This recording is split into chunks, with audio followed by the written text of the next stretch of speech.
I kept the mics off because I didn't know what was going to come up in that conversation. Couldn't Pete. Rob W. Michael. Tyler.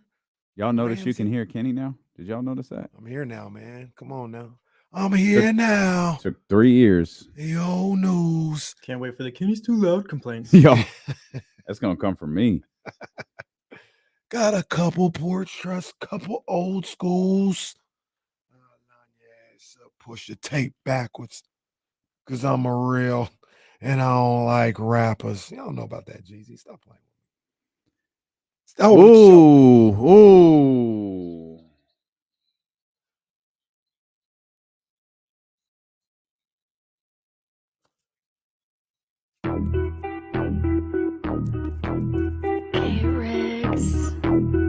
Yeah.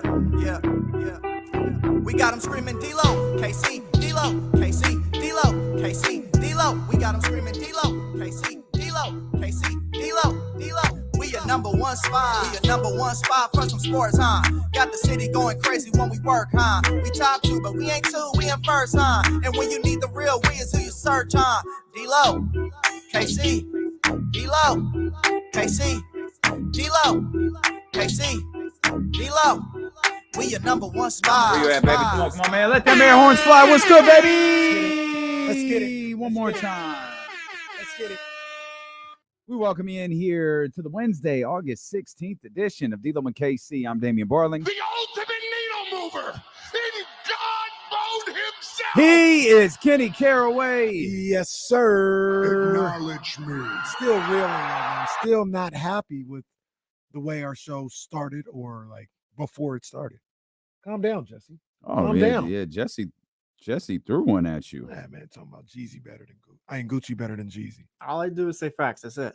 No, you didn't state facts. No, you didn't. Don't say that. Don't do that. It's okay. See now you know how I feel when you start a fight right before the intro hits. That's what Jesse did. Jesse started a fight with Kenny right before. We've been here for like 2+ hours.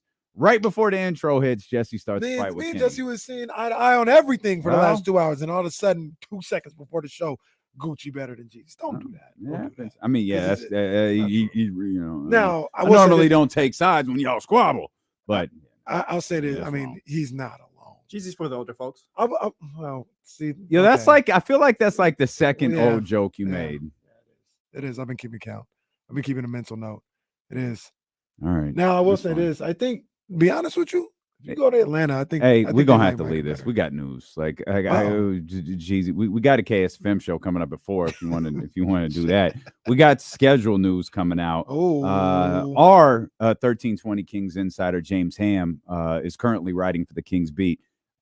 A bunch of details he has ahead of the schedule release tomorrow. One that I had been searching out is Victor Wembanyama's first trip to the Golden One Center. And it looks like we've got that pretty deep into the season. February 22nd, Victor Wembanyama will make his first trip to the Golden One Center when the Sacramento Kings take on the San Antonio Spurs. Okay. All right. Vic, we'll be out of pool play at that point, so it'll just be a regular game. Regular game at that point. Of course, well, they wanted to play it here. I don't know. How does seating work in the play? How does home away stuff work in the playing? Not playing midseason. The NBA Cup is officially what it's called. And just a footnote: James is going to send out. He's working on an article that has a bunch of games, all that stuff in it. Yeah. He's sending it out in the next handful of minutes. Gotcha. But yeah, I think they just all play one time. So they're playing that ESPN game in San Antonio. And that's right. Same pool. That's right. Same pool. Well, James Ham also reported last night that the Sacramento Kings were open their season on the road October 25th in Utah. Okay. All right. That's not the game anybody cares about. No, that's why I just gave it the polite golf clap just now. It's the one on Friday night. Friday night, October 27th on national television, the Sacramento Kings will host the Golden State Warriors. The NBA knows that this is a thing. They know. I don't know. What are they doing? I don't know why other people won't acknowledge the situation for what it is. They should embrace it. They should embrace it. No, look, nobody cares about the Warriors and the Suns and that manufactured beef. Like, nobody cares about that. That's not real. Nobody really even liked or cared about Golden State and Memphis. Nobody cared about that. This is the one right here. Mm-hmm. This is the one. And really what it is, you know why some people don't want to acknowledge the situation? Is they know that this is going to be the one that knocks them out. This is going to be the one that puts them in that old folks' home. See, the rivalry or the second game of the season? Well, just the rivalry. Okay, they wanted to clarify. They know who it is, and looking in the mirror, they're looking in the eyes of these kings, and they're like, "Yo, this is gonna be the one. They're gonna be the ones to put us out." They don't want to acknowledge there's a rivalry until we put them in that old folks' home. They're gonna be sitting in the rocker with a blanket over their legs, looking out the window. Grandpa used to be something.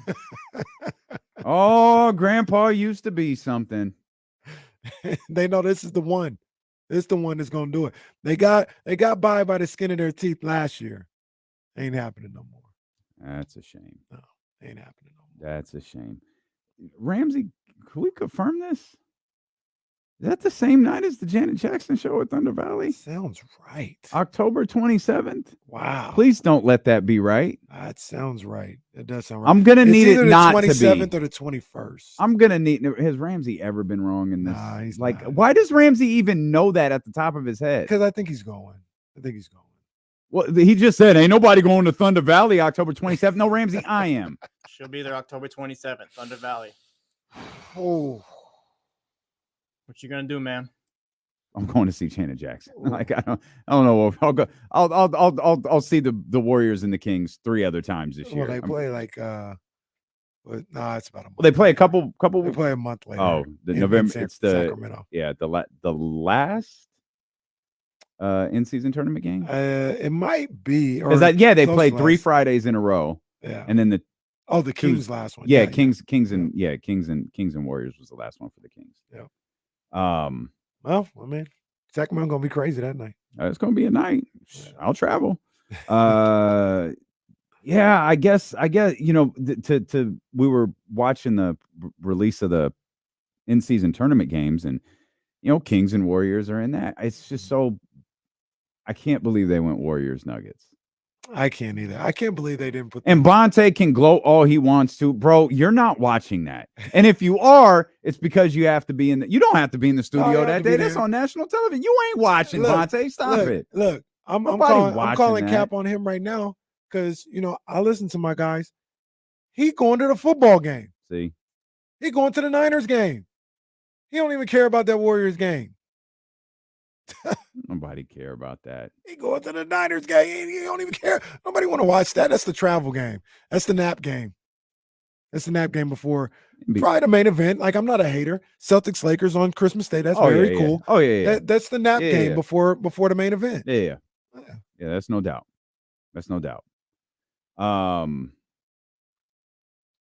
Yeah, the NBA dropped the ball with this one. They did. But maybe that was by design. Maybe you're right. Maybe they knew, hey, it's like a good wrestling card. Like if you have a triple threat ladder match where Jeff Hardy gets speared in the center of the ring from like 15 feet down, you don't follow it up with Stone Cold and The Rock. Right. You have a little Divas pillow match or whatever in between. Like that's how you build.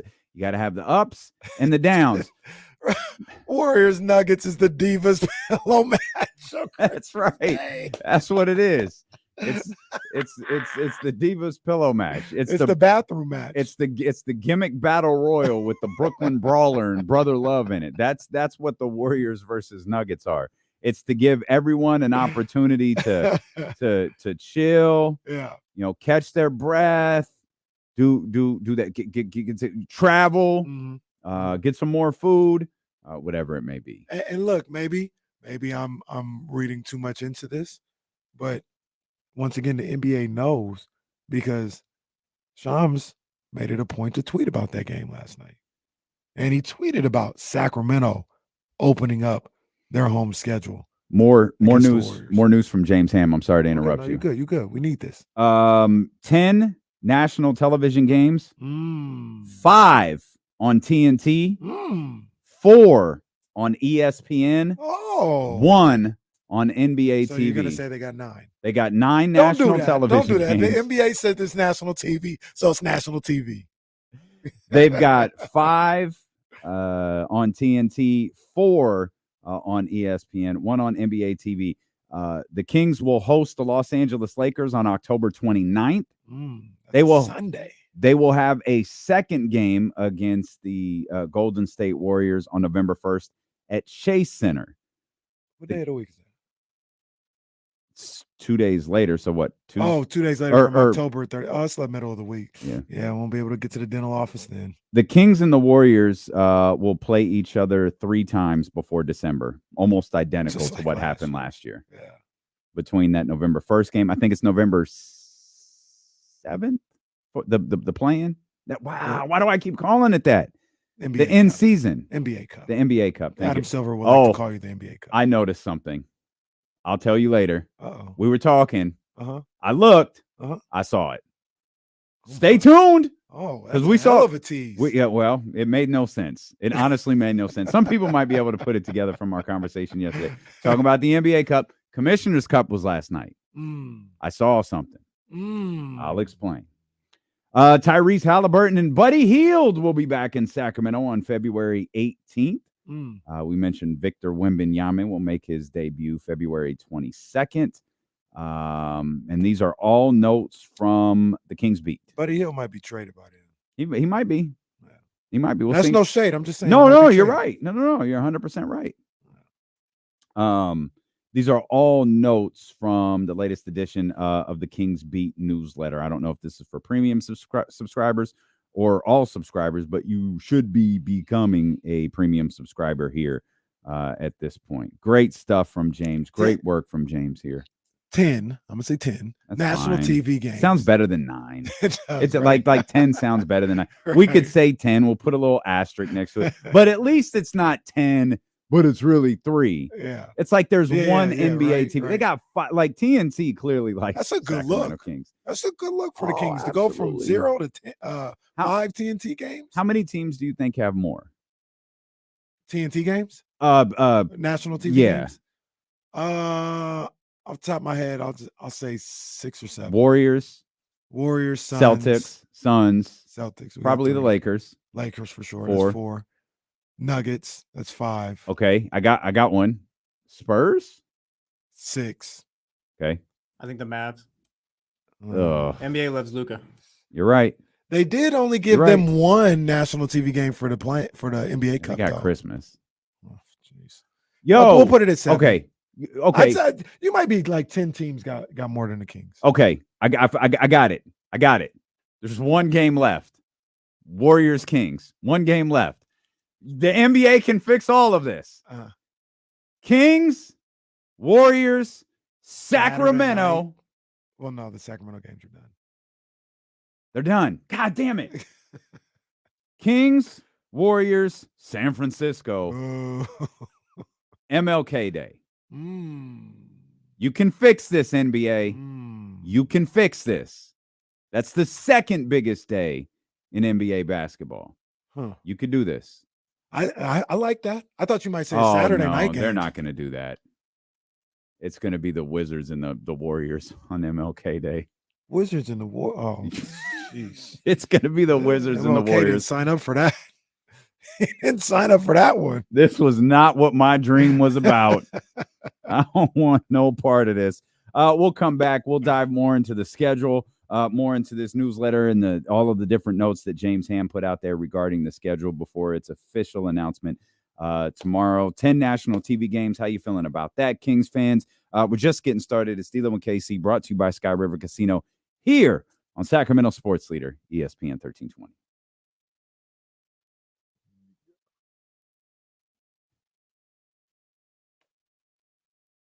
I love Josh Allen. Kind of phone was that? I ain't got no issue with Josh Allen. NFL treats him how the NBA treats Luka. He Yeah. better though. Is They're the same, I think. They're both top Mhm. players. is it him or is it somebody else? Who are you thinking? I mean, no, I'm not saying that one's wrong. I'm trying to think if it's somebody else. Dak, they do a lot with Dak. Yeah. They do a lot The with sand in that Yeah. hourglass is. Mm. You know, it was only like a year ago that it was like a year ago that I learned Sprite didn't have caffeine in it. Did not know that. Didn't have any caffeine. I just Like the lemon lime category of sodas, most of them don't have caffeine in it. You know what I don't like is Starry. That used to be what again? Sierra Mist. Sierra Man, Mist. Just bring back Sierra. But didn't Mist. Sierra It's the Mist same used thing. to be something? Yeah, it went from Sierra Mist to something to Starry. I thought it was something before Sierra Mist. I thought Sierra Mist was a rebrand. They need to figure it out. Yeah, this.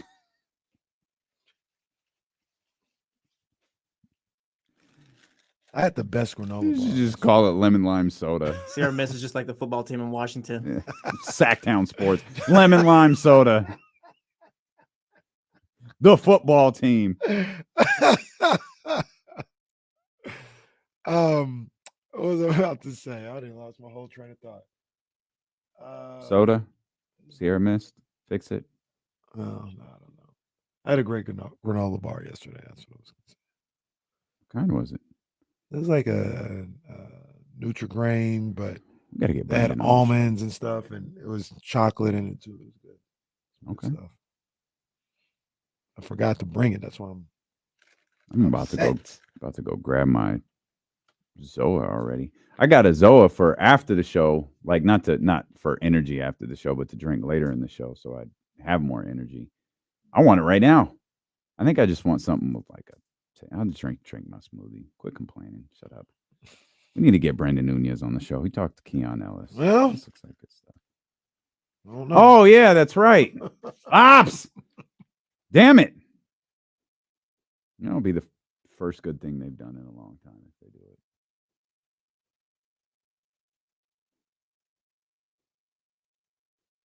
Rich got the loudest damn shoes in the building. Like, Rich, get some tennis shoes. Rich is just big time like that. Is $600 shoes. Did you hear that one time Aaron said his shoes cost $800? Yeah, I just ignored him. I don't know if they're He had some white. I think he had some white Converse on the other day. He did. They have some Been hanging around with us too much. They have some shoes that look like the shoes that he had. And I was in Macy's the other day. It was like $350. I don't want to hear nobody talk to me about how much I spend on shoes. Because no, I mean the shoes are fine. I don't have no problem with them. Those are some basic shoes to be $300. Yeah. Mhm. Some $300.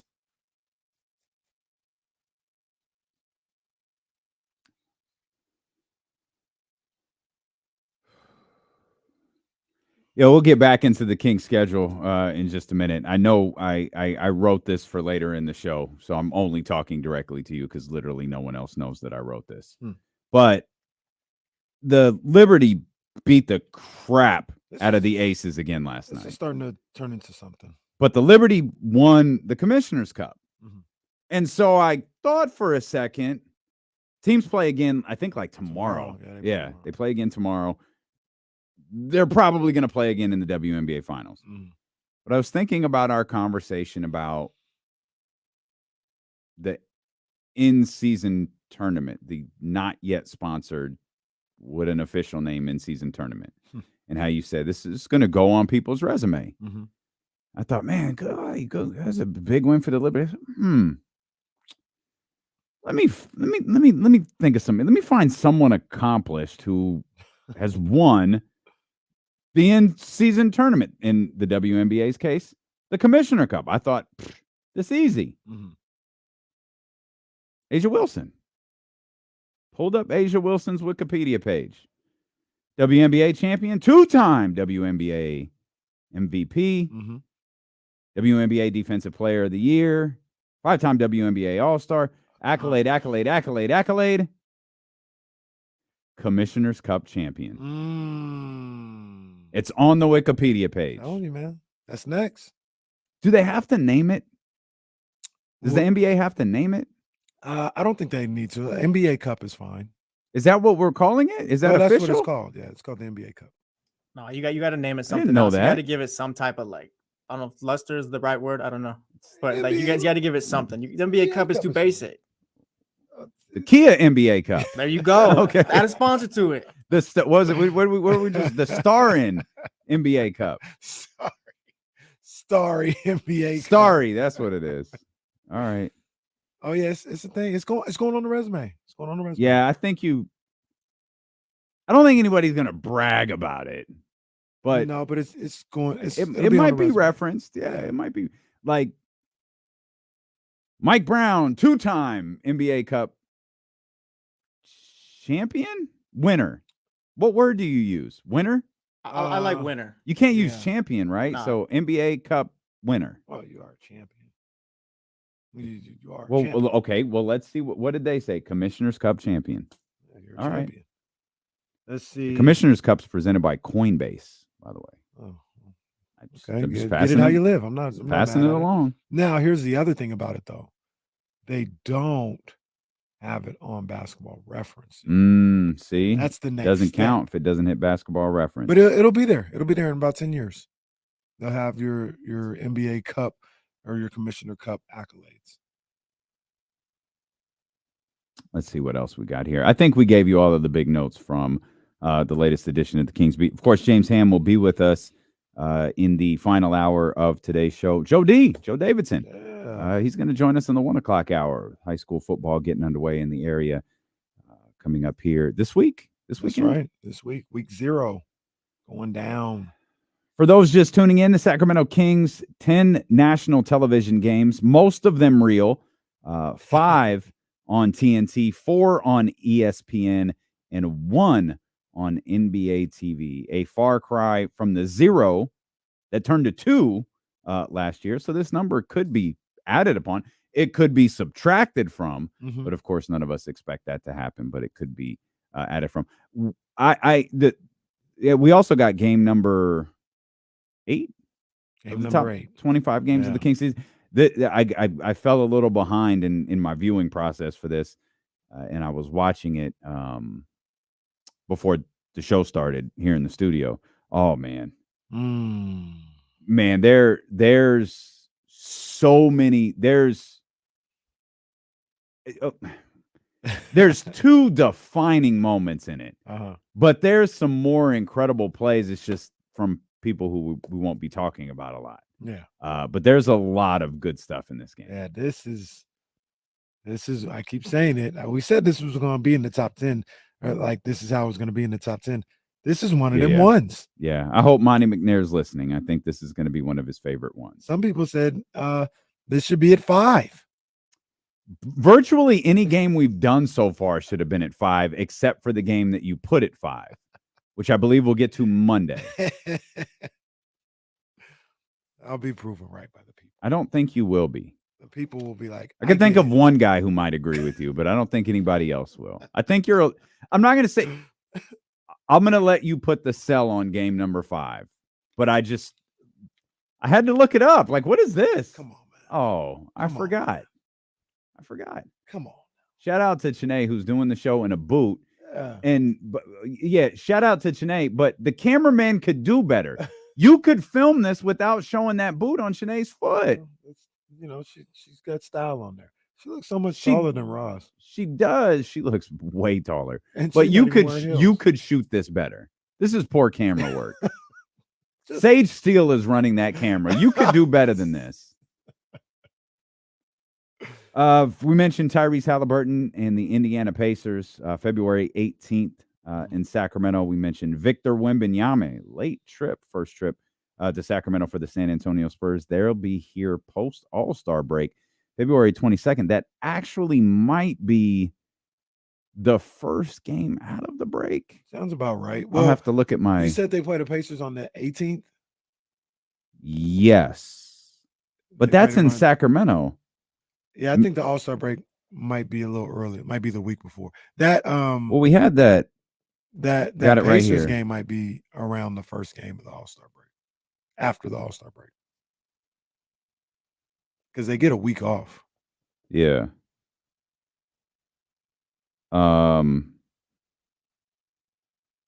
Yeah, I'm just looking at some things. It don't even matter. Well, yeah. Now I'm pissed off.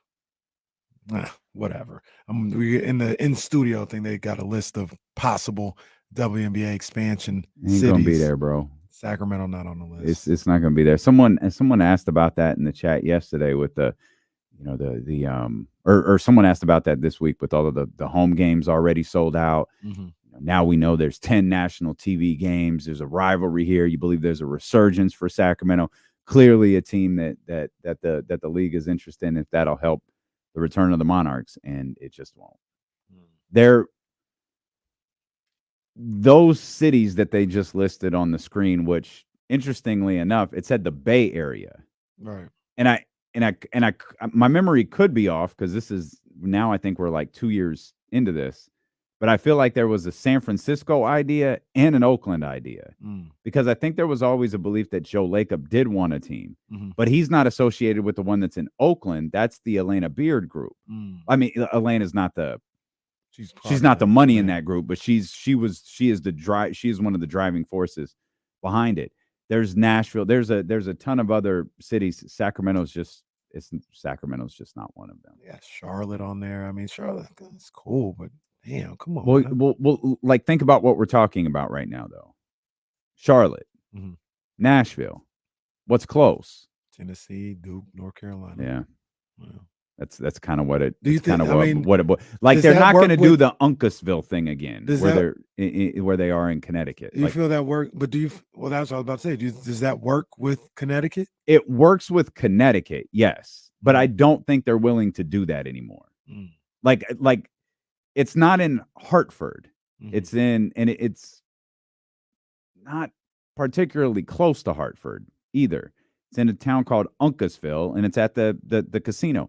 It works, but you also have to realize the crowd, and they're passionate, and they can be loud, but most of them are older casino goers. Like, I believe Connecticut, because we were there, I don't know how many years.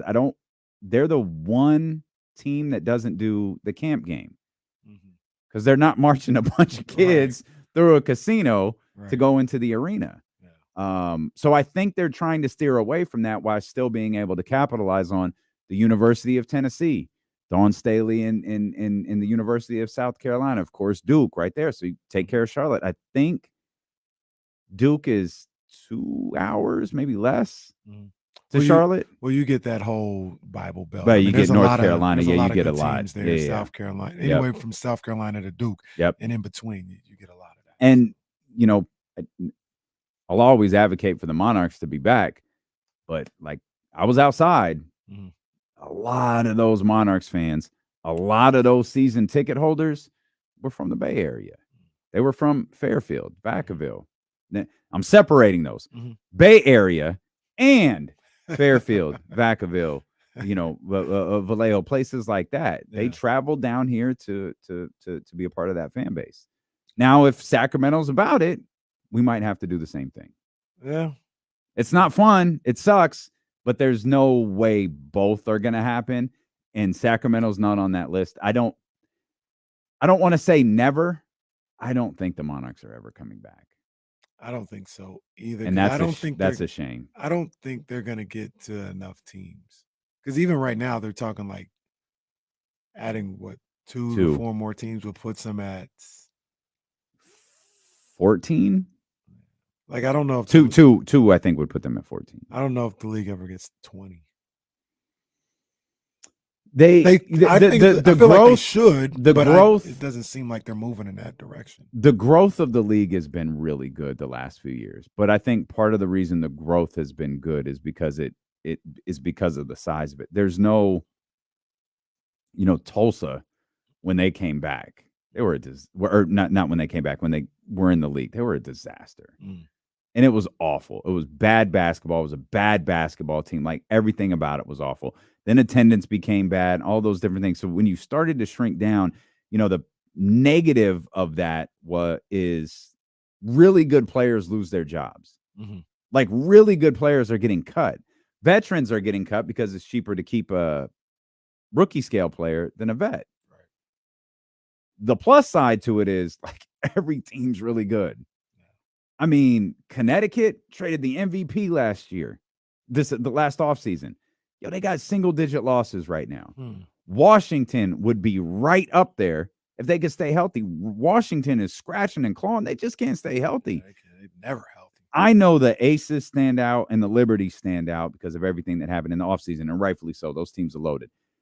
There's 3 or 4 other really, really high-level teams in the WNBA, and then a couple of other, like, fine ones. They just get beat up by the team. There's no bad basketball teams. Yeah. They need to. Seattle's the closest. They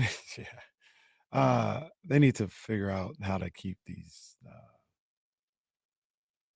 players in the league. Though. It's more teams. That's the only way to do it. They It's more keep teams. these players in the league. Like you can't have someone be a number 2 pick and then be out of the league the next season. Yeah, that can't happen. Outside of the Warriors, are there any other games for Sacramento that you're really looking forward to? The Spurs was one for me. That was one I was actively trying to seek out ahead of the schedule. Not any one more than the other. You know, more than others. You always want to see the Lakers and that game go down. Those are back-to-back games, right? Yeah. Oh, by the way, All-Star game's on February 18th. So didn't we say that's when they play the Pacers? The All-Star game's February 18th? Yeah. Sunday, February 18th. Talk amongst yourselves. And that makes I might have read it wrong. 4 days or so, and Victor comes back. First game after the All-Star break, it seems like. Yeah, maybe a little typo on Hammer's part. No big deal. No problem. We'll figure it I out. thought it was 16th through 18th, but I was like, I must be because we look this up like a day ago, and we were happy it was off of Valentine's Day. Right. Well, you were. You were very elated it wasn't on Valentine's Day. But it doesn't even matter. I'm not going nowhere. No, that's not going to You're going to Indiana? One day I do want to go to Indianapolis. Just got to figure out the right reason. It won't be for the NFL Combine, I'll tell you that. What could the right reason possibly be? The 49ers are in the Super weekend. Bowl? You say you want to go to All-Star weekend in Indianapolis? I don't want to, but if I have that would be a good reason to. No, the Super Bowl at Lucas Oil Stadium would be a good reason to go. The same thing. Same as the All-Star. Okay. I mean, but they both have their they both have watching your 49ers trying to win the Super Bowl versus they both have their pitfalls. A game you're going to be mad at the next day. It's Indianapolis in February. That is not appealing. No, it's not. That's true. So that's a problem. Yeah. But that's neither here nor there. All-Star game is on February 18th. I think the first game back seems like it'll be against Victor at the Golden One Center. But other than that, just the heavy hitters, Boston. I want to see them come through.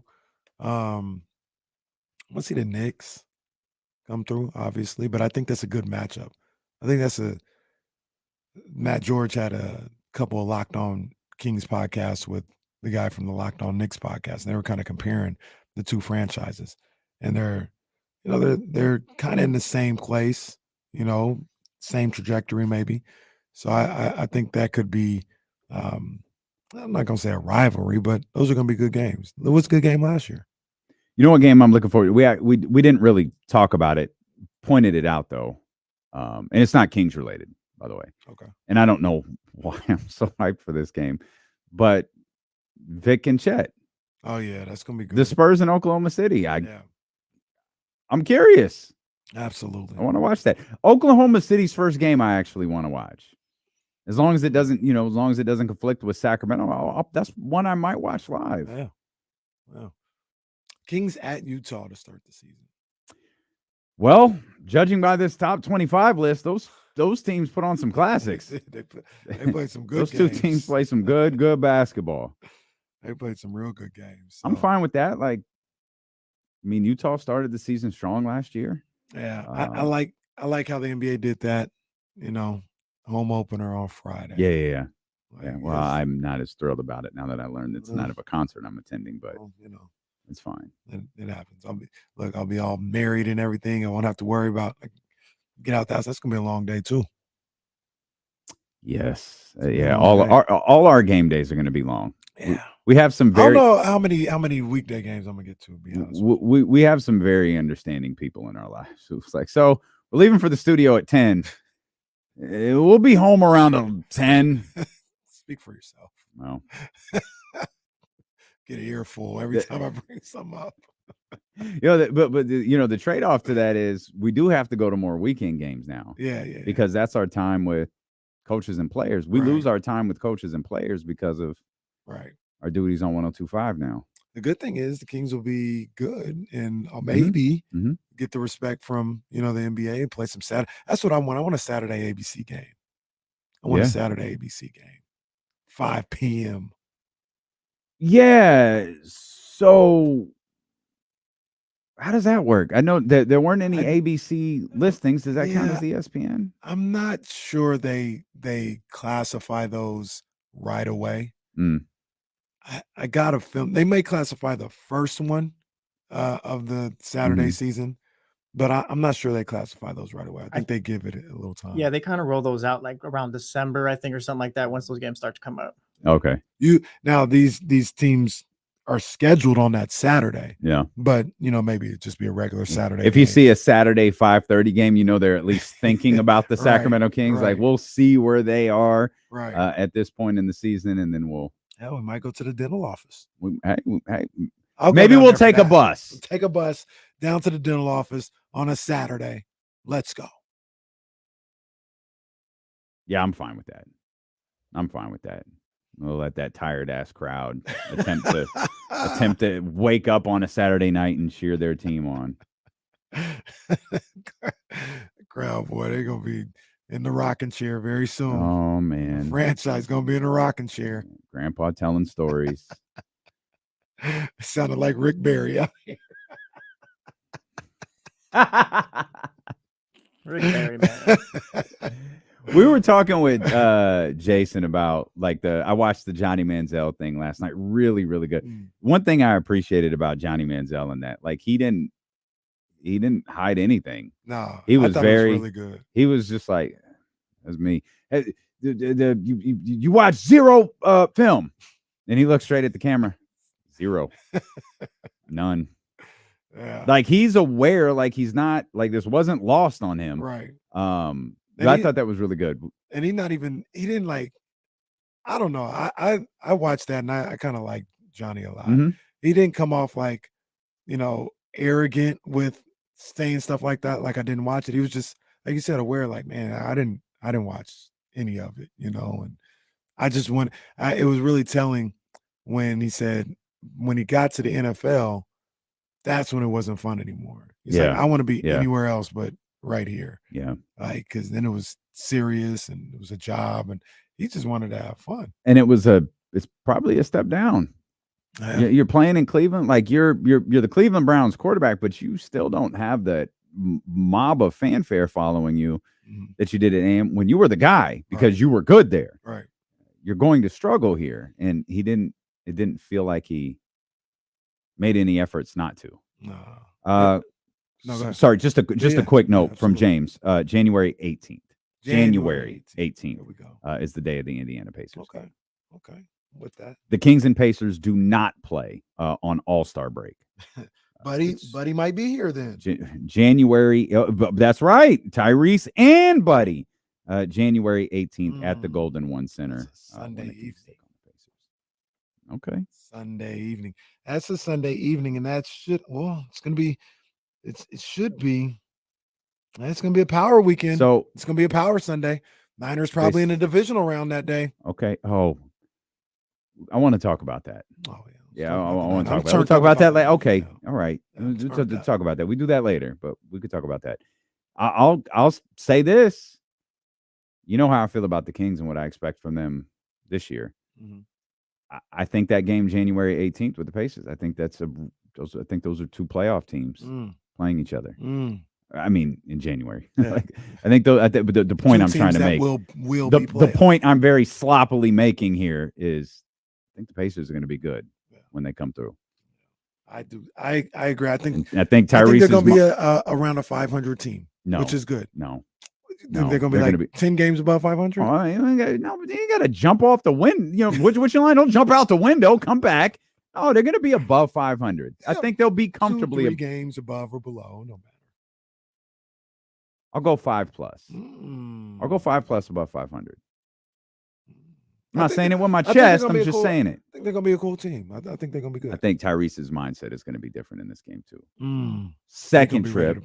Yeah, he knows how the fans appreciate him. Yeah. He's not going to be as worried and as bothered, concerned about his reaction when he comes into town. Yeah, it's gonna be go time. Buddy gonna get it though. You think he still gets the LeBron boost? Yes. Forever. Buddy. This is gonna be the first time after his unsolicited comments. Yes. Yeah, Buddy gonna get it. Now the cameraman, this is what he should have done before. 100%. Yeah.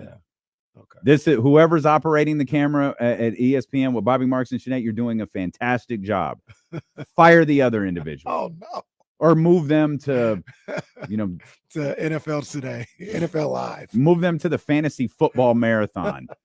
They were no. Look, now they're panning out for no reason to show the boot on her leg. Just a little boot to show. She got a little style to it though. But if you can avoid showing it, why not do that? Maybe she said to show it.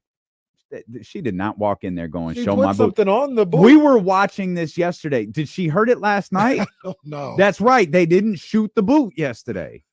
Just showing she could play hurt. She could play hurt. Hey, speaking of, you said you finished Johnny Manziel, which once again I really liked. Did you watch that clip I sent you and Jason? Oh, the Dennis Scott clip. I didn't watch the Dennis Scott clip yet. Did I send it to you? Oh no, I gotta send it to you. I didn't watch the Dennis We might have Scott to play clip. that on the stream. I mean, there's no cursing. Oh, it's from the news, so we could. Yeah, there's no cursing or that. It's just, bro, this is. Yeah, man, poor 3D. I don't even know if he still wants this out here. We got time. I think I could do this quick enough. Dennis Scott. Hold on. Give me a second. Talk amongst yourselves. Let me get it. This is a classic. I had seen it a number of different times before, and it was hilarious then, but I hadn't seen it in like a few years. So I watched it again yesterday. And it's, remember, this is what James Harden was doing at the camp that he was at when he just told the kids, he was like, hey, kids, I know we're here, but I'm going to tell you Daryl Morey's a liar. This is essentially what he did. This is great stuff. All right. At Parkview High School in Sterling, the week-long program is skip ahead a little bit. Thank you, young lady. Striving for goals and being the best they can be. Dennis Scott, who grew up in Loudon and now plays for the NBA's Orlando Magic, was talking. Wait, go to like a minute because they show three different. Yeah, we don't need three all different this. ones. That one, no, go back a little bit. Yeah, right here. That's where you get them talking. We here? Let's see what Dennis is talking about. Scott then he's walked around dancing. the crowd of children rambling about his own life. Talking about live my life where I want to. For all y'all out there in America, if you scared, say you scared. I ain't scared. Okay. I'm doing it myself. Weird. Because if I don't make it, I can't blame nobody but myself. So I'm putting on my own concert. Now I'm going to take my show on the road. Oh. If Barney can do it, why can't I do it?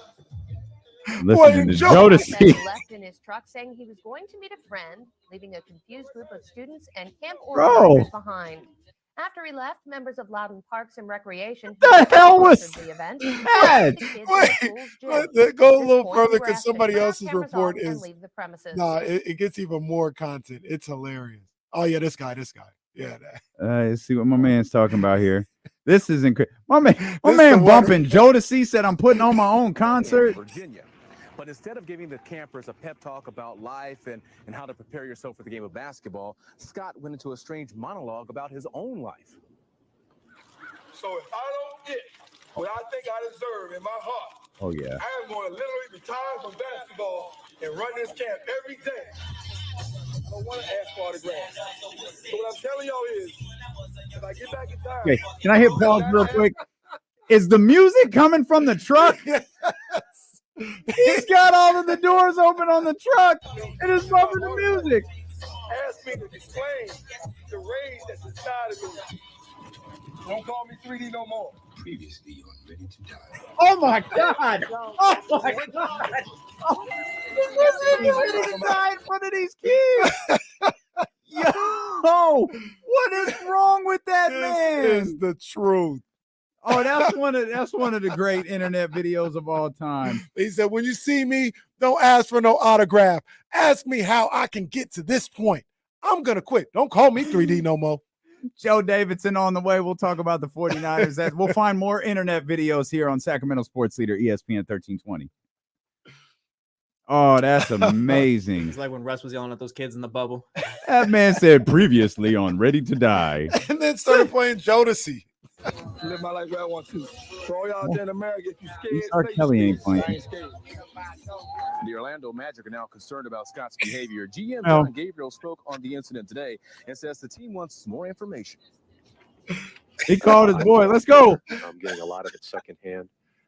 And I'm interested in more moving forward. And at the time, trying to find out what was wrong with my player. Is there anything that we can do here in a proactive role to find out either how we can help or get to the bottom of the situation? We got a sports center hit. And boy, has he been offensive. Scott pulled his sport utility vehicle up to what was supposed to be a youth basketball camp for children as young as 6 in Virginia on Friday, with obscenity-packed lyrics blaring from the speakers. Oh, and then my. launched into Well. this tirade, which you're about to see. Scott is going into the final year of his contract with the Yeah. Orlando Magic.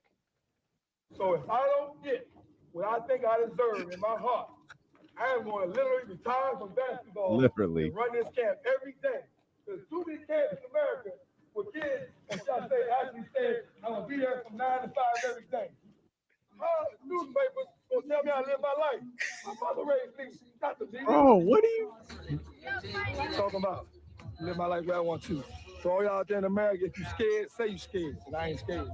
Oh, The best kids' part is camp when was the- canceled and refunds were issued. Scott averaged 12.5 points per game for the Tell Magic the last season, kids hitting less than how the 40. newspaper's going to tell me how to live my life. My mama tell me how to live. The best part was when the news ladies, oh yeah, he left a group of kids confused after he left. he left us all confused. Oh, man. That's an all-timer. That is an all-timer. What year was that?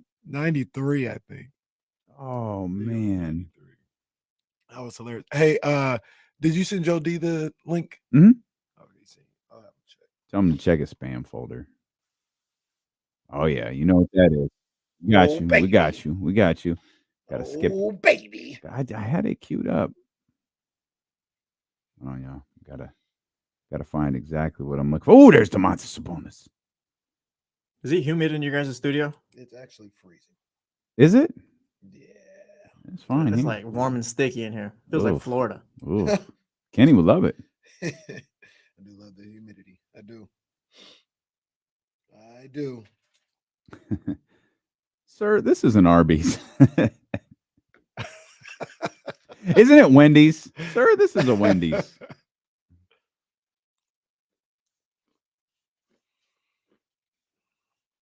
Oh, man, that's incredible.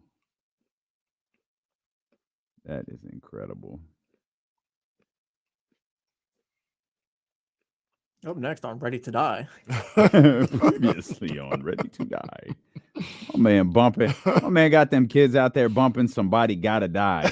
So it can't be 93. So that means it's got to be at least 90. I think somebody said it's Seven? 97. Yeah. I've been watching you. Oh, my God. For so very long. Oh, man. How the newspaper's gonna tell me how to live my life? Bruh. Get my thoughts together. Well, like I said, it could have been worse. He could have been playing R. Kelly. Well, we didn't see the whole tape. Kenny's king of R&B. That's not my king of R&B.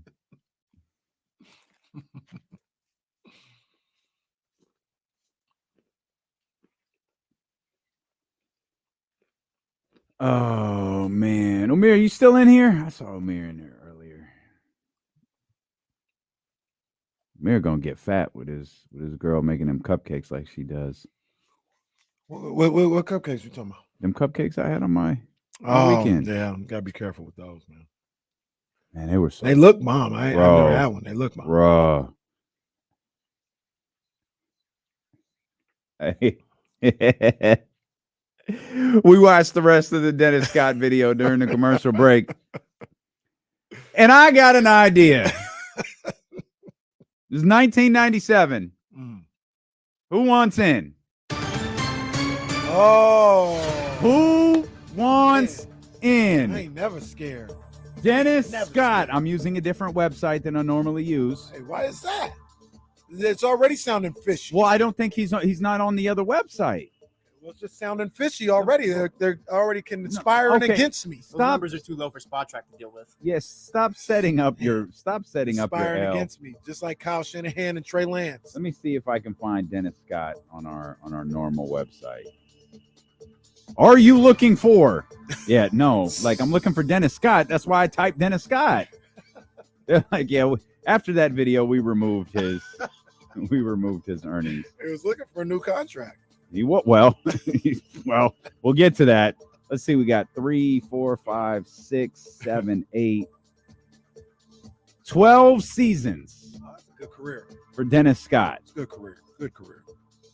Peaked. This is weird. I don't know what the number is. What's the number in parentheses stand for? Oh, that's inflation numbers. I got it. Is Peak. that the intro to the song? Is that what that is? It might be 3.2 million. He peaked in the 94-95 season. Oh, no wonder he was cursing everybody out. The incident we just heard took place, we believe, in 1997 because he was playing Life After Death in front of the kids. Life After Death, of course, dropped in March of 1997. Anyone want in? 12 seasons, peaked at 3.2 million career earnings for Dennis Scott. I'm gonna say 21 million. $21 million is Kenny Caraway's I'm not guess. gonna lie, I had 22 in my head. I'm going 22. 22 million. Ladies and gentlemen, another win for Jesse Tapia. On. Another win Come on. for Jesse Tapia. 25 million and some change. Damn. That's how you play the game right there. Now, following We don't his even know little if this is the right site. I'm protesting this. Where's Mike Breen? I want to let him know. Yeah. I'm protesting. Are you on Real GM? No, I'm on Hoops Hype. That counts. It counts. It counts. Wow. I'm protesting. We want to do Rick Barry's next. 25 cents. Jesse had heat for Rick Barry. Rick Barry's goofy. Don't let that old man in this building. Cranky old man, dude. Bonus. Okay. Following his outburst with the Orlando Magic in Ooh. 1997, want to guess what happened to his salary after that? We're just going on average here. You could go on average. We'll go about 900,000 probably. 1.7. It's closer to Kenny here. He made 2.9 with the Dallas Mavericks the next season. Then he played 1 year with the New York Knicks for $1 million.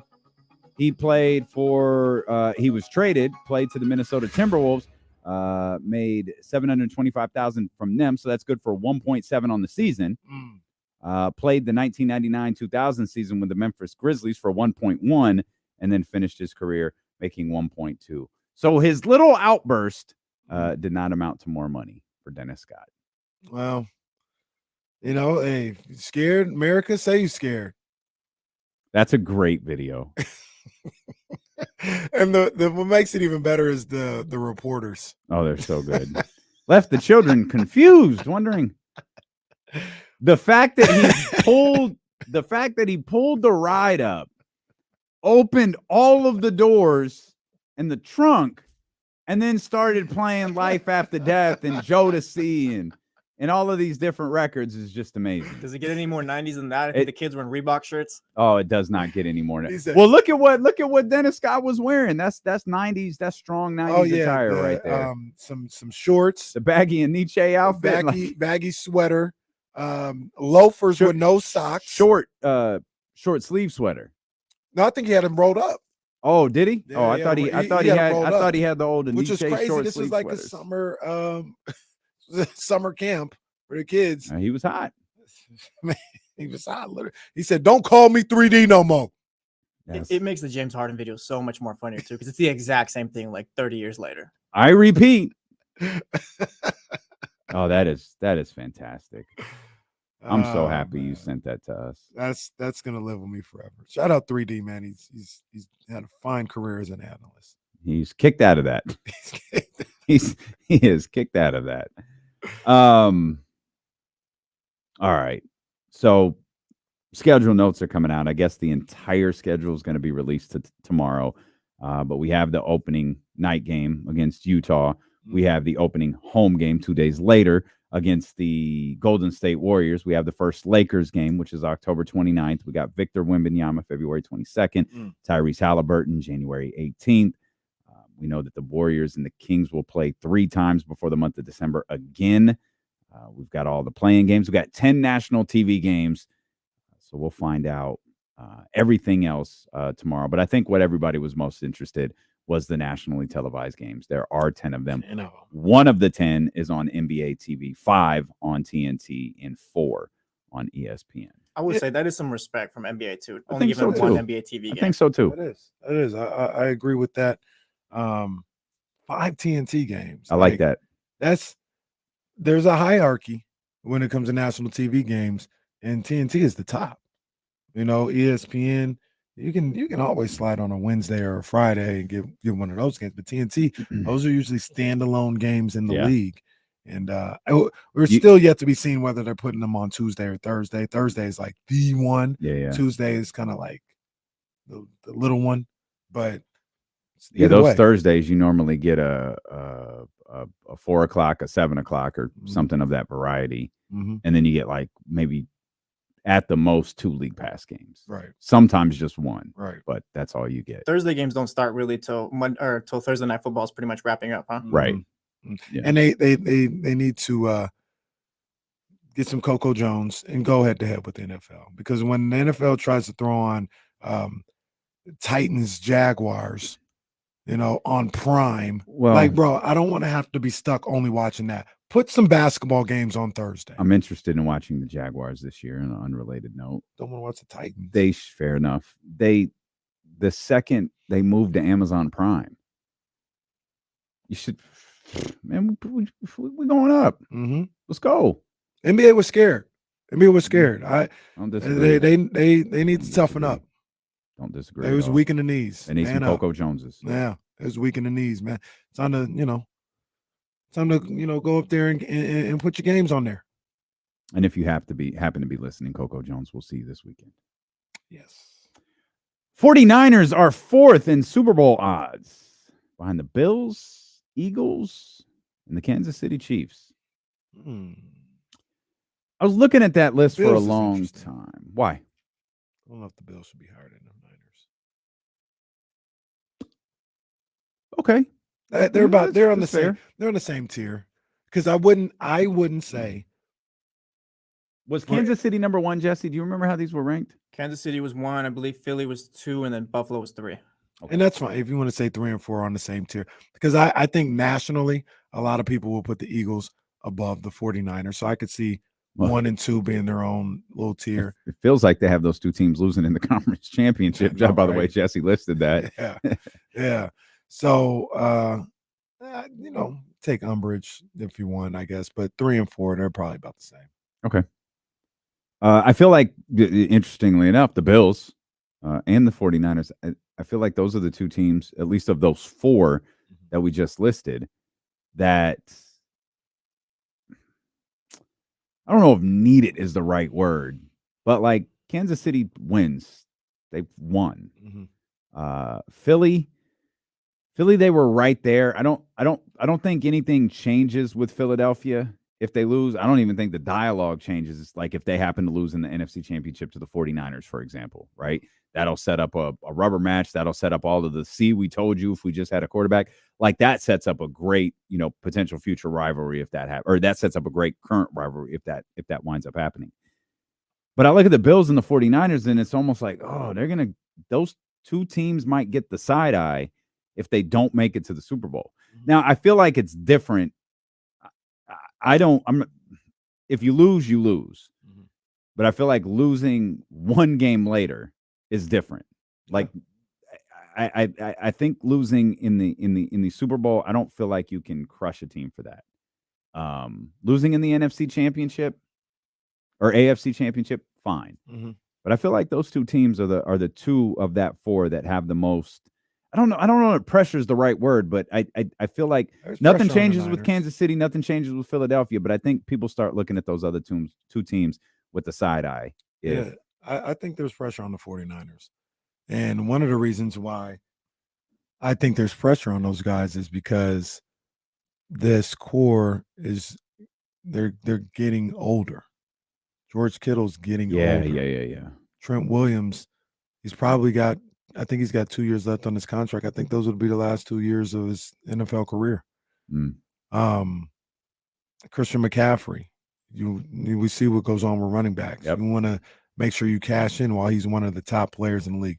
Debo, who knows what's going to happen with his contract situation? There's a sense of Who's urgency. going to know what happens with his body because of his physical style of play? That too. There's between age, contracts, and just natural windows. The time has got to be now for this team. I remember last year I said the window open. I might even said it the year before. I said the year they made it to the NFC Championship game and lost in LA. Said maybe they kind of knocked that window open more than what they have. But if we're being realistic, if we're looking at this whole thing in totality, they're on year 4 of a championship window. They got to the Super Bowl in 19. Yeah. 2020 was what it was. Get back to the NFC Championship game. You had an opportunity to win a Super Bowl then. You had an opportunity to win a Super Bowl last year. I misspoke. That's year 5. We're looking. This is year 5. The 2 injuries. We only had one. The 1 injury season. Yeah, you had a Super Bowl season. Oh, this is the 5th year. Yeah, you're right. Year. Yeah. You know, and you usually don't get 5, 6, 7, 8 chances or whatever. Like you've got to cash in. I think with this particular group, they're going to have to cash in this year or next year. Then you're going to see some noticeable changes with this roster, and we'll see if they can get it done. I think there is a lot of pressure on the 49ers. Kyle Madsen listening, he said Bengals in that Niners-Bills tier? Yes. Bengals should be getting the love that the Bills get. Okay. Yeah, the Bills got to prove something. The Bills are who the Bengals are who the Bills think they are. The Bills haven't gotten past the divisional round. I mean, since Josh Allen's been there, the Bengals have been pretty much putting up results. I mean, Jesse. Yeah. I mean, Jesse in there. All right. I see you. That's a good call, though. But okay, so I just want to be clear, and it's for you and Kyle and everybody. We look at the Bengals sideways if they don't get to the Super Bowl? No, they're still early on. Stuff like that. I don't feel like they're in the same tier as the Bills and the 49ers, because the 49ers, I feel like if because they've been it hasn't happened with Luka Doncic, but they've been trying to anoint Josh Allen for a couple of years now. I love Josh Allen. Josh Allen will take the brunt of the heat if the Bills don't make it. Fair or no? It would be fair if that happened. No. Is the assessment that that's going to happen fair? He's going to take the brunt of the heat. Like, no one's going to look at, was it Sean McDermott? I think it would be McDermott as well. But I think Allen would start to get. It's like some of the things that I think talk there's about only one right coach now, that catches the heat. Well, you did. That's where I was going. This guy can win all the time. That's where I was going. But I think some of the things, because you guys hear me talk about, I didn't invent this or whatever. I'm sure there's other people that feel this way. But Josh Allen, I think he's super talented. Mm-hmm. But sometimes I'm like, what are you doing? He goes for the home run ball when he doesn't need to. He doesn't know how to, for lack of a better term, like manage the game. You know who that reminds me of? I don't know if anyone's made this count before. They probably wouldn't, because they see it as disrespectful to the great Josh Allen. Favre? No, that's what Romo used to. Well, those two tie together. That's what Romo used to do. Romo didn't manage stuff, despite the fact he would. It's like Romo would manage for 3 quarters with Witten, and then he'd be like, "I'm going for Dez. I'm going for whatever I can get." And then as things tailed off, that ball come up 3 yards short or whatever. Yeah. But that's a lot like what Tony Romo did. And Tony Romo was killed for that. Yeah. I don't hate that comp. No, it's not bad. It's not bad at all. I think to what you were saying though, I think if they don't make it this year, if they don't get to a Super Bowl, they don't even have to win it. But if they don't get to the Super Bowl this year, I think Josh Allen starts to get some heat. Yeah, I think so too. That's what I meant. Yeah. Because and I'm not suggesting 49ers Bills like wholesale changes coming if they don't advance to the Super Bowl. I just think it's not cute anymore. But I'll also say this though, I do think the Bengals should be in there. I mean, the Bengals got to the Super Bowl 2 years ago by beating Mahomes. They're the ones that beat Mahomes, and they went into Buffalo and they beat Buffalo last year. And I mean, I know there's probably a roster change here or there, but for the most part, these two teams have been the same for the last 2 years, and the Bengals have more success. Buffalo doesn't get past the divisional round this year. I could see them moving on from their coach too, because you're just staying stagnant at this point. So that's the other thing I was wondering. Like I feel like that, and obviously this is heavy heat. If you fire your coach, like that's the extent. I'll just get rid of Sean McDermott. Oh, it's whatever. Kyle's going to be ripped apart and 47 publications and 49er fans. TC going to be outside the stadium, chanting for him to be fired. See, I heard TC this morning. Matter of fact, just getting on Kyle's head. Where was TC with the crew up north or down south? He was with the Brodies. Okay, he was with the Brodies. All right, but he was just going in on Kyle Shanahan. I'm like,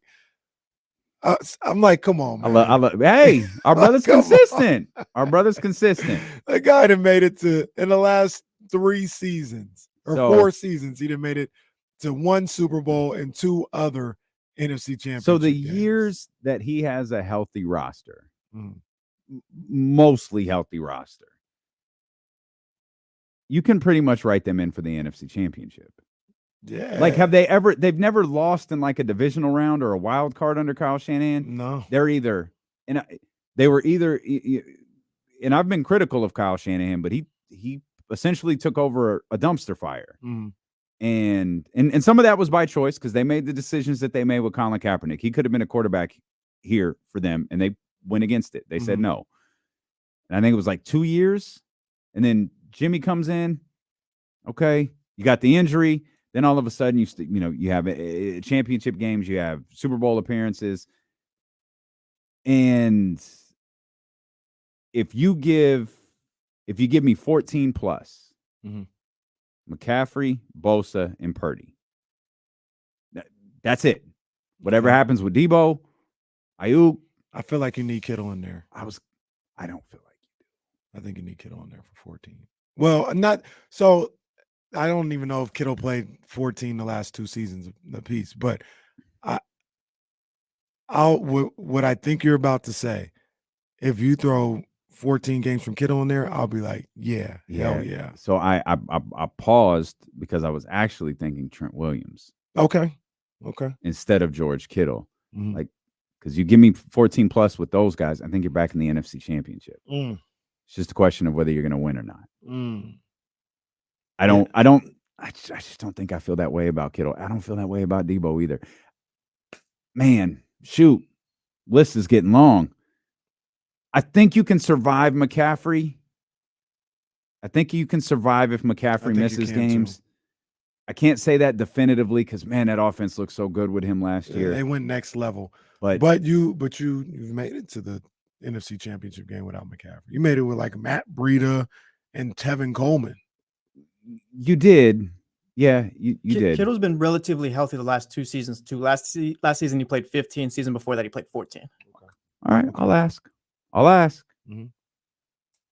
Is Kittle's time up there at the top of the Madden rankings in that position? He's on the other side of the hill. Okay, he's on the other side. Now he's still high up on the hill. Yeah, but like he's down a little, a little bit this year. The peak we've seen the peak, and he's going to be lower next year and the year after. Okay, I mean, just asking. Yeah, and that's my guy. But I look at this situation with this roster, and like you mentioned, Kyle Shanahan. If these guys stay healthy, they're they're one of the top teams in football. Once again, one of the top 3-4 teams in football. And here's another thing about Kyle Shanahan that, I hold weight in, and I'll give credit to the guy that I don't really like, but he's right about this. John Middlecoff, he talks about playoff games are different. And if oh my God, again? Gosh, these playoff games keep changing. Jeez. They're different, and playoff wins are different. And when you sit up there and you think about Kyle Shanahan, think about the playoff wins Kyle Shanahan has. I mean, he dominated in 2019 against Minnesota, dominated the Green Bay Packers. Yeah, he lost the Super Bowl. Okay, but that's 2 wins right there. Now let's look at the run for this next 2 years. Goes into Dallas and gets a win. Goes into Lambeau and gets a win. Mm-hmm. Then he beats up on Seattle. Then he beats Dallas again. That was a top 5 defensive team coming into that game. We're talking like 6 wins now, 6 playoff wins. That's like, I'm not saying he's above reproach and above any type of criticism, but there's respect that needs to be paid to what he's done in the playoffs. Jim Harbaugh, off the top of my head, how many playoff games did he win? I think he won about 4 or 5 playoff games. And people hold him in super high regard, as a 49er coach. Times have Kyle Shanahan ducked a suspension from the NCAA, though? Well, look, Harbaugh's working something out. He's working something fair out. His exit. No, it's fair for everybody involved. Okay, sure. Whatever helps you sleep at night, Michigan guy. You and Tracy Sandler. But man, Kyle Shanahan, I just don't understand why people are like disgusted with him and be like, he can't do this or he's the wrong guy for the job. Like, that is asinine to me. This just rings culture, I feel like. Like now on Twitter and media and stuff like that, if you're not winning a ring, you're a bum. I don't remember who said it. I can't remember who said it. And I know we talked about it, but I thought it was a great line. Like, Kyle Shanahan's the safest coach without a Lombardi trophy in the league. Mm-hmm. Like, he's in no danger of losing his job. In the real world, outside of sports talk radio and Twitter, Kyle Shanahan's a really good coach, and I've been critical of him. Yeah. I've been very critical of him, and I've questioned then you saw what he did for the community. Well, you're not wrong there. You're not wrong there, but, and while that is far more important than what I'm about to say, I saw what he did with a third-string quarterback. And, you can't go, oh, the 49ers roster is so talented, it's so talented, it's so talented, but like in a different breath go, oh, the quarterback is the most important position in sports. It's the most important position in the NFL. You can't have it both ways. Right. Because we've seen talented teams with bad quarterbacks. Who gets the heat in Dallas? Dakota. Yeah. Dak gets the heat. That team's loaded. Yep. What Kyle did last year with Brock Purdy and what he continues to do with his coaching staff every year, that's made me a believer in Kyle Shanahan. I agree. Anyone who's been listening to this show for a couple years now, it took a minute. Wasn't me. It took a minute. It wasn't me. And some of the criticisms are still fair. I understand that. But if I was Jed York, fire Kyle Shanahan. Yeah, that's crazy. What are you people talking about? That's crazy. That's crazy. No. Joe D with us next. Joe D with us. All right. Joe Davidson, Sacramento Bee, going to join us, high school football. See what my Lions are about to do. McClatchy Lions, that is. Row. And Kenny said something before the show that he didn't think Jesse and I caught. So we'll get to this. Oh, my. I just want you to know, when you mumble to yourself, am I about to disrespect Harrison Barnes again? Well, I heard you. Jesse heard you. We're going to find out what that was all about. I didn't. We're going to find out what that was all about, plus game number 8 on the top 25 games of the King season that's coming up here on Sacramento Sports Leaders, Thilo and KC here on ESPN 1320. I did see this, what Michael Lombardi had to say. And right now, I think that's accurate. I wouldn't have said it the way he said it, but I think it's accurate. He doesn't have a natural feel for the game. I don't think. Hey, I saw this on Twitter. I'm curious. Which wide receiver group are you taking? T.O., Andre Johnson, Antonio Brown, and Marvin Harrison, or Randy Moss, Chad Johnson, Devontae Adams, and Julio Jones? I feel like this one's easy, but they've been answering differently on Twitter. Give me the second one again. Second one is Moss, Chad Johnson, Devontae Adams, and Julio Jones. Give me the first one. T.O., Antonio Brown, Marvin Harrison, Andre Johnson. It's the second one. See, I think it's easily the first. It's the second AB, one. before he went crazy, was a top 5 receiver probably all time on his way. T.O.'s top 3. You got Randy, Chad Johnson, who was a top 3 receiver when in his prime, when he like top 3 in that time, in his prime. And the other ones were, because you said another name that was like Devontae Adams and Julio Jones. I'd say Devontae's the best receiver in football. Julio Jones was the best receiver in football. Andre Johnson was never the best receiver in football. He wasn't, but who? Like, yeah. I think I'm going to the other side. Marvin Harrison is really, really good. A Hall of Famer, right? Y'all did. I don't know of taking the sun out of the game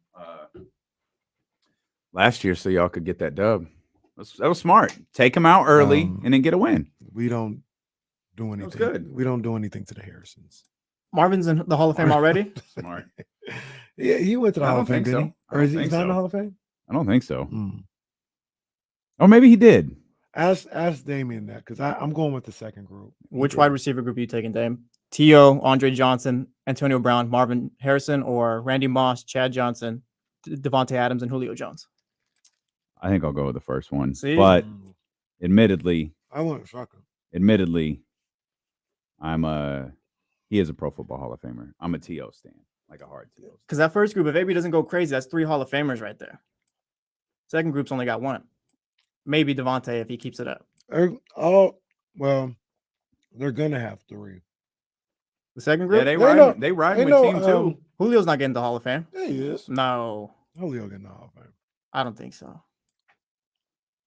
Julio getting the Hall of Fame. He's the same as Andre Johnson. If not, I think he's better, but So Andre Johnson's not a Hall of Famer, though, I'll say. Like, Julio's better than Andre. I don't think he is. That first one was cold. And they knew what they were doing right there. David J's right. I want Calvin Johnson. Right. They knew what they were doing. They knew what they were doing. They knew what they were doing right there because they didn't put Jerry in either one of them. That's the one. Can't do it. Yeah. Now, if they wanted to get like real spicy, you put Jerry in one and Megatron in the other. Are we doing Jerry with Stickum or Jerry without? Huh? Jerry with Stickum or Jerry without? Don't do that. I'm just asking questions here. I'm gonna try That's Joe the D second again. disrespectful thing you said today. Joe Davidson. Normally Joe's in here super early. That's why I got concerned. I just sent the link again. He said he got it. Oh, he did. Oh, okay. Just saying, Wizzo. Jerry said he's too Stickum. That's all it is. Chill. He caught bricks with his hands. Yeah, because he had Stickum on him. If I got one of them Renaissance t-shirts, would that be inappropriate? No. The one with her sitting on the horse? Yeah. Man. Would I get pulled into Stacy's office like, hey, pal?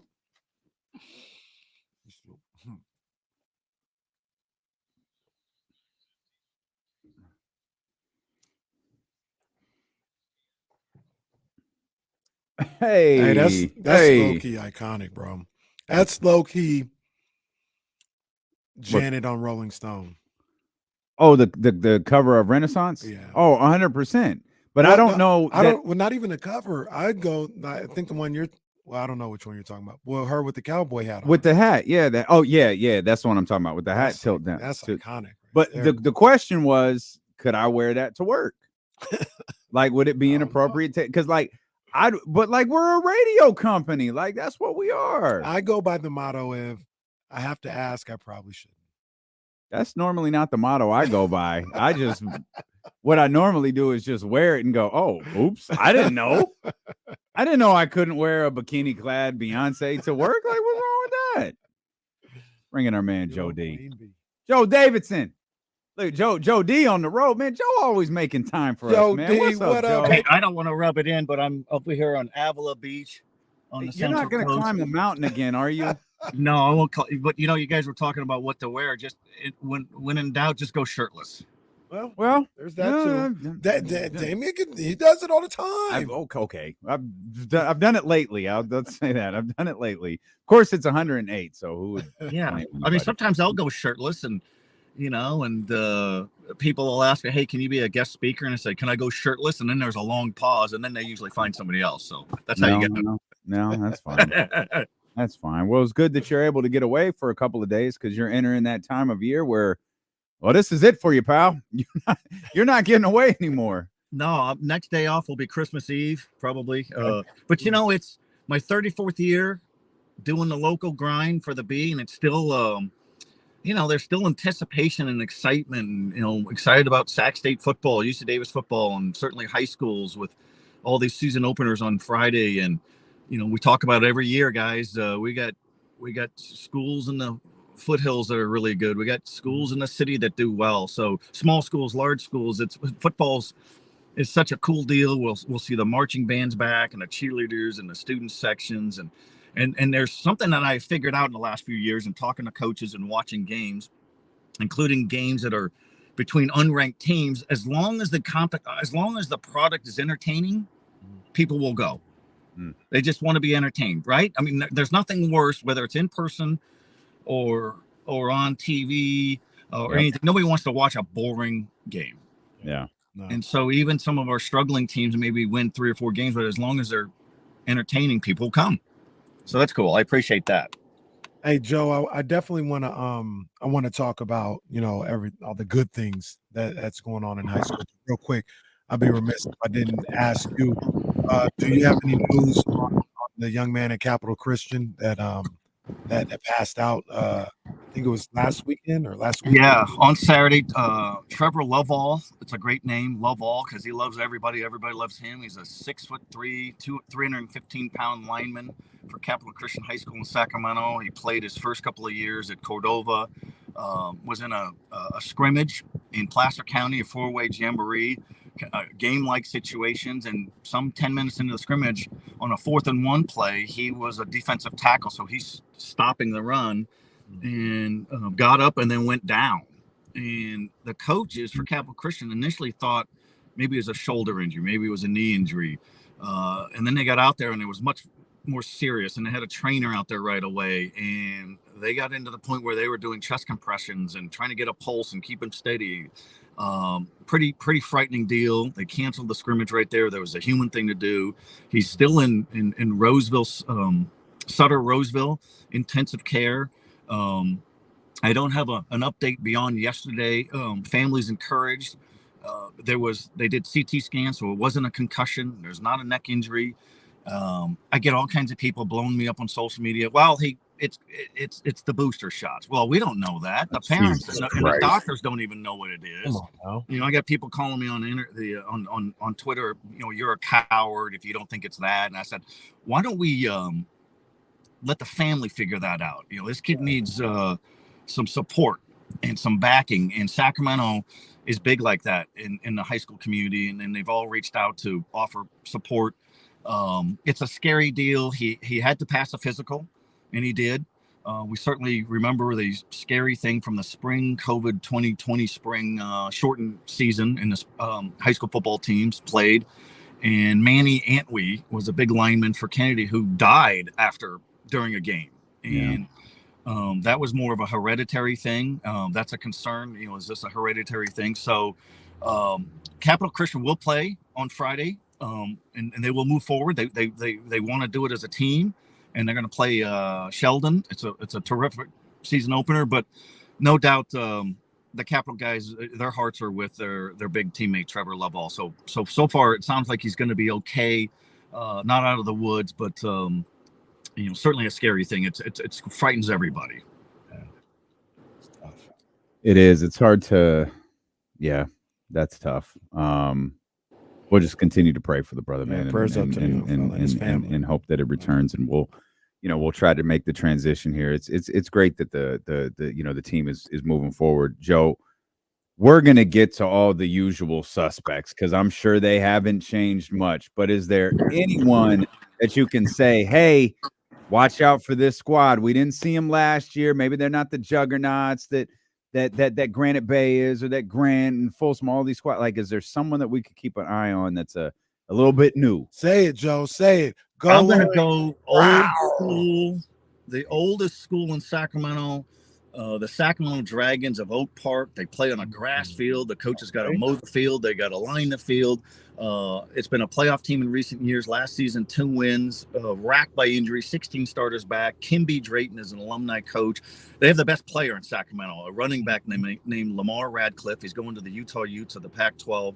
He is every bit a rumbler, and he's got a big tattoo on his forearm that says Rambo, and he's Rambo in pads. He's 6'2", 225 pounds, and he had 2,000 yards rushing as a sophomore. Missed last season with a knee injury. Full recovery, remarkable. Nice kid. His brother is the freshman quarterback, so you know what the older brother's going to say: just hand me the ball, and you'll live. And they got a cousin named Corey Radcliffe. So that's a team. That's an unsung team to look for.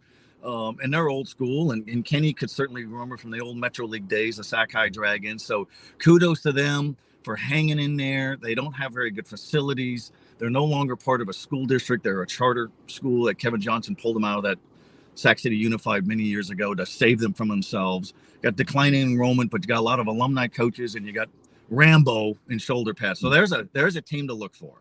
Yeah, shout out to my young boy Kendall Hearn too, man. Two sports superstar. Great basketball player, but a heck of a wide receiver as well. And kudos to Kendall Hearn because he is a sensational basketball player. And Sac-High won a section championship in basketball under first-year coach Matt Johnson, and he's an alum of the school. I love it when guys go back to their school, and he's playing football.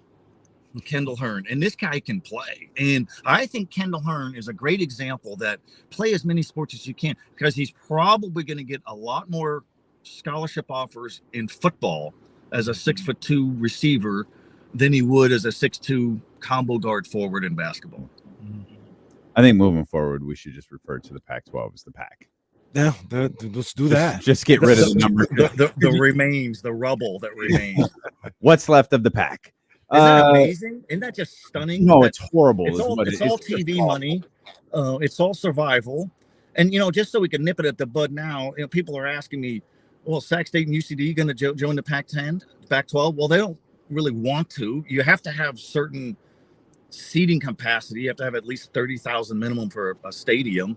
And I think those Sac State, UCD, Davis have 20,000 or so, 15,000. And they're perfectly happy in the Big Sky, the FCS, which is a great level of football.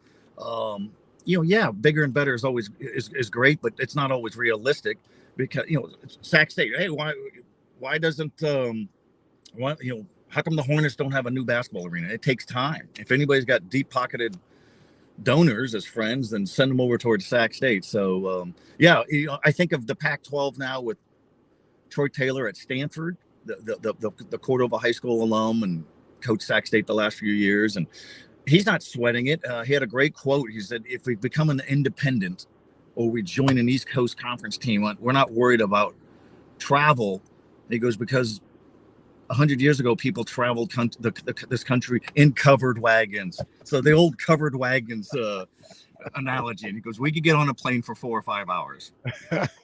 Yeah, that's right up there with Kyle Shanahan saying we don't even know if we're going to be here Monday. Brock Purdy melts. That's the only way. If he melts. These coaches and their analogies, boy, goodness gracious. We'll get to Levi Stadium if we have to get there by covered wagon. All right, Coach. I like Troy Taylor, so I'll ride with that. I'm going to ask, Joe, tell me about my Rockland Thunder, man. Are they up there again? Yeah, I got them in the top 10. Check us out. We got stuff every day all over the place on SACB.com. And the Rockland Thunder, the Thunderous, again, they've got a big, stout, strong offensive line. They've got skill guys, but who's going to be the quarterback? So that's the question there. The Sierra Foothill League, of which Rockland's a member, is led by Folsom, our number one team again, Granite Bay, Rockland, Oak Ridge, Whitney, Del Oro, just a tremendous league. And so I think we had 5 of the 6 teams made the playoffs last year. The same thing will happen this year. And so people think, don't you have too many of the Sierra Foothill League teams ranked too high? I said, no, that's the best league by far. 5 of your top 6, it looks like. Yeah. And here's an example. Granite Bay won 1 league game last year. Well, how are they allowed to go to the playoffs? Well, because of strength of schedule, and beat teams like Vacaville and Elk Grove in the non-league that won their league championships. And then Granite Bay lost league games, but they were tight games.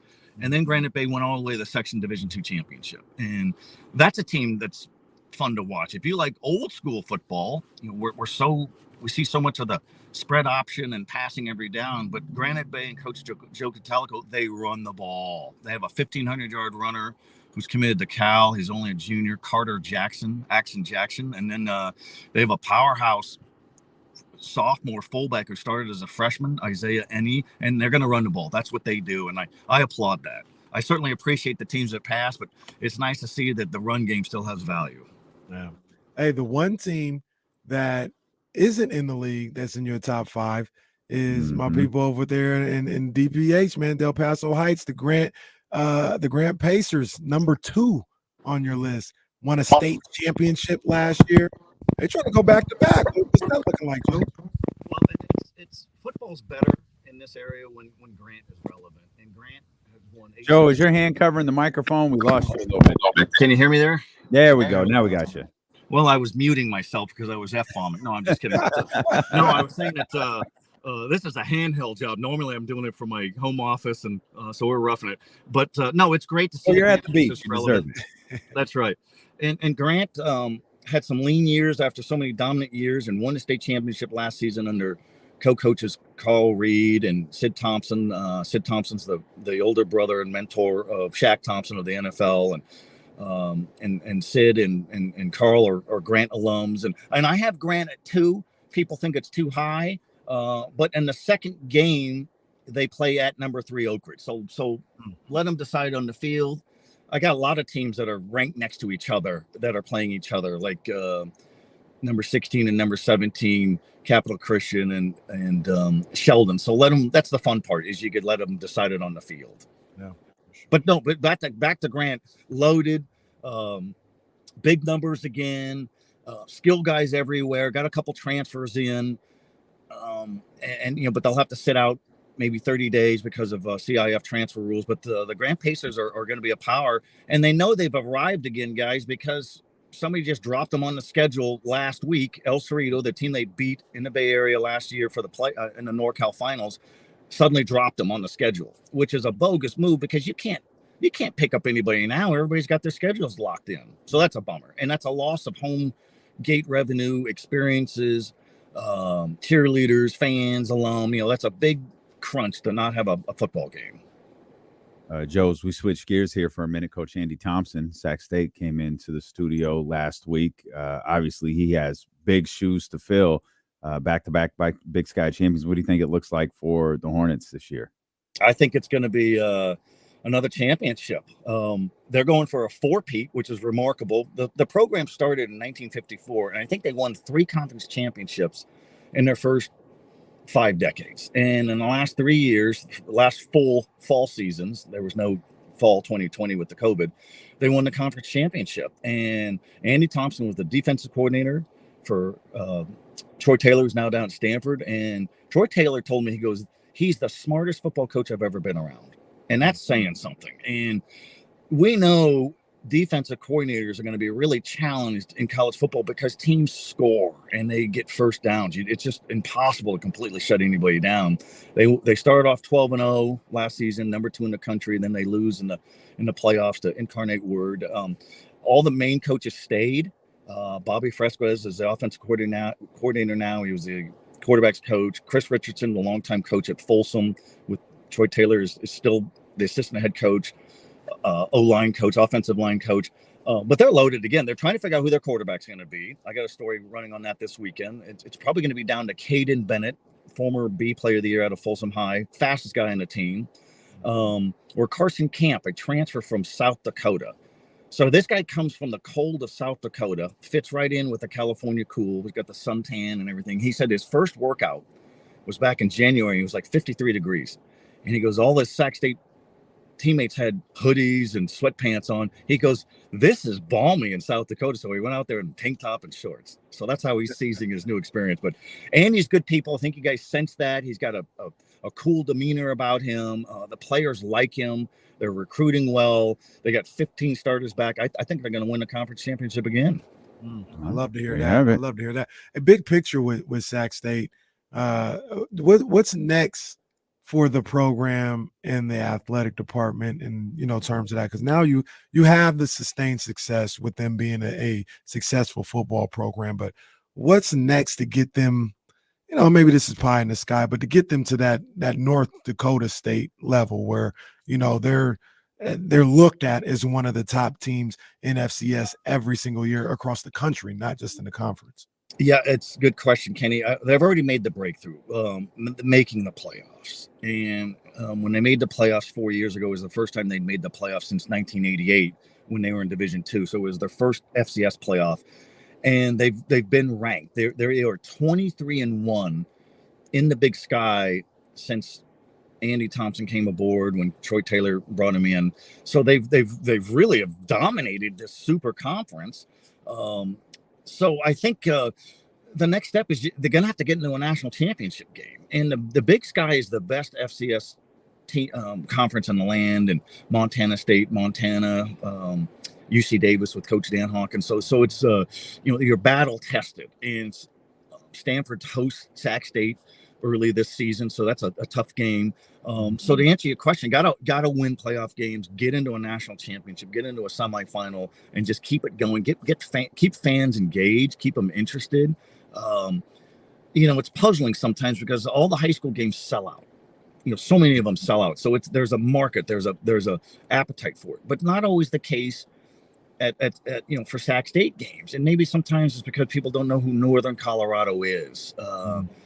But if you want to see good football, entertaining, good high action football, the Hornets at Sac State and the Aggies at UC Davis provide that. So I think they're on the right track. They have a new president who people really like over at Sac State, and he has hinted at, hey, we're going to explore. We'll see if we can look into the Mountain West and expand our facilities and get a basketball arena. And so you like administration that is ambitious. That's for sure.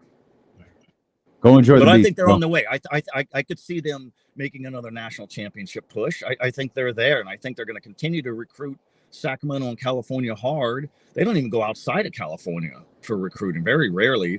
And so it's all right there. It's all doable. They've got good rolling momentum after some lean times. Hey, Joe, I'm gonna give you another job, man. We need a high school sports show, man. After the Cal High, after they stop, we need to bring that one. What was that on Channel 10?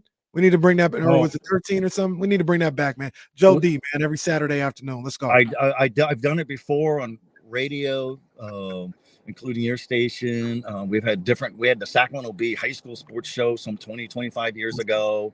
But and I love Nick Pecoraro. He's one of our guys. He freelances for us. He did the Cal High TV thing, and it comes down to dollars and cents. And is there sponsorship? Are there car dealerships that will help fund these type of things? And unfortunately, there aren't enough of them. We had a video blog for a couple of years at the Bee, the Buzz. And we tried to market that and sell it, and it just couldn't get a lot of traction. So that's common across the country, unfortunately. That's why I appreciate our subscribers. We have all these packages, 99 cents for 3 months. Well, that's football season, that kind of thing. So, the more people who jump aboard, the more sustainable it is. Just like your show, you need listeners, and you need followers, and casinos to reach out to you guys and come out and do your thing. So and because high school football and high school basketball, Kenny, as you know, is such a big deal, and it keeps getting better and better. And California is such a great state. You got private schools that are powerhouses and public schools and guys who go to the major colleges and guys who land in the NFL and the NBA and Major League Baseball. So that's not slowing down anytime soon. And there is an appetite for it, but are there sponsors enough to keep it going on a television, radio medium? Well, if you're in a pinch, just call Damian.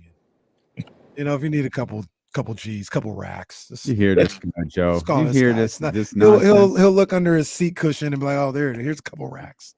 Yeah, that's so funny when people say, "I want you to shake your couch cushions for change." Who carries change around anymore? Right. I mean, he just uses Apple Pay for everything. Like that's exactly right. Venmo. Somebody said, "Hey, you want me to Venmo?" I said, "What, are you getting mouthy?" Yeah. Oh, Venmo. That's right. The app. Right. Joe, we appreciate you, man. Go man, enjoy Joe. the beach. This is your last day off for a long time, man. Go enjoy it. Damian, Kenny, you guys are the best. I appreciate you guys. Thanks for having me on. Thanks for bearing with me. Thanks for allowing me to mute myself when I cover the microphone. Joe, get your thumb off the microphone. So that was good. Joe. You made time for us, Joe, man. Let's make sure we catch up in a couple weeks again, man. Anytime. Yep. Always there for you guys. Thanks, guys. Thanks, Joe D. That's our man, Joe Davidson, right there, Sacramento Bee. He knows everything as it pertains to local sports. Man. Absolutely. Legend. My man covered me. Time from the beach. Yeah, covered me at CK McClatchy. I heard. I don't know this for sure. Highlight of his career. Well, when he got to interview my mom. Well, interviewing your mom is an experience. Talking to your mom is an experience.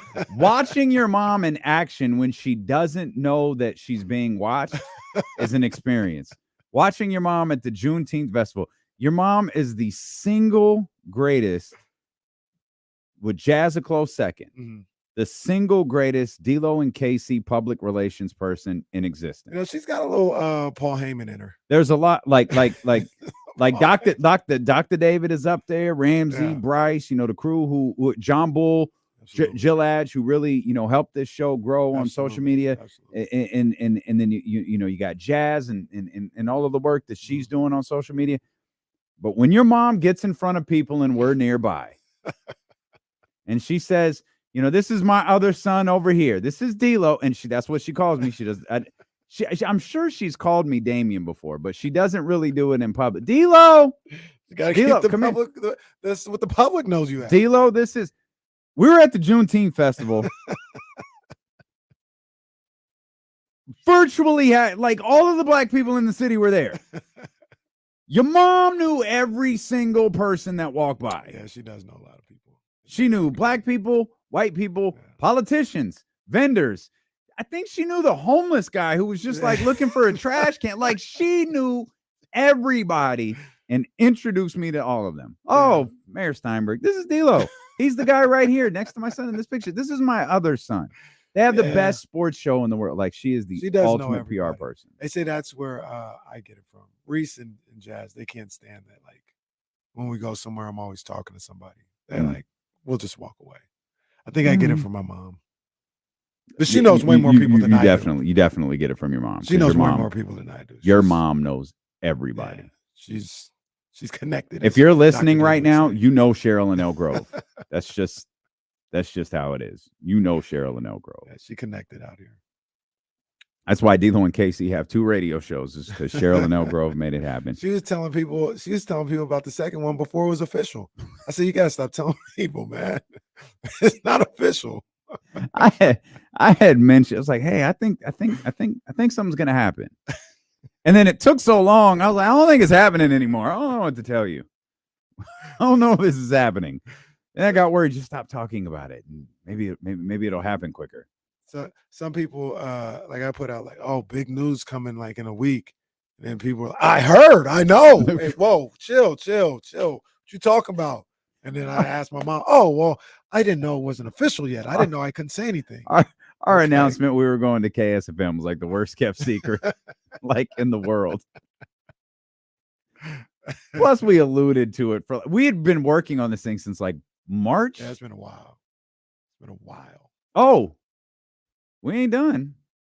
No, sir. We are not done.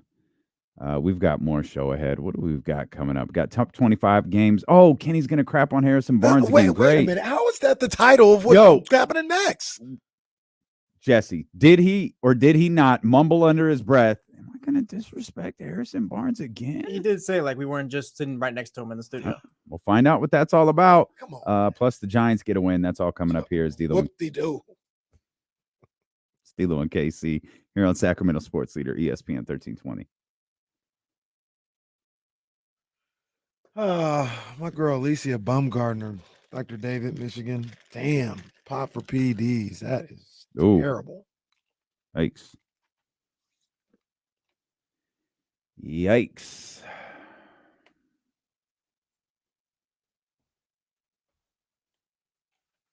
That's pretty funny. A few people did think that. That was pretty funny.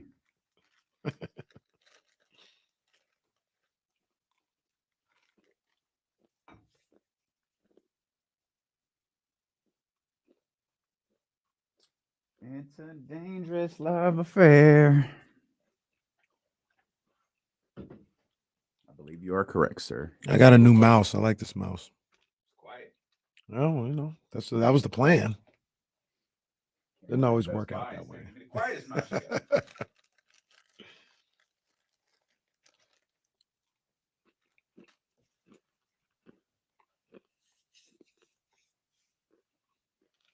Yeah, Anthony, I heard it's pretty hot outside. You fixed the humidity in there? Yeah, it's cooler now, but Okay. it was some BS earlier. I had to go to the engineers and ask them what's going on in here.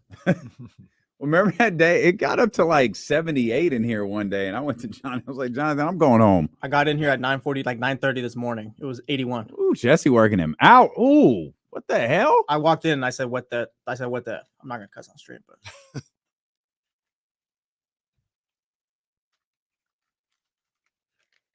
I love these summer nights. I went out last night to charge, and No. it's just nice and warm outside. It was like 11 o'clock.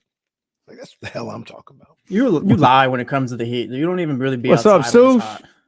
Shout out to the homeboy Sush in here. Hey yo, what up, Zeus?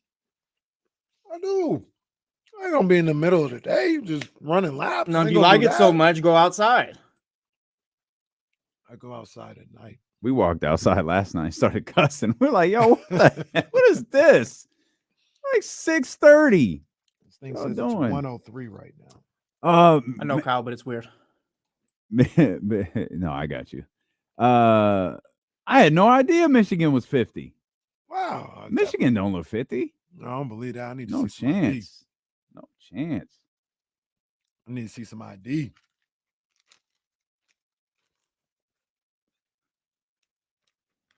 No, let me see your ID. I feel sorry for your mother. What you say about my mama? That was an underrated movie. Don't be a menace.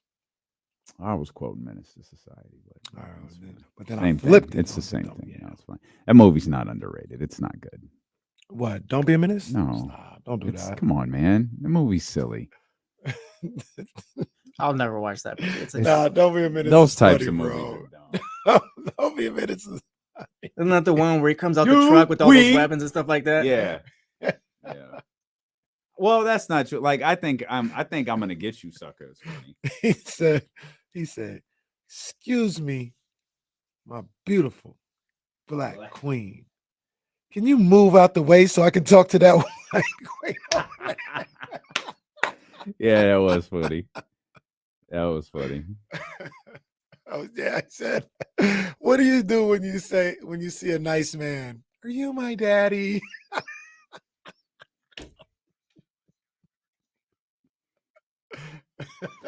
It's funny that I don't be a menace to South Central, but I like I'm gonna get you, sucker. It's essentially the same classics. thing. It's Two the same thing. classics. I like those movies. And then High School High. That's a classic too. I like Isaac Hayes and I'm gonna get you, sucker. He makes me laugh. I gotta see that again. I don't Look, remember. brother, if you don't dig, I'm a lowliest voice. You can get out on them little tender bunions of yours and walk your ass home. Boomerang was on the other day. Ooh. And it was just I just saw one moment when they were working out and they were talking. You ain't hit it.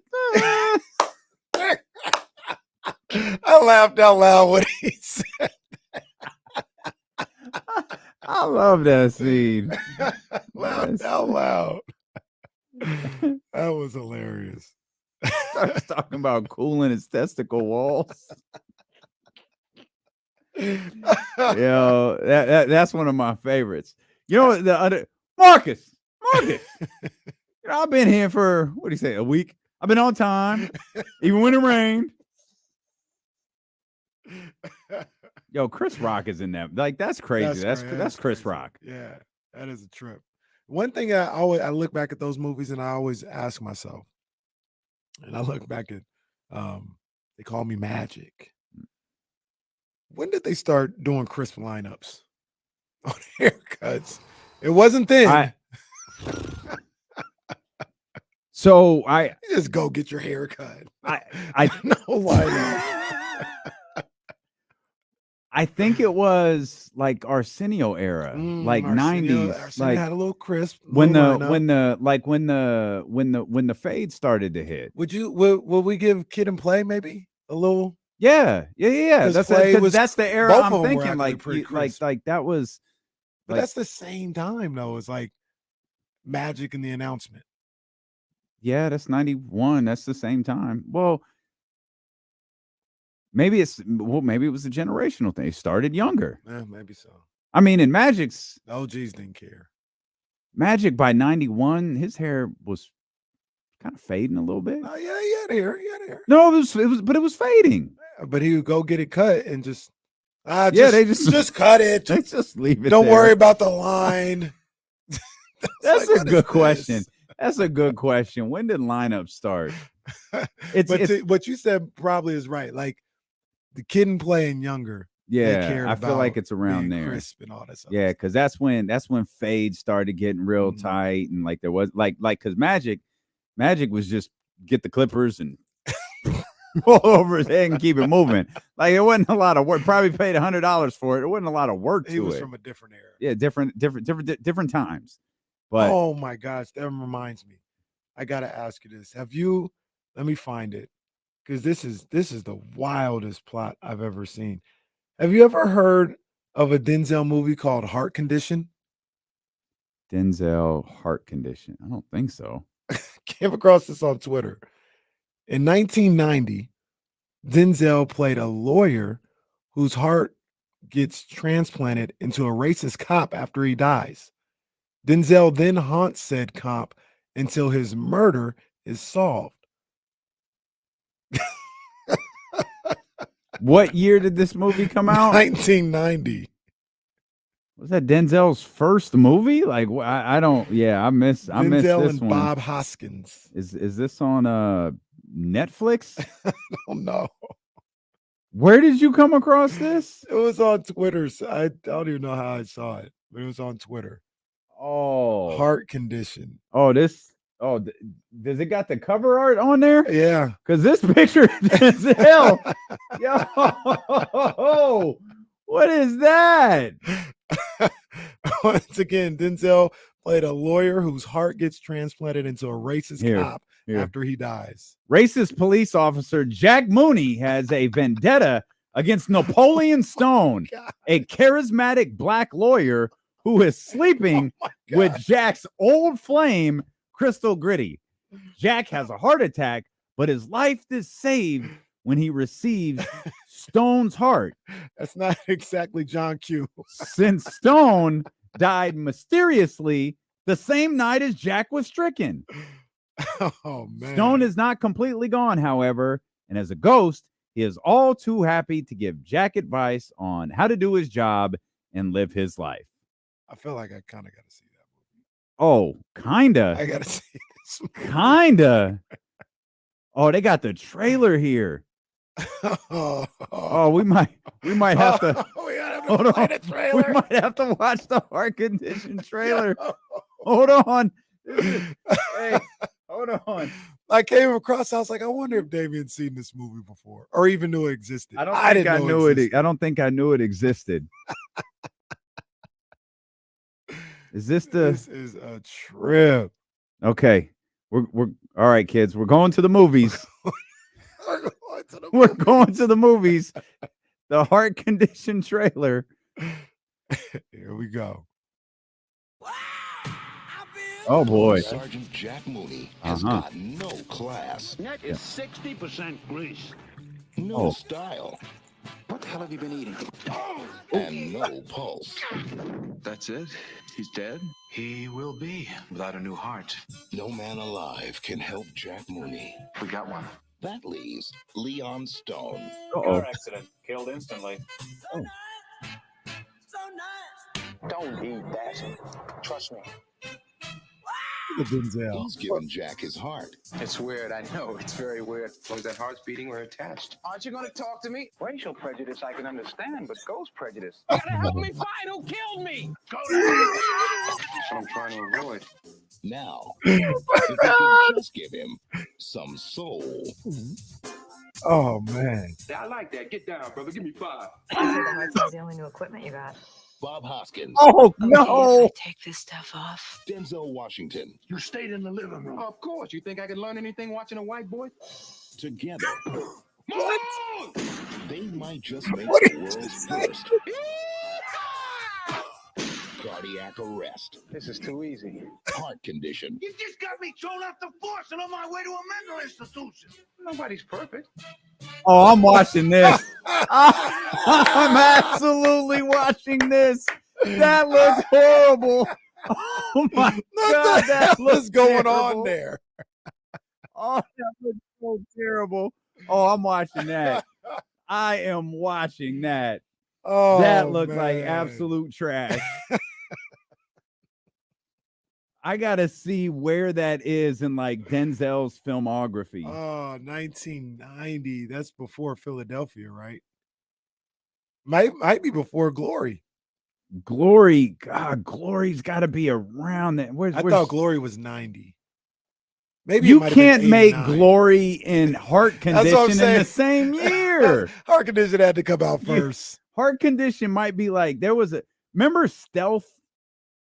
Oh, Stealth was a bad Jamie Foxx movie that he vaguely, recorded that they filmed before Ray, vaguely, and then Ray won the Academy Award. Then they dropped Stealth, so his no. follow up to Ray was Stealth. Oh no. Glory came out in 89. Heart Condition came out in 90. Oh. Oh, Yeah, he had a couple of movies under it. Mo Better Blues dropped that same year. in 90? Yes. Wow. Movie the budget $10 million. The box office $4 million. Oh, Denzel cost New Line Cinema $6 million. I need to know when the movie. that's probably why he's doing a new Equalizer. You got to pay that back, Steve. The movie's reception was largely negative,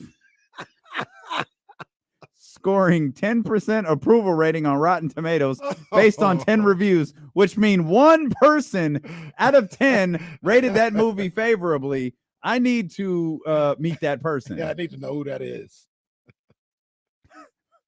Vulture ranked 47 Denzel Washington movies with Heart Condition coming in at 47. Oh no.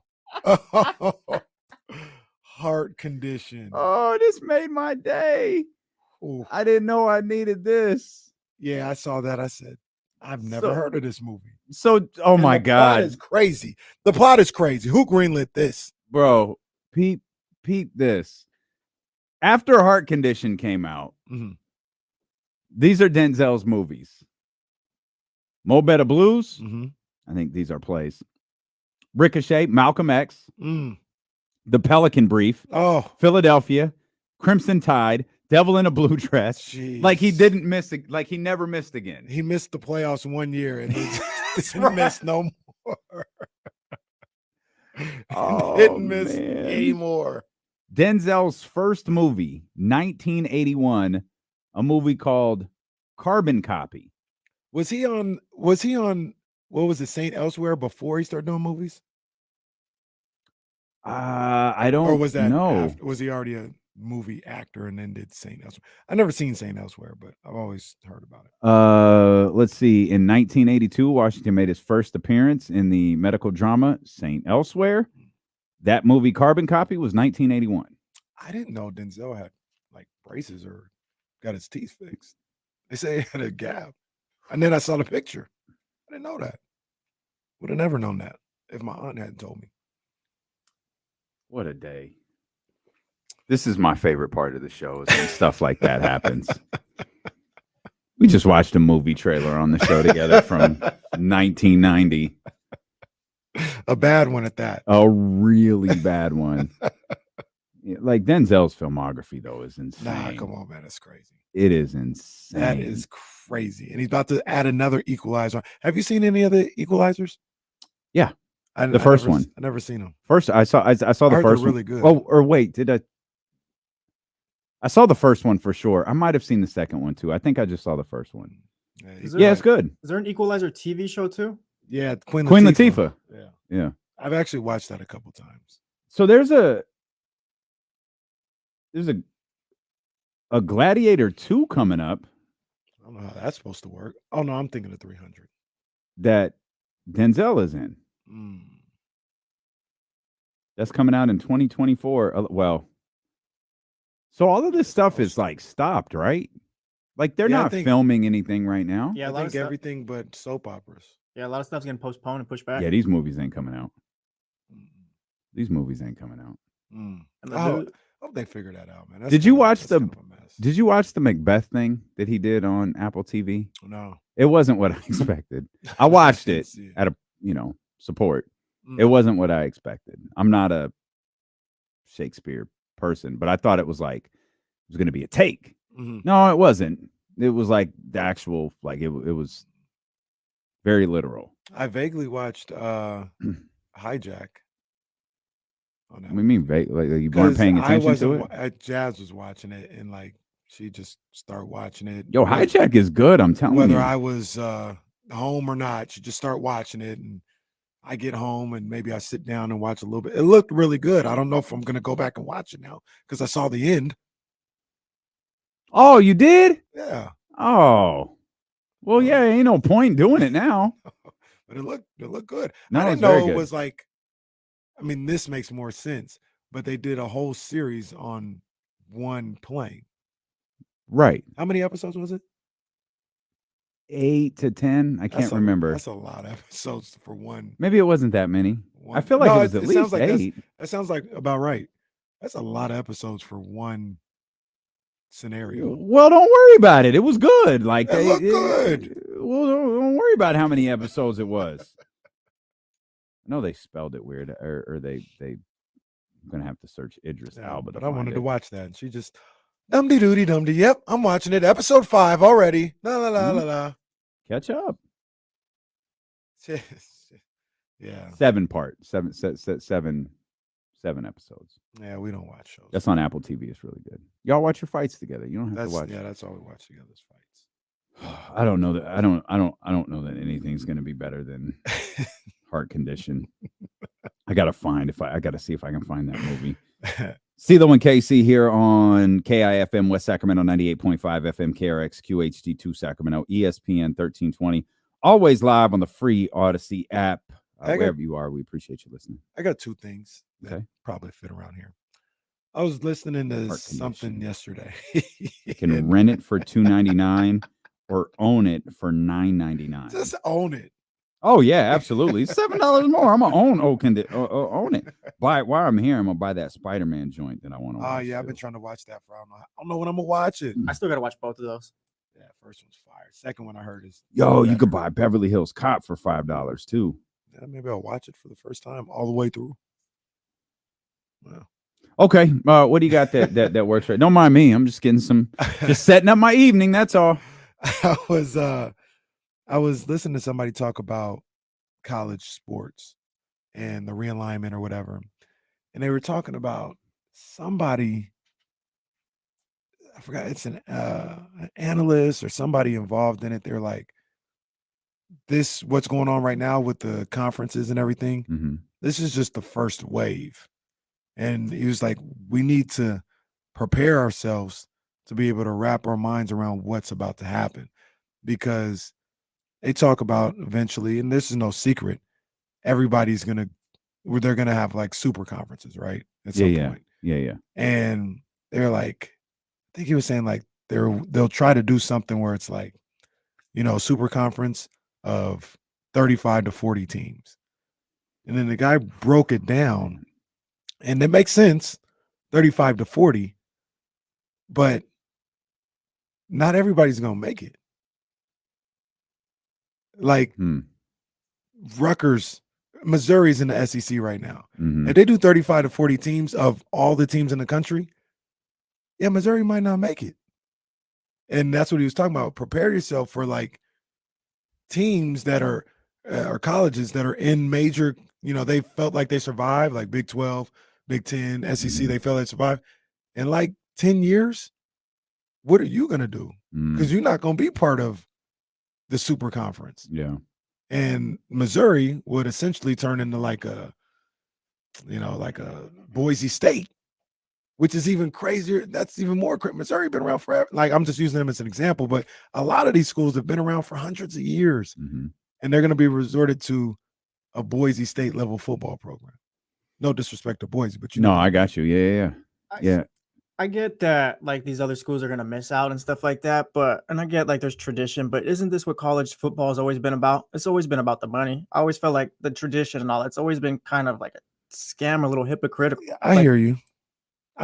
Like this is what it's always been moving towards. I kind of feel. Yeah, I understand that. No, it has. I think what happened a couple of weeks ago, but what with the Pac-12, like it felt like so sudden.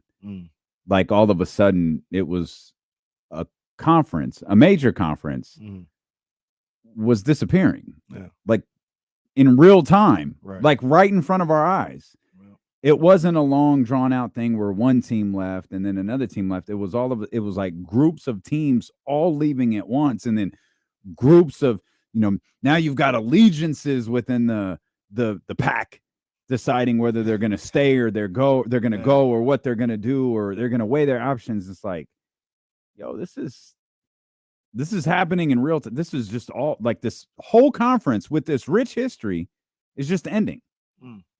Now, Crazy.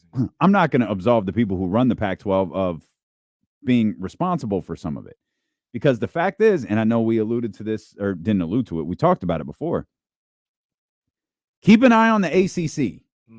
Because all it boils down to, as we've learned, it doesn't involve history, tradition, your school, nothing. Joe D said this a minute ago. It's about one thing and one thing only. It's about your television money. Pac-12, when Pac-12 came out and said, "Yo, yeah, we've got this. We're working out a deal with Apple." Okay, but the hell does that look like? Right. Is that like a subscription to the Pac-12? Because a subscription to the Pac-12 is a whole lot different than Apple going to you saying, hey, here's $1.5 billion to put your games on our platform, which is what ESPN has done with which is what all of these other conferences have been able to get. Yeah. And the ACC are locked into a deal for like the next decade. It's only a matter of time before that conference is gone. Yeah. Because they're not going to be able to keep up. Now they can collectively make the decision together that, it's okay. Like we can get by with this. You can't win national titles that way. Right. You can't keep up. If you're a conference spending $10 million per school going against conferences spending $50 to $80 million on school, and you can deal with the fact that you can't compete, then so be it. That's not going to happen. No. That's absolutely not going to happen. And the crazy thing about it too is I don't know what this means for basketball and the other sports, right? Like, I guess the guy was talking about what would happen is, say you were in the super conference and you'd be in the super conference in football, and maybe you just go back to maybe you have the Pac 8 for basketball, the Pacific Athletic Conference. That's all it is now. Right. You don't get a number attached. You get all that for your softballs, baseballs, and everything else like that. But football wise, you'd be left on the outside. That's just a crazy notion. Because I agree. I that is where they're going, in my opinion. You can't have more than like 40 teams, and there's there's 40 teams damn near between the SEC and Big Ten.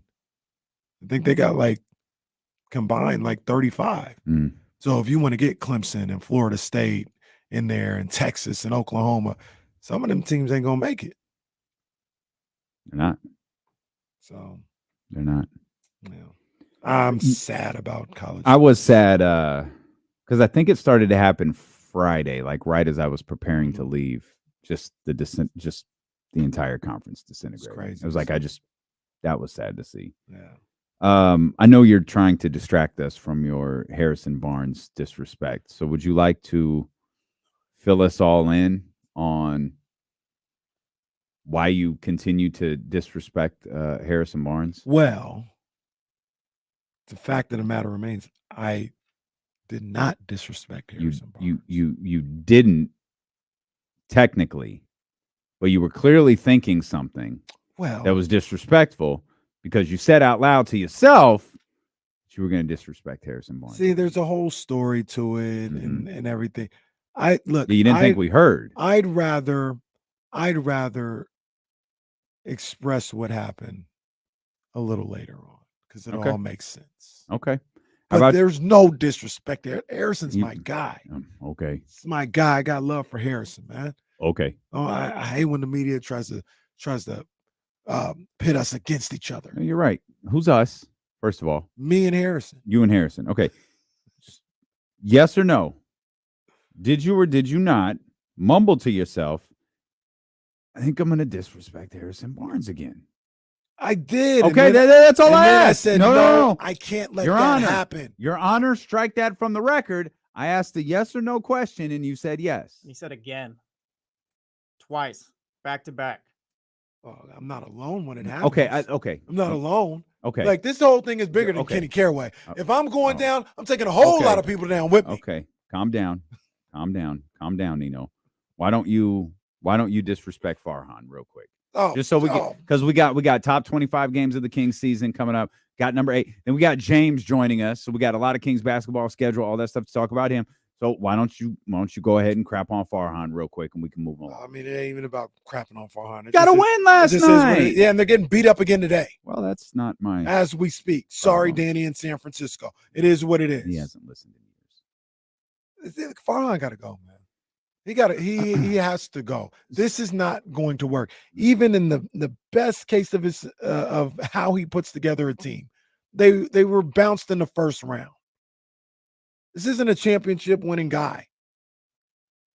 It's terrible. And he's got to go, man. Go find something else to do. Be with another organization or whatever. But when it comes to building a championship, building a consistent playoff team, I didn't even realize, this is his 6th year. 6 years, we got one playoff berth to show for it, and now they're in the wild card now. It's not the same as the wild card 4 years ago. They got like 5 teams in the wild card. It's not the same. I'm not giving them credit, man. Is he following orders from the owners though?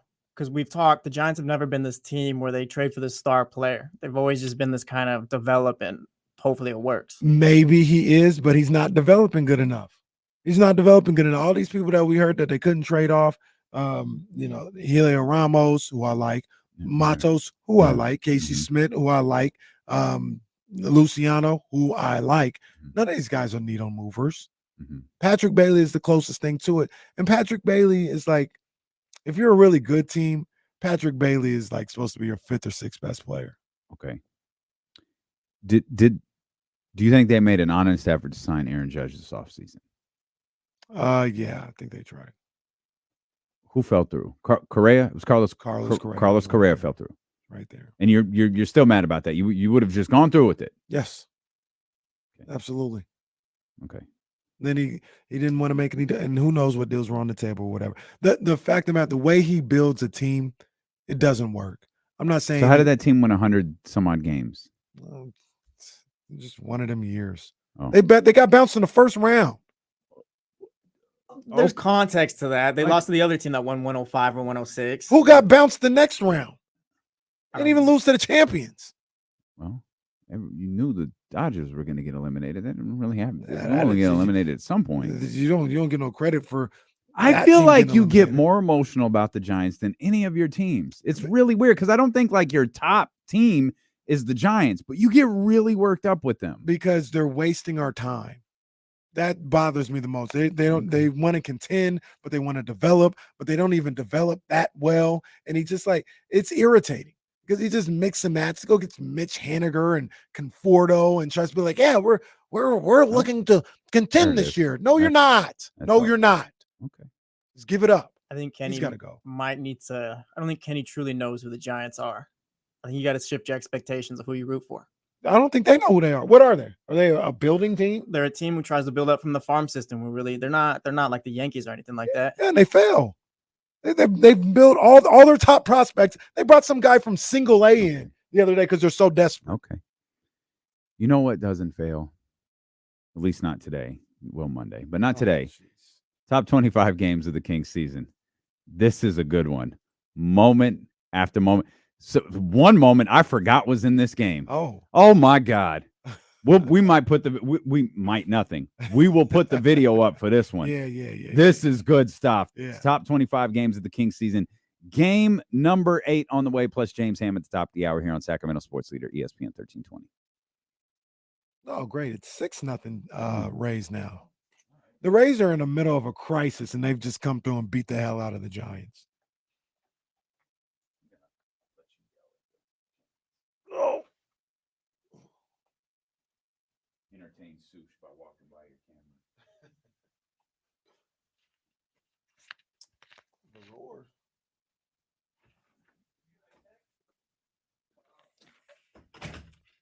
I feel like that's just how baseball's moving now too. Because even the Red Sox, they don't really do anything. Yeah, I'd be pissed about that. But they bring in all this money, right? They get all this money. And then if you're developing so much, why can't you be like the Rays? The Rays don't go buy nobody. They just develop studs. They be in first place. Even the A's, they're sorry, but they develop. They just move them on. Giants, Braun got one guy that's produced. No, maybe two. I don't even know if Camilo Duvall is his. But too many guys. They told, yeah, Casey Smith, he gonna change everything. He back in with the River Cats. There's a lot of that ever since Joey Bart. This guy. Gosh, Joey Bart. Oh, don't remind me. Bless his heart.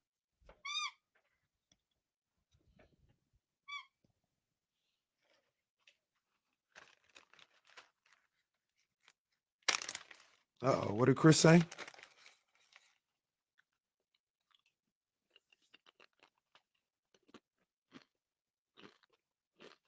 Oh, yeah.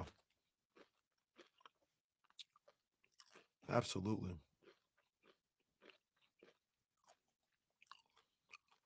Been a busy week, man. Busy week. I need to get my legs under me. 13th round, I'll be back next week.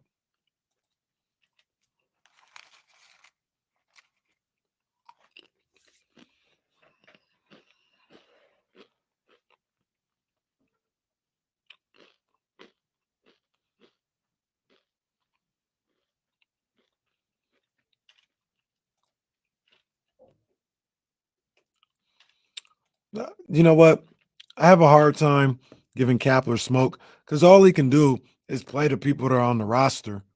That's all he can do. He ain't got no talent. He out there running Jock Peterson out there all the time. He ain't got no talent. So Kapler can only do what he can do.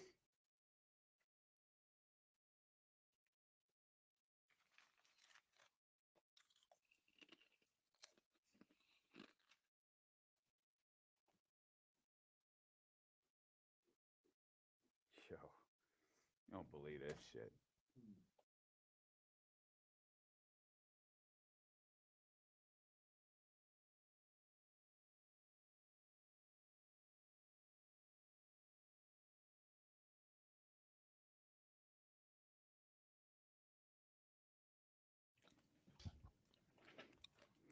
Some of y'all out there soft, boy. Oh my God.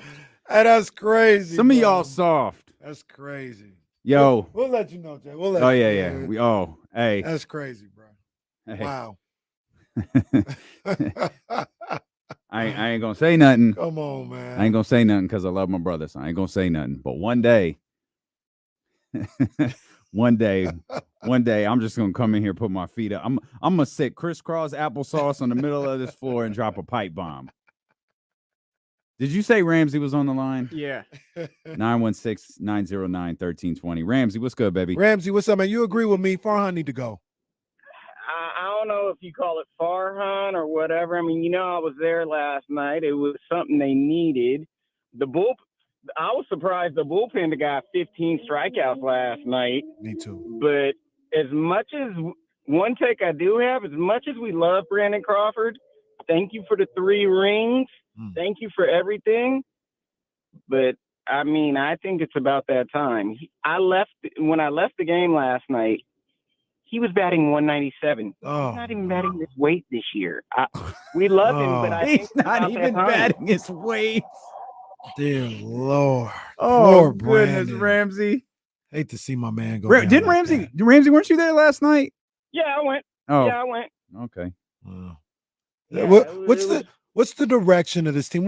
That's the other thing, Ramsey. What are the Giants doing? What are we doing? Are they trying to have a youth movement? Are they what are we doing here? I wish I could answer that question myself because I don't know. I don't know. I don't know if they're trying to go all youth or they're still trying to win. I don't know. And what I'm really fearful is of this upcoming road trip starting on Friday. 3 at Atlanta and 3 at Philly before you come home and have Atlanta again next weekend. No, I'll tell you right now, They're gonna Ramsey. win 4 of those games. Oh no. I'll tell you right now, Ramsey. There ain't no need to be fearful. This season is over. This season's done. Well, finished. like they're just gonna get in the wild card and lose. They're not or- even getting the wild card. They're not getting the wild card. Miami gonna catch them. I will say with the Giants, it always feels like fake hustle when they get like linked to these big name free agents and stuff like that. We kind of know how they run. Man, Ohtani. They ain't getting Ohtani. They could give him $2 billion. It don't matter. He ain't going to play for the Giants. Why would you want to play? Why would anybody want to come play for Farhan? He ain't gonna go get you no help. Or the ownership. I think the ownership plays a big role in it too. I don't really like the direction of the Giants ownership at all.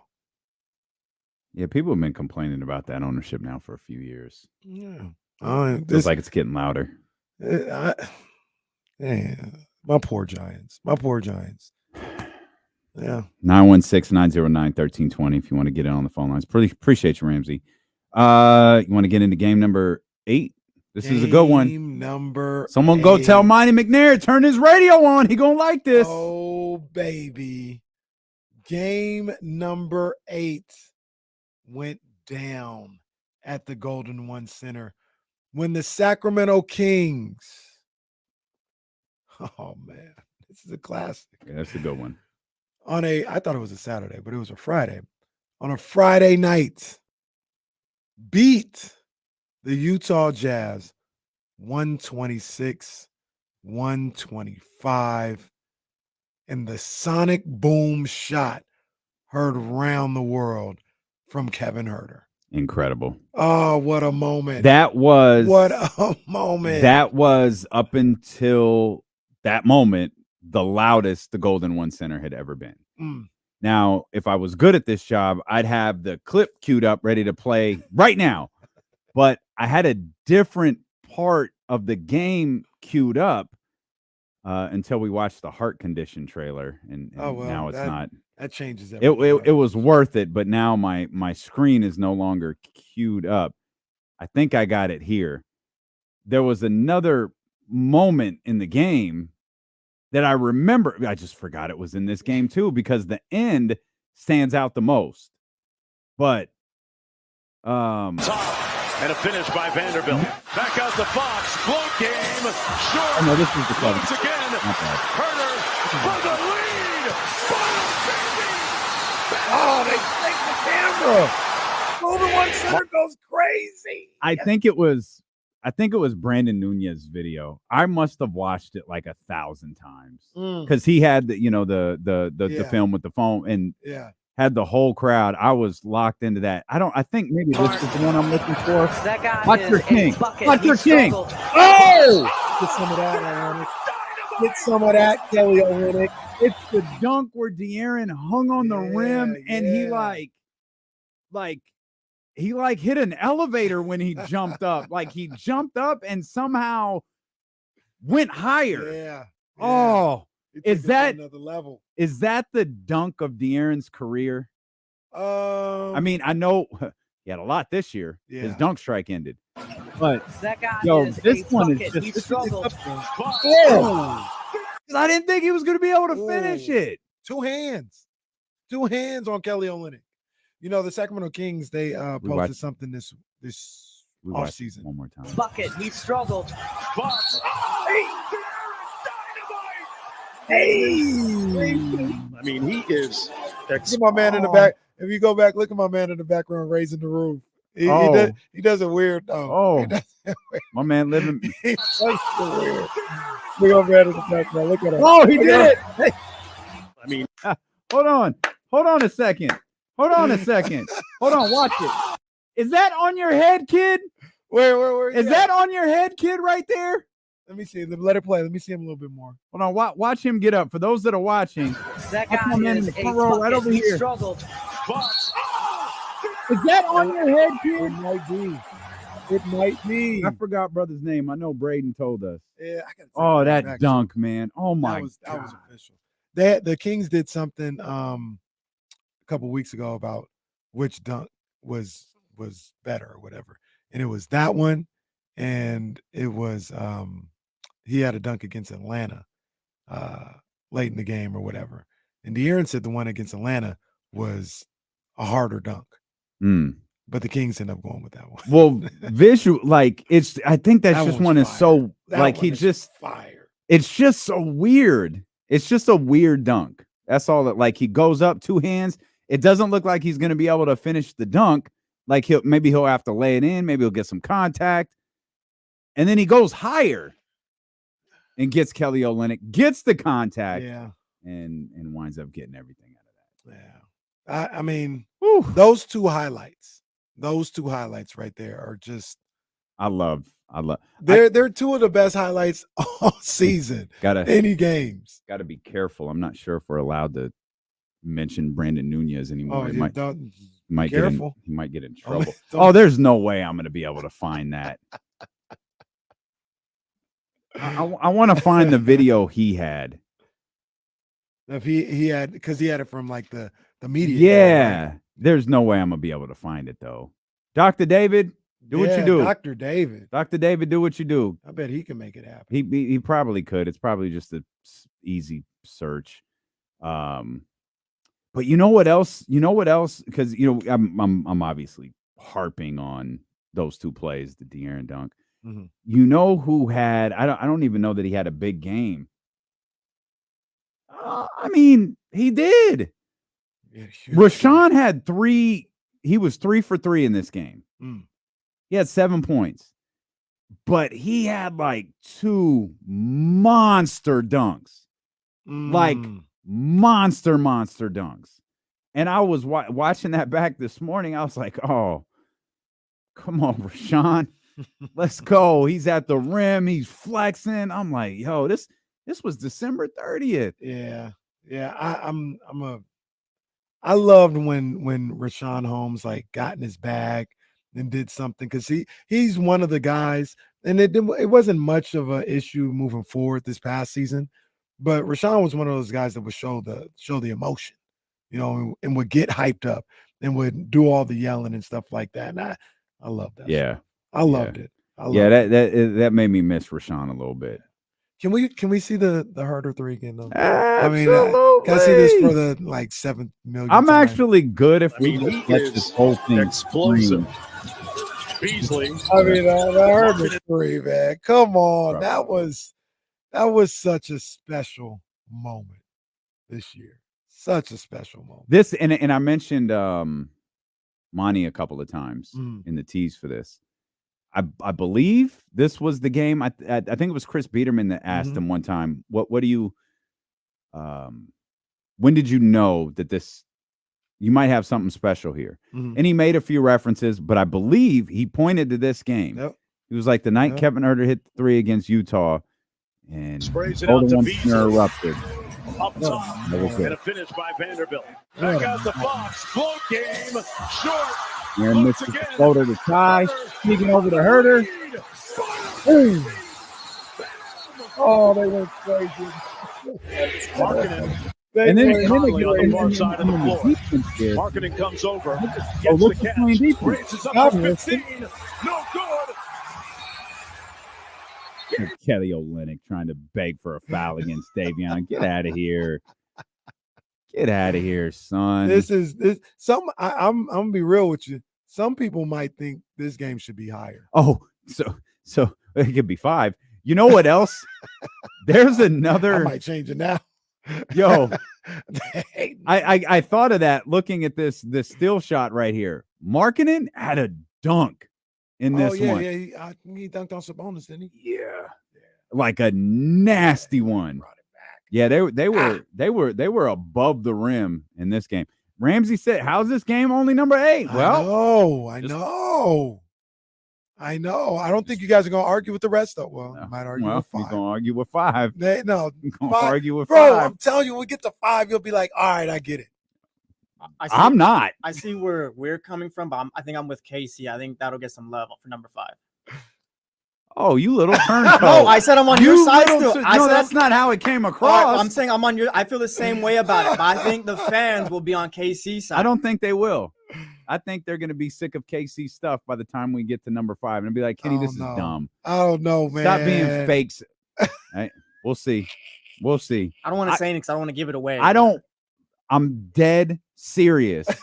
I swear to you, this isn't radio. Haha. I was confused. When I saw number 5, I was confused. Don't do that. Don't do that. When Kenny gets into it, I think they'll be on his side. I don't think. Well, be me and Ramsey then. So I don't think Ramsey's going for it either. Right. So let me. Me and Ramsey are going to agree on something for the first time ever, maybe. I don't want to give a whole lot away, but I mean, I understand you can make the argument it's a top 5 game all year. You can make the argument. This one right here? Yeah, I'm confident in the list, but you can make the argument. Somebody can say, this is a top 5 game. So the only, this is, when we were talking about the Lakers game being so low on the list, it was like, well, we got to see how the list plays out. And I could figure out where I can move different stuff. Like there's not much you can do here. No. I mean, I can see definitely 5. I can probably see people make the argument this was bigger than 6. I won't.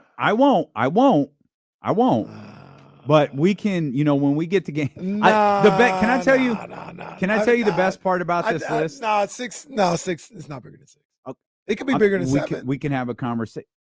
No, I don't think so. No, obviously, I don't. You think so. can't say it's bigger than 7 when you have 5 at 5.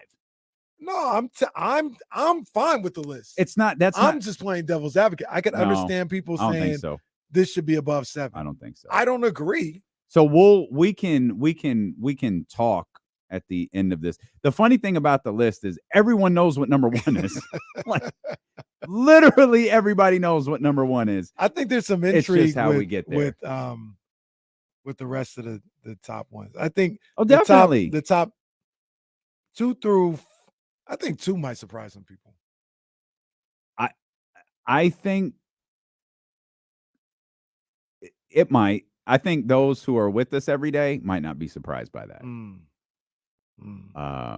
But this is a fun list. Obviously, again, now we're at game number 8. All of the games are huge. Like you could just go through the list and figure out what games we haven't covered yet, and know that we haven't touched a playoff game yet, right?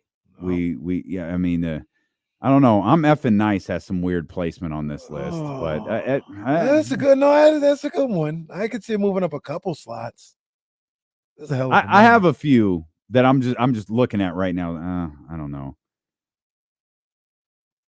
But the rest of these games, they're going to be fun. Now I really can't wait for Monday because we might start the show We might start the show with the top 20 just so we could get into game number 5 because this could create a 3-hour discussion. James Harden's going to say something out of pocket about Morey again this weekend. But no, we got to get game number 5. Yeah, we got to get game number 5. James Harden go pull up to the kids' camp bumping Biggie. You're going to be bumping Lil Durk. Got Lil Durk blaring out the speakers. Yeah, man. But no, this was a hell of a game, man. I remember how I watched this entire game. I remember where I was when it happened. Yeah. How I reacted. Yeah. This was a heck of a Keegan.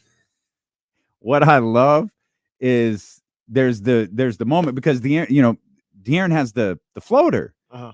So De'Aaron misses the floater. So you have that moment of like exhilaration, and then it like drops for a second. You realize the Kings get the ball back.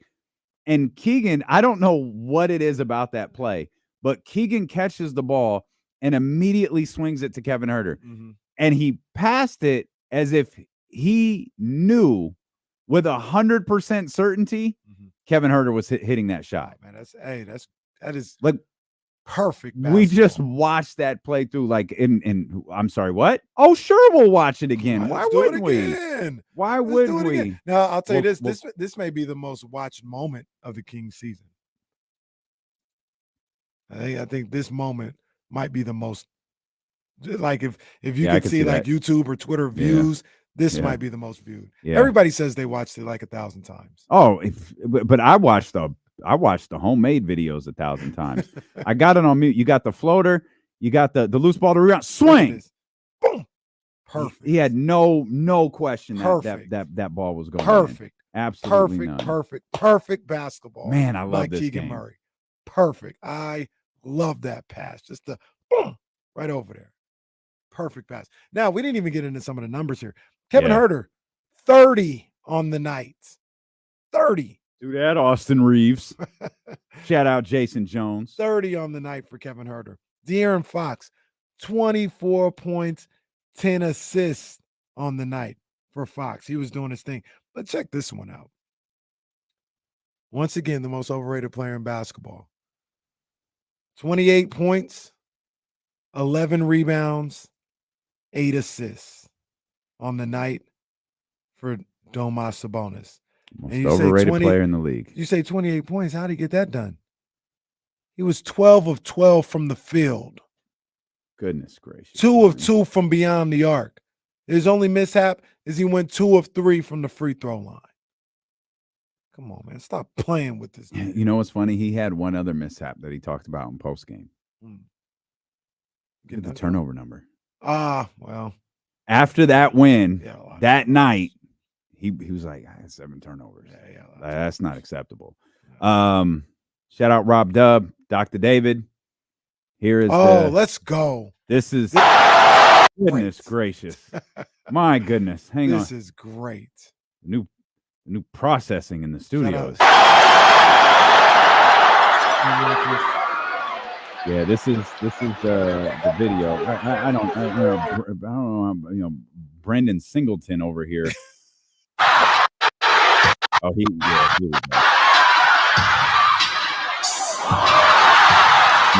Crowd top here. Further bucket. My God. It's like the glass broke in 1988. With this moment right here, ironically enough, you think that like the crowd reaction was bigger because they had just missed 2 shots? Like if they would have came down and got it, I mean, it would have still been a big reaction. But I think the anticipation. Yeah, I think, we got it. No. We got it. Sure. No. Oh, let's go. Well, it's also absolutely. I absolutely believe it. But it's also the win. Yeah. Like because Fox's floater, because they're down 2. Mm-hmm. So Fox's floater is to tie it. You're like, okay. And again, everything kind of happened so quick. I think it was Harrison got the ball. Keegan swing, and you barely had an opportunity to regroup from the missed De'Aaron Fox shot. You barely had an opportunity to react to Harrison Barnes' offensive rebound before all of a sudden Kevin Huerter had the ball in his hands, and it's build. Big pop. Boom. And that was a night. Our guy Worldwide Woe, he because he gets all the clips or whatever, and he says, "My God, they moved the camera with the chair."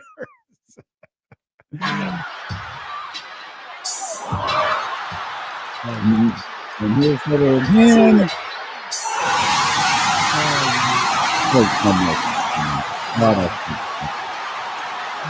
I also remember this night I as hope well. no one's upset for me mentioning Brendan's name. I don't want him to get in any trouble. They be getting testy over there because of that.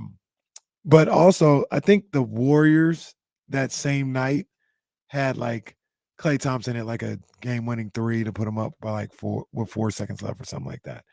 And Rob again, he was like, "Oh my gosh, basketball in Northern California is going crazy." And he had them playing back to back, like streamed them both, and like we were both just going crazy. Sacramento and the dental office. Brendan's that video that we were just playing, 500,000 views. I may have got 100,000 of those. Yeah, easily. Game number 8, Kings Jazz. Ramsey right though. I don't know. I'm very confident in the list, but like that's number 8. Yeah, that's good. What? That's number 8. That was a. I think the game holds a little bit more. Not that we just relived it, felt it, the whole thing. I think some of it that put them 4 games over 500, and again 19 and 15. Mm-hmm. That I do think it does have some weight. That Monty was like, that was the game where I thought, hey, I think we got something here. Yeah, I think for sure. We all heard that. It was like, yeah, there was a feeling in that place, like it's different. It's different. This is special. But no one wanted to say that because we've said that before, and it wasn't. Right. Yeah, I think Lauri Markkanen hit a 3 late in the game. The Kings were up a lot. So by the way, I don't think you mentioned this. Markkanen had a ball game. Oh, he was killing. He was nasty. We mentioned the dunks. We mentioned the dunk. He had multiple dunks, but he finished that one with 36. 36, and he had a big time 3. It was his only 3 of the game. To put them up late. I think it was under a minute to go. The Kings were kind of, ahead for most of the fourth, and the Jazz clawed back, and Markkanen hit a 3 with under a minute left to give him the win. And I was terrified of him on that last shot, but it was great defense by Harrison Barnes. Look at you. It was great defense by my man. It was. I was terrified of Markkanen. The way he was playing that game, I was like, he's gonna score. Yeah. Like, don't let him get the ball. He's gonna score. And yeah, I thought he was gonna cash out. Yeah, Harrison was all over him, man. They played that ball well. Davion did a great job. It was a great final. Was it like 4 seconds, 4.5 seconds or so? I think it was. That was a great job by them. Yeah, a really good game from Jordan Clarkson. Mike Conley had 17 in that one. Walker Kessler was really good in that one. It's wild. Walker Kessler. You mentioned the 12 of 12 from Domas. Kessler was 5 of 5. Yeah. Then what did Kessler get? Did he get an MVP vote or something? What was it? Justin? He got a Rookie of the Year vote. It was. I don't remember. Let me double check. He did get a Rookie of the Year because Paolo won it, right? Yeah. And I think he would have been unanimous if that guy didn't give the vote to Oh, Walker. that's right. Yeah. That's what happened. That's dumb. Walker Kessler, good ball player. He's very good. First game of the season, Utah. By the way, Utah's been on this list, twice in the last 3 days? Twice, yeah. Wow. Well, not a bad game to start the 2023-2024 season with. But expectations for Utah? I don't have high expectations, but they're well coached. They got a good team, right? Like Lauri, they got good. Walker, Jordan is still there. Yeah. They got some talent. They're not awful. No. They're not a playoff contender. No. They've got good depth pieces, but they need to replace Gobert and Mitchell still. John Collins. That's right. They did get John Collins. How'd they do that again? Trade. They gave up basically nothing to Atlanta. Oh, man, I completely forgot the John Collins trade saga was over. I'm going to miss that in February. It's going to be RIP to the John Collins trade. Yeah, but I'm not the biggest Collins guy, so I don't know that moves me too much.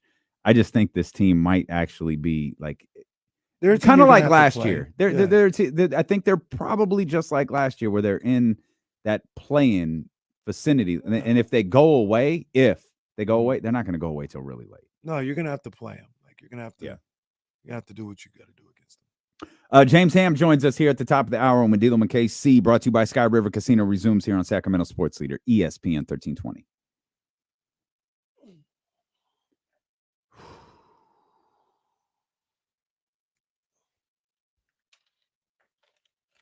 Everybody gone today. I feel like they're not here very often on Wednesdays. I think that's one of their out of here days. Drew Down said that Jordan Poole returns to Chase Center on the December 22nd. Do you think he gets booed? Man, that's a good question. I don't think he should, but I feel like a lot of that blame went towards him. I think he will. I think he will, because I think they're stupid. What do you think, Drew Down? Does he get booed? Yeah, Drew Down, Xavier Dub, you still in here? Warriors, folks. I mean, Kings fans weigh in. Y'all think Jordan Poole gets booed?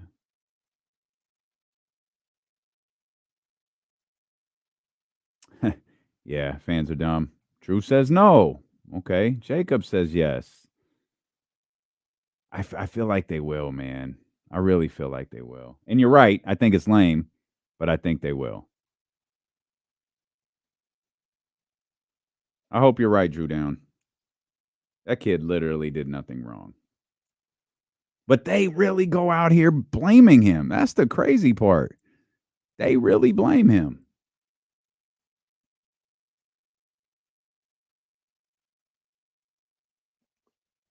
I'll show y'all my.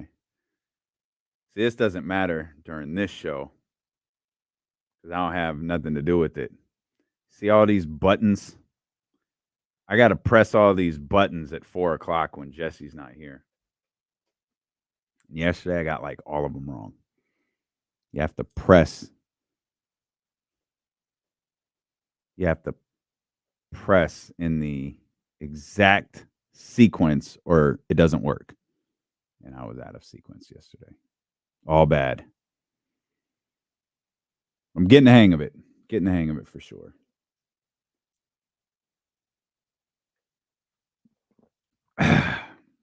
Oh, that was terrible. Terrible.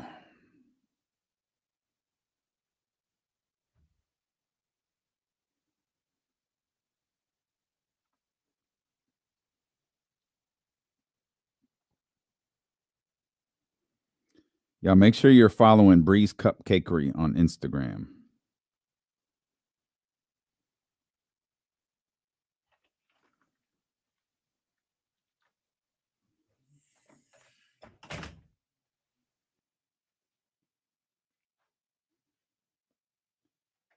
I'm texting Bree as we speak.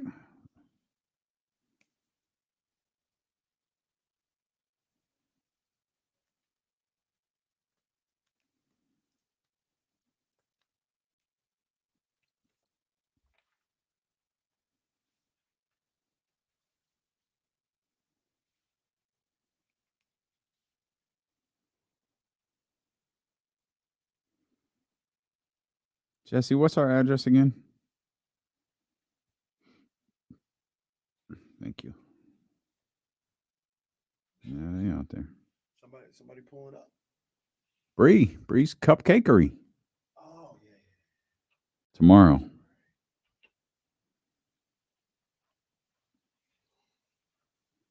Let's go, baby. I think I'm gonna hit Dolphins Chargers week 1. Let's go, baby. You got to. Got to.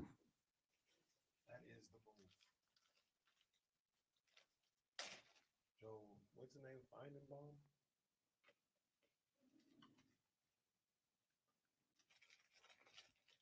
They're doing I think he's doing mornings for ESPN now.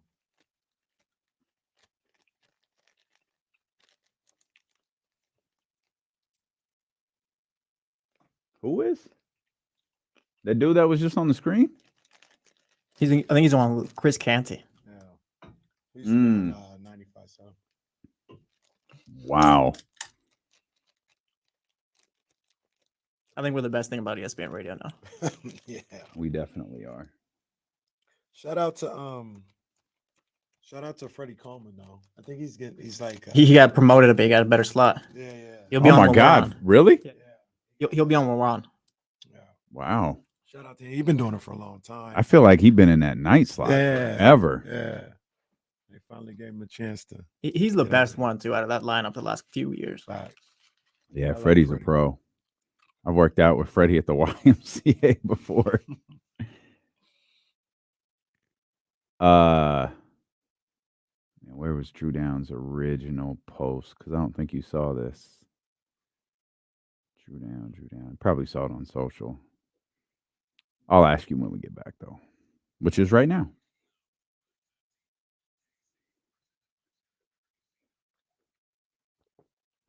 Want to make sure I do a good job of cross promoting. If y'all love hip hop music, when we wrap up here at 4:00, Kenny and myself head over to 102.5 KSFM. If you want to hang out with us a few more hours, listen to some music on your way home or while you're at work, man, we've got you covered. We started that earlier this week. Been a blast so far. It has. And we appreciate everybody who checks us out. Shout out to Manny. Yeah. Manny called in. Big ups, Manny. Manny got on the air with us yesterday, so we appreciate that. Still haven't heard from Ramsey. I haven't heard from Ramsey yet. Ain't nobody trying to listen to 102.5, which isn't true. Ramsey wouldn't say that. Ramsey been rocking with 102.5 for a long time. Drew Down says here in the chat, Drew Down, our resident Warriors fan transplant, who we stole from 95.7 the game. Drew Down's our guy. He's our guy. He's our guy. He says Jordan Poole returns to San Francisco December 22nd. Conversation during the commercial break. No consensus on this one, by the way. Okay. Does he get booed? I don't think so. Look at you. I went the other way. You think he's? I was like, them sorry ass fans gonna boo this kid, man. You never know with these with Dub Nation. No, they're not sorry ass fans. Some of them are, not all of them. I don't think he gets booed. I feel like he does. I think it'll be like this. The game will come up close or whatever. A reporter's gonna ask Steph, like, what do you think the reception for Poole's gonna be? Steph's gonna tell the fans, don't boo him. And that's how maybe he doesn't get booed. Yeah, that's a good point. If there's no warning, I think he gets booed. That's a good point. That's a good point. You think? What do you think? You think there's any interaction between him and Draymond? Draymond will go up to him. Yep. That's exactly what I was going to think. Because Draymond will do it when he's certain there's a camera around. Oh, for sure. And I hope Jordan looks at him like he's stupid. They'll dap up for a second, and Jordan will just walk. Does he away do the after that. Shaq? Remember the original Kobe and Shaq dap? Or he just kind of.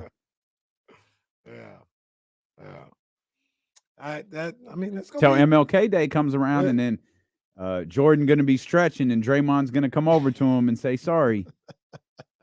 Like, get away from me, bro. We're not cool. Who did Shaq? December 22nd is a Friday. That'll probably be on ESPN. You're right. Oh, that'll absolutely be on ESPN. What? Who was it? Who was it? Was it Bill Russell? Who told Shaq to go to Kobe? One of the legends told him. I don't feel like it was Kareem, because I don't think they always had the best relationship. I think it was Bill Russell, but someone told Shaq, could have been Bill. You need to go over. You need to fix things with Kobe. Was it Mike? I don't think it was Mike. I don't think it was Mike. Mike had that relationship with Kobe. Mike would invite that stuff. Yeah. I think it was Bill Russell. Could have been. Because I remember it was Bill Russell. They got all. They took one of Mike's. I don't know, like one of the. He was. Kobe and Shaq were beefing on the same team. That's what it was. It wasn't against each other, but they were beefing. It was like, whose team is this? Whose team is this? Mm-hmm. Whatever. And then I guess they asked Mike, and he's like, "Well, to be honest with you, whoever's team it is the person who would be like, I'm not worried about whose team it is. Mm. Like, that's the leader, Yeah. the guy who's like, man, if it means that much, he can have it. I just want to win." He's like, that's the leader. And then Shaq was like, Mike said something, and he was right. And I don't really worry about whose team it is. I just want to win. And when Mike says something like that, you have to listen. I mean, 6 championships. Mm-hmm. Me and Kobe, we're trying to get there one day. Mm-hmm. And yeah, we're just doing what we can. And then the next day, my team didn't feel that way. So my team didn't feel like I needed to get in shape. There was something else I was about to ask you about those. Oh, and now this was just funny. So I was watching Stephen A on Podcast P, and Stephen A, a funny dude, man. He is funny. He's a funny character. So he talked about, and for whatever reason, I thought about Jesse in this moment because he talked. They asked him, "Is there anything that you would take back?"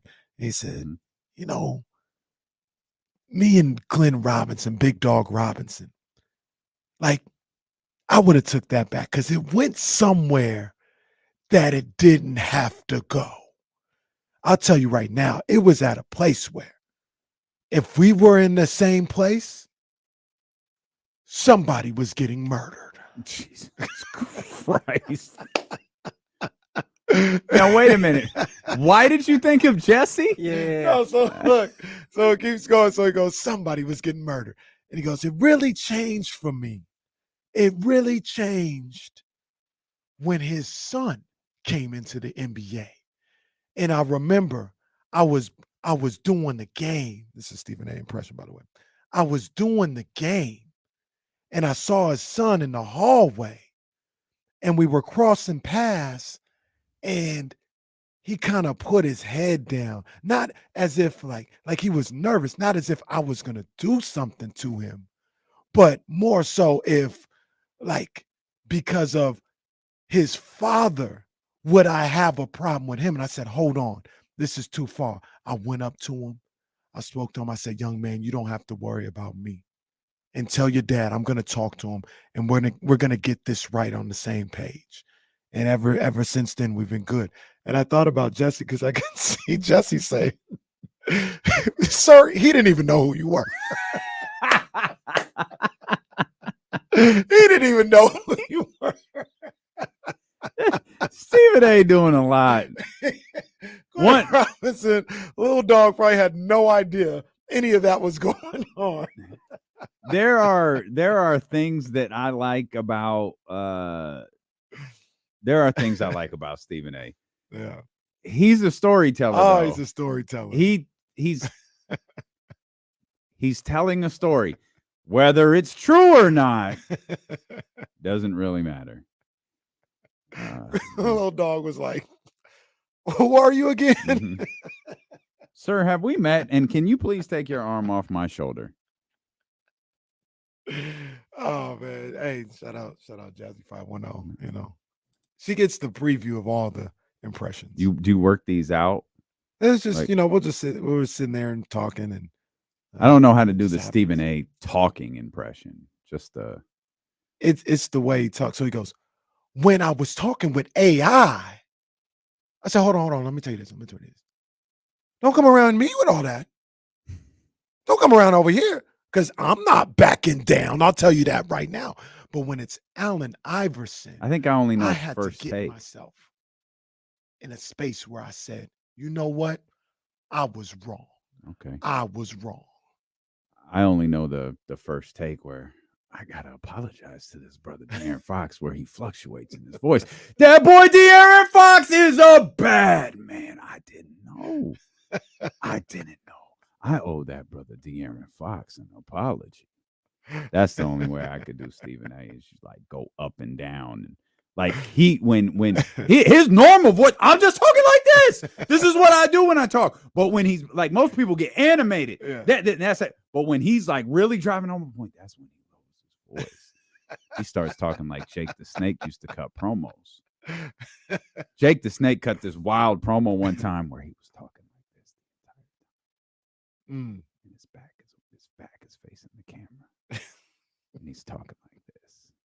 And he turns around and he says, you see what I just did? I made all of you get up, walk to your television, and turn the volume up. That's the type of control I have over you. That's the type of control I have over each. Jake was one of the best promos ever. That dude was a psychopath. He was so good. I always think about, I think about other things with with Jake, like his glory days. But it was sad when it was what was the doc where The he was like, resurrection of Jake the Snake. no, it was like Beyond the Mat. Yeah, and he was like Yeah, that in was a bad. high school That was bad. lunchroom. Yeah, that was bad. Dang, but he's kicked out of that. Like he's in good shape now. Like That's he's healthy. He's away from that stuff. He does little shows now. That's what's up. It looked bad for him for a while. Like, Shout out to DDP too, who turned his career around and him turned and other Razor. people around. Yeah, It's Razor as well. Yeah, him and Razor. I did that yoga stuff, that DDP yoga stuff for a while. Yeah, yoga's tough. You like if you can't half it. Like if you're gonna do yoga, you got to do it every day. What was the tweet? God, what was DeMarcus's God tweet? help me or God help. something. That's yoga. That's yoga for real. Then you throw in the hot yoga. No, that's legit. That's legit. I'm gonna tell that Stephen A. Glenn Robinson story when I walked past Rick Barry's kids one day. Rick Barry sucks, bro. You mean when you walk by John Barry? You know what the funny thing about John Barry is, dude? He's an ass. I've heard that. He's a jerk. I've heard that. I've heard that. Yeah, he's a John Barry's the bald one. Yeah, they used to do. Yeah, play-by-play. Rick is a GM or a president of basketball ops now. Who, John or No, Brent. Yeah, Brent. I saw it. That sounds about right. I saw him at one of the Kings games, like in the media I would say area, the like taking Spurs. notes. I don't or think it's something the like Spurs. Yeah. He's with someone now. that. I saw But him, yeah. I think it was a couple years ago. I saw him there. Yeah, John kind of sucks. Well, look, the streets are calling for it. Dr. David, he said, "Yo, you want me to get in here and do K's and No, talk about dealing why do with you guys KC?" do this? You know what I'm saying? Hey, we just in here talking. We was watching that Saints game the other day, baby. Why do you guys They do had that this? kicker that couldn't even get on the field because security wouldn't let him on the field. It's You hear not about even. that?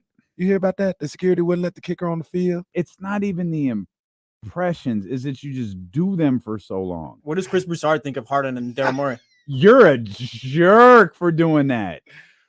I'll tell you right now, James Harden will never play another game for Daryl Morey. Where the hell is James? I don't know. I'll tell you about James. Okay. I'll tell you right now. He's doing the Kings beat. You got to stop. That's where he's at. You got to stop doing the Chris Broussard impression because we got this new processing over here, and you was hitting the red, and Jonathan was like, "You can't hit the red. Yeah, I'm not gonna lie, I had to put him down for a second. Stay out of the red." Blame Chris Broussard. Sorry, Jonathan. We didn't mean to do that. Spangin, the creator of the Kings Beat, and our ESPN 1320 Kings Insider, our man James Hammer. You've been all over the schedule today. Which I guess officially gets released tomorrow. Let me mention this because I'm contractually obligated to. You're listening to D-Lo and KC on KIFM, West Sacramento, 98.5 FM, KRX QHD2 Sacramento, ESPN 1320, always live on the free Odyssey app. Hammer, why does the NBA love for the Kings and the Warriors to play 15 times before Christmas and not actually on Christmas? It's absolutely wild. I don't know. I mean, we saw it last year. The Kings and Warriors played, 3 times in the first 9 games? Yep. This year, we got 3 times in the first month of the season, pretty much, give or take a couple of days. And to me, it's crazy. I would think that you'd want to spread it out because these are conference foes, right? And I kind of wish they would do this with anyone who is in your division, right?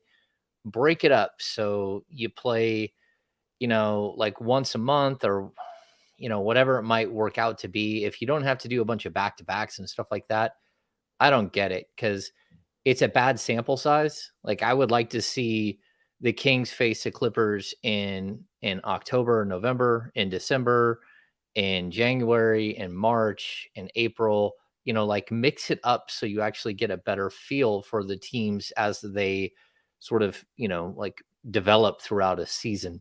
Yeah. But overall, it is what it is. I mean, you play the schedule list in front of you, and I think I haven't gone through the finer nuances of the schedule yet, but it's something I will do in the next 24 hours. Do you think that I don't know? Do you think that benefits the Kings at all, or we kind of passed that? I think they're a good team, but you get the Warriors or a Warriors-like team early in the season where they haven't got their legs under them. They're maybe slow starters or older guys that try to get a feel to get their way into the season, could it benefit them that they play the Warriors that many times that early? Yeah, I mean, I guess it could. I mean, it really does depend on who the Warriors are and who they come out and play like early in the season.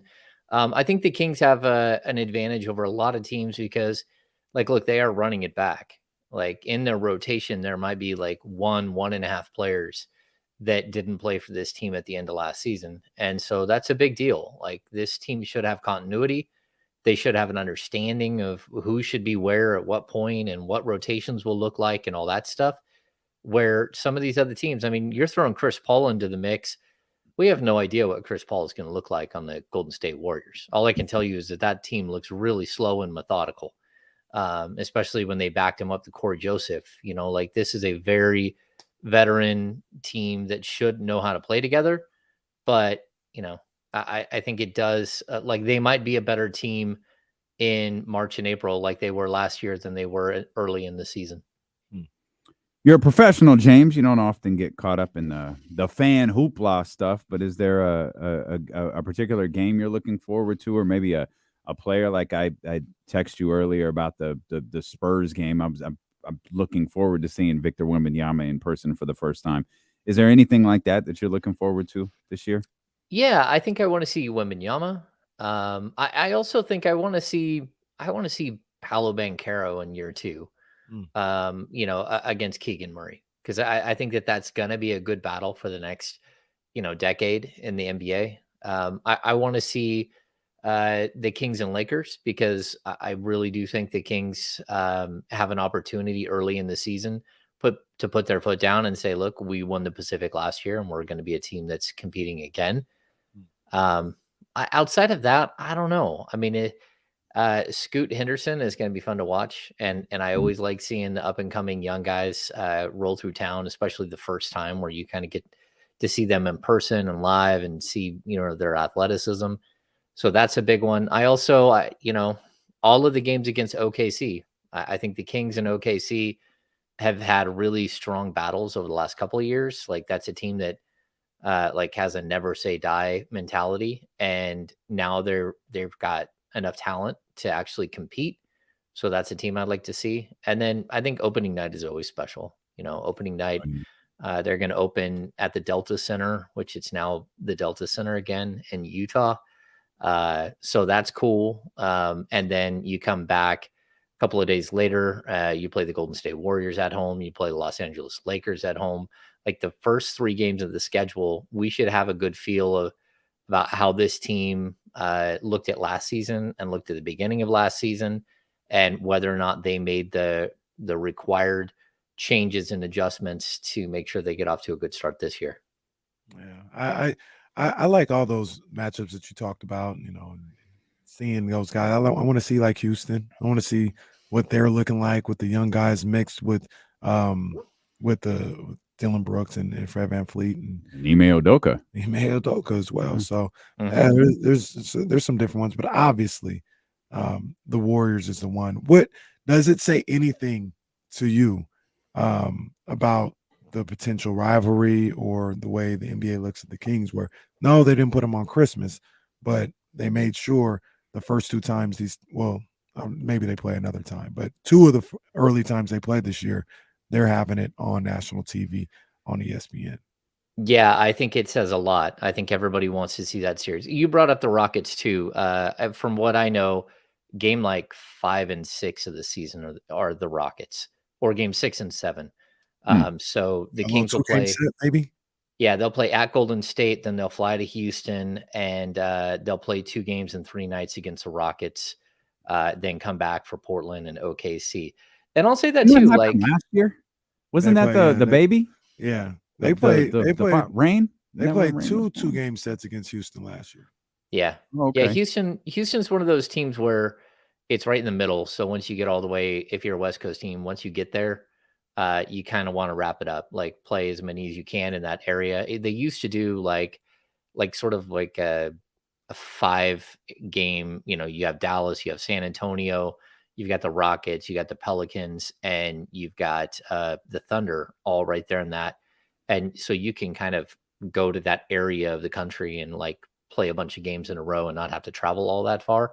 That would be nice to see. But I like the 2 games against Houston, especially while Houston is still growing into who they're going to be. I think getting Houston twice early is a good thing, because I think like sometime during this season, Houston could actually be pretty solid and start to take off a little bit. I don't know that they'll be a team that I worry about competing for a playoff spot, but I certainly think that they're going to be better than they have been in past years, especially since they invested in veterans this offseason.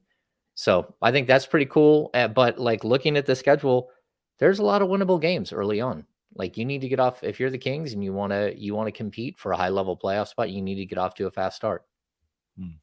You talking about Houston there, Hammer? You mentioned the Delta Center and opening up against Utah. Kenny and I were just talking about as we look back on a couple of Utah games from this last year, both classics. Most recently, we were talking about the December 30th game at the Golden One Center. But what do you think about Utah?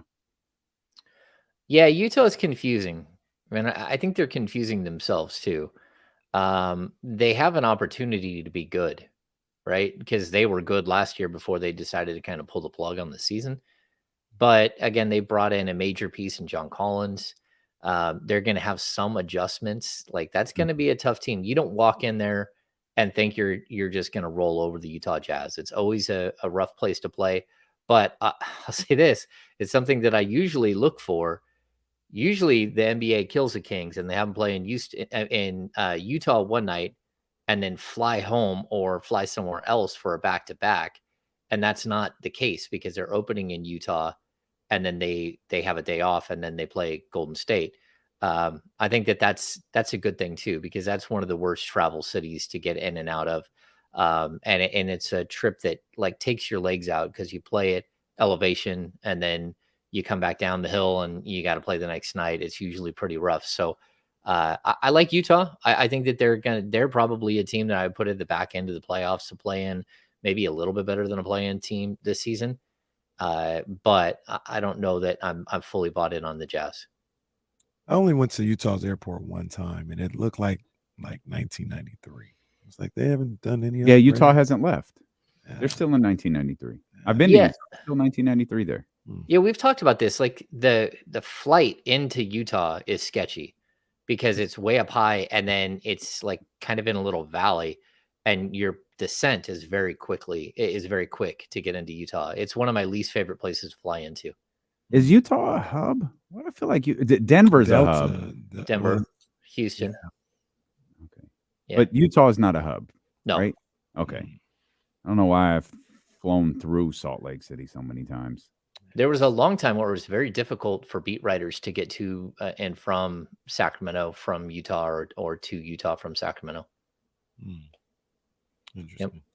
Well, the one of the things, Hammer, refresh my memory on this because I think I remember this is what you would say.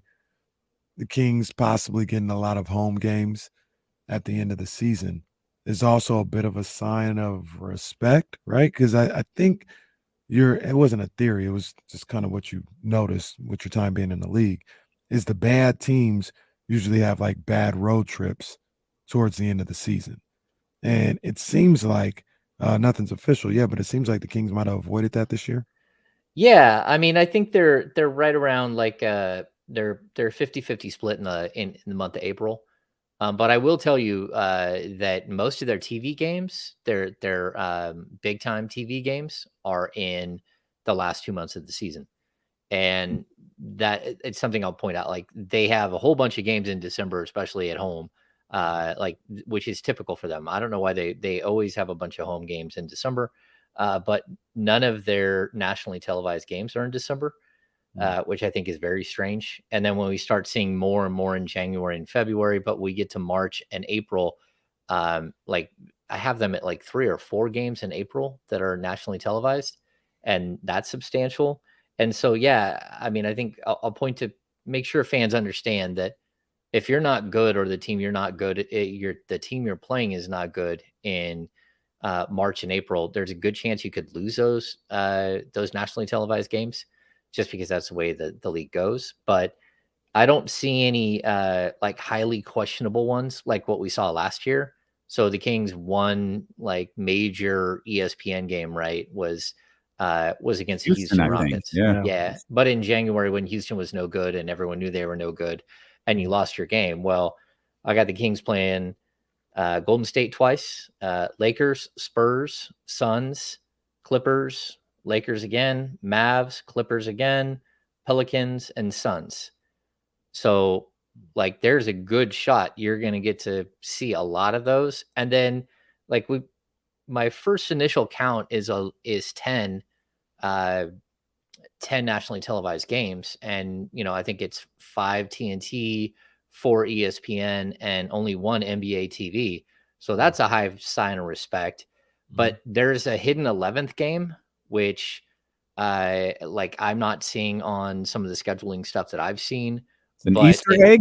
You gotta find it. Well, it's part of the in-season tournament. There's a Friday night against San Antonio that is televised on ESPN. Like one of the games for the end season tournament is supposed to be on November 17th, the Kings versus at the Spurs. So interesting stuff. Yeah. So you didn't even count that in the 10? No, because it's again, like the things that I've seen doesn't have that as one of the games. But then if you sort of cross over the two things, the two schedules, you can come up with some extra stuff there. Hammer, how do you feel about the NBA Cup, the in-season tournament? Does it go on the Wikipedia page? Is it an accomplishment? We're going to have to wait and see. Like, I want to see what it looks like and what it feels like when it's actually happening and how the players respond to it. Because if the players don't respect it, then it won't be around very long. And, I think someone said the other day, like, that it's possible that it could be called like the Davidson Cup, but they want to make sure that it actually sticks before they name it that. I'm not sure who it was that said that. Yeah, that would be terrible to have the David Stern Cup and then it is gone next year. Yeah, so I want to see how the players embrace it. I like the format of playing in season and actually having games matter in October, November, where I think a lot of teams don't respect those games. But those are now seeding tournament games. And I kind of like the Kings schedule in those games. What do they have? They have OKC, they have the Spurs, they have the Warriors, and they have one other, and I can't remember what it. Minnesota. Yeah. So like of all the 4 teams that you could face, I mean, it could be worse. Like your path to like a solid seeding could be worse. So I'm intrigued. I'm okay with it. Like I watch a lot of European soccer and they have their cups all the time, and they take breaks for major tournaments and stuff. And I think it's okay. I just know that the NBA has always been so regimented on an 82 game schedule. And it, just like flies at you. Like when you're in the middle of a season, the players feel it, we feel it, the coaches feel it. Like there is no breath. Like once it starts, it's every day it feels like, or every other day, and you're just bombarded. And so we'll see if the players even really think about it, or if it's just an afterthought until we get to that like 2 or 3 game stretch where they start doing the elimination round. And the players can buy into it or not. If Budweiser buys into it, it'll be here forever. Well, like that's who needs to buy into it. Well, that's the second Adam Silver call. Like, hey, you're not taking this seriously. We just got $1 billion sponsorship for it. You're going to take it seriously, or I'm going to find a way to suspend you. Yeah. And he's talking to Greg Popovich. It's literally just him and Greg Popovich in a room alone. Yeah. Pop, you have to play Victor Wembanyama on Fridays and Tuesdays. And you know what? I mean, I think they should take it seriously. I mean, when the games are, they're Tuesday and Friday. Yeah. Like you said the other day, if you want to sit somebody, sit them on a Wednesday, sit them on a Sunday or something like that. Make sure these guys play in these games. And if I was a player, I'd want to play. I'd want to win the NBA Cup. I know it's not the NBA Finals, but I want to. If it's a championship that can be won, I want to win it. Yeah, I also think that there's a way to incentivize this thing where maybe you do make like I don't want to give someone an automatic playoff bid for it, but I certainly would consider an automatic play-in bid for it. Like You know, I think even if you got like the team from the East and the team from the West that make it to the finals, you know, you could give like one of them like a higher seed than the other, like for winning the thing. But I still would think that it would help to like incentivize it by actually making it worth something outside of a couple $100,000 each. Guaranteed home court. Okay, Bud Selig. Oh, there you go. Real games. Well, that's true. Yikes. James, you know, that's all great. I said the one thing that could potentially kill this whole thing is if someone like the Rockets won. Like if a non-playoff team winds up winning the in-season tournament, I think it's going to be difficult to get people on board for it the following years. Meaning fans, meaning sponsors, like, I'm sorry, the 25 and 40-something Rockets won the all right. They're dancing in the streets of Houston. I think it'd be interesting. Like you could find other ways to incentivize it. So like how about the winner gets an extra roster spot in the playoffs? Something like that. You know, that's interesting. You know what the teams will like is the teams get some cap relief or something. the front office, they go all out and they say, hey, you get $10 million of cap room. Oh my God.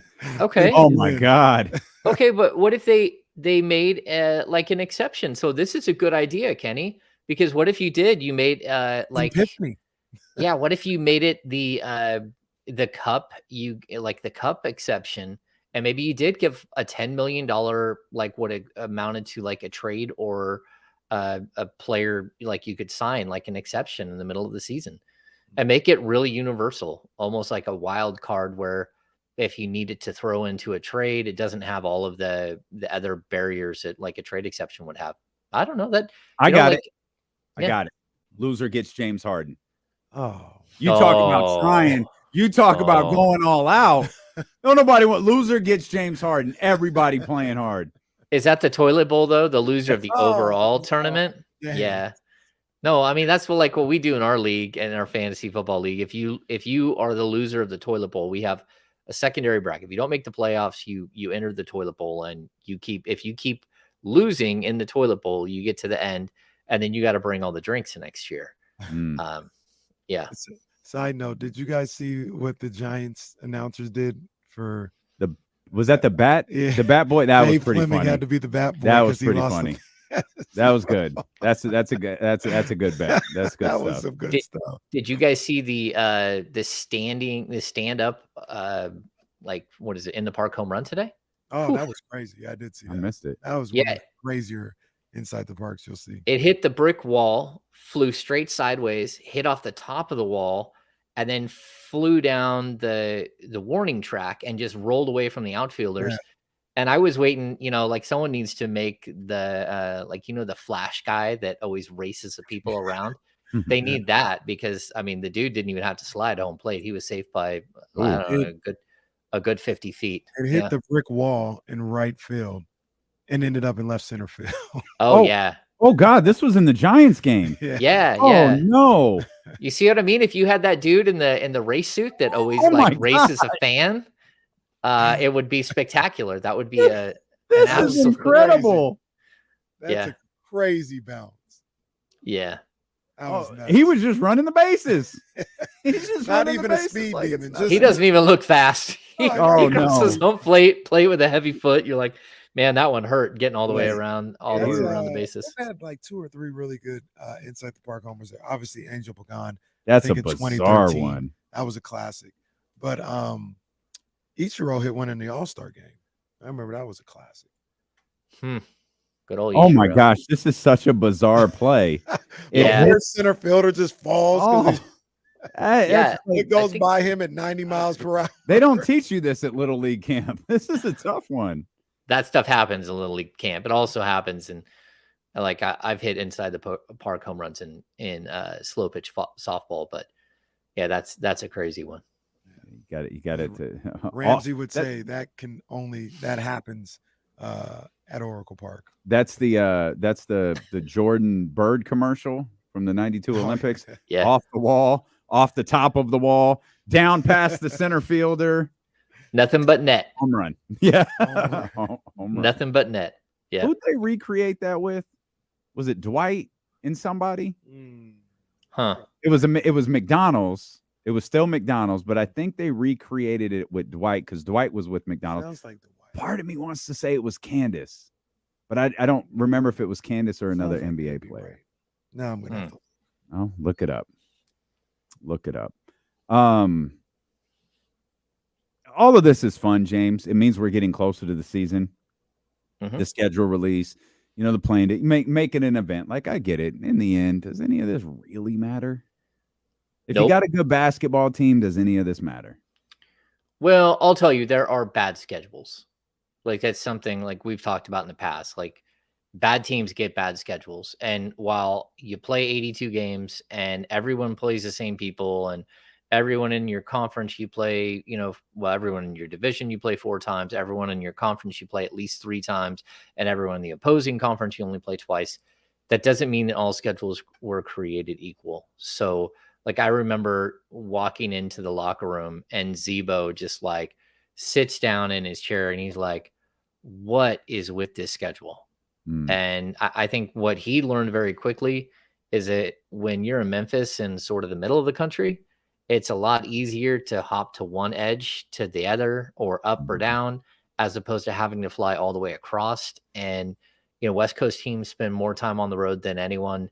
And I certainly think for a team like the Kings in the past, you could see scheduling anomalies that cost them games. Like, there's no way to win this stretch of games. You're going to lose like 4 out of 6 or 4 out of 5. I mean, like, it really does have some components built into it that makes it almost like scheduled losses everywhere. But I don't know. I haven't gone through this one and sort of nitpicked it and like said, hey, this is where, this is a very bad stretch for the Kings. McDonald's commercial was Dwight and LeBron, and they were just dunking LeBron. the whole time. Okay. They were just eating the whole time. Yeah, LeBron with McDonald's. I don't remember that, but okay. Yeah, I'll go with it. He's made money from a lot of people. He has, and deservedly so. Yep. Yeah, the Lakers, I think it was the 29th of October. That'll be LeBron's first trip here this season. Will it be his last with the Lakers? Doom, doom, doom. Tomorrow on Undisputed with Skip. Is that show back yet? It's on its way back, I think. Oh, Lil Wayne's doing it. They got Lil Wayne. No, he's like out every Wednesday, but Richard Sherman is the. Oh, Rich is the main host. guy. Yeah. What's his name? Richard Sherman. Isn't Rachel Nichols supposed to be joining that show too? Wow. Oh, I didn't know. Sage Steele, she joining? No, I'm pretty sure Michelle Rachel Nichols is though. No, I think Rachel's back. Oh, yeah. Well, good for Rachel. Yeah. Good for Rachel. All right. Let's come back. Talk more. We'll talk more Kings basketball. We'll talk more NBA basketball with our 1320 Kings insider and creator of the Kings Beat, James Ham, here on Sacramento Sports Leader. See them with KC on ESPN 1320.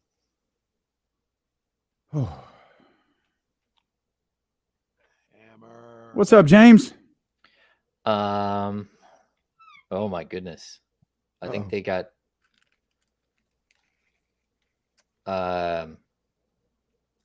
what in the world? Okay. Kings have traded for LeBron. No, I just got an updated. Let me count. There's 1, 2, 3, 4. I said The Kings are playing every game on national television. 5, 6. Holy cow. They have the whole month of November, they're on national television. Okay, so season. Wow. 7, 8, 9. This is still November? No, now December, there's 3 games. The original schedule that okay, this is different. This Mac 10. Let me keep counting. I'm at 9, right? 10, 11, 12, 13, 14.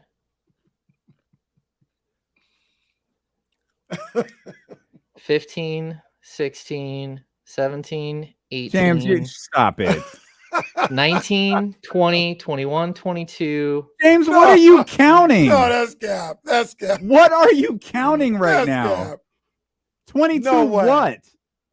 22 games on national TV between ESPN, NBA.com, and NBA TV and TNT. Stop it.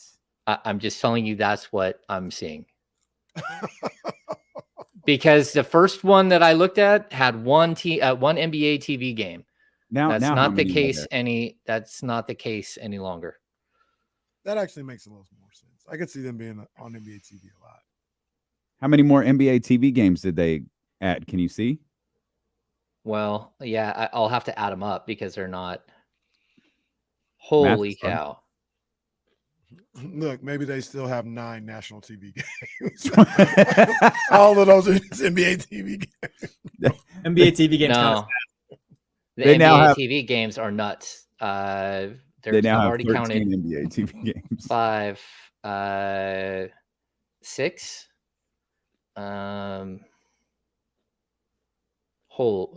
That's crazy. 7, 8, Bebe says the whole world wants to see soccer. 9,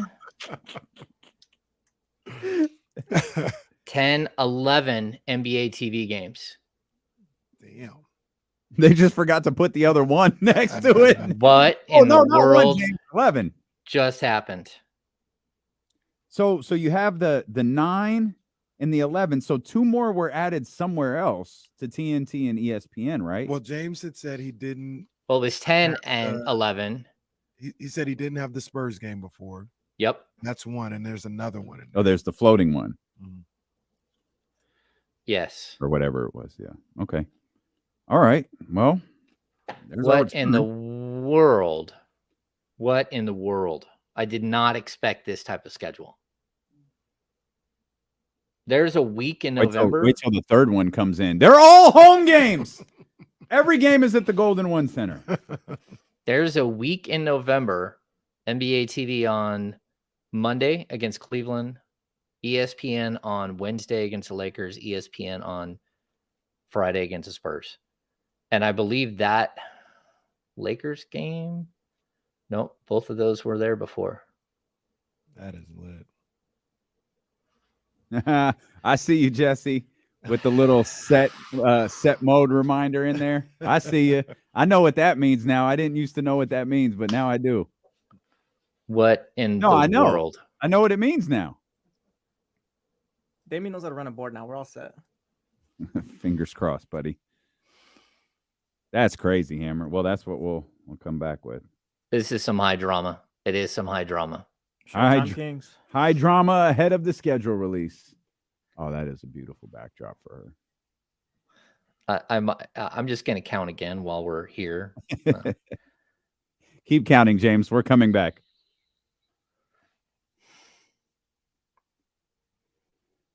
There is drama developing ahead of the NBA schedule release. Business is picking up. It turns out they may have left out a number. They may have left out a number in the Kings nationally televised games. James was flabbergasted during that entire commercial break as he received an updated schedule. I'm trying to give James peace because he's counting. It right now, okay, it depends on how you feel about NBA TV. You know, I mean, the people in the world see it without having to leak pass. But it does not appear that the Sacramento Kings have 10 nationally televised games. It appears they have double that. 22. 20. Okay, James.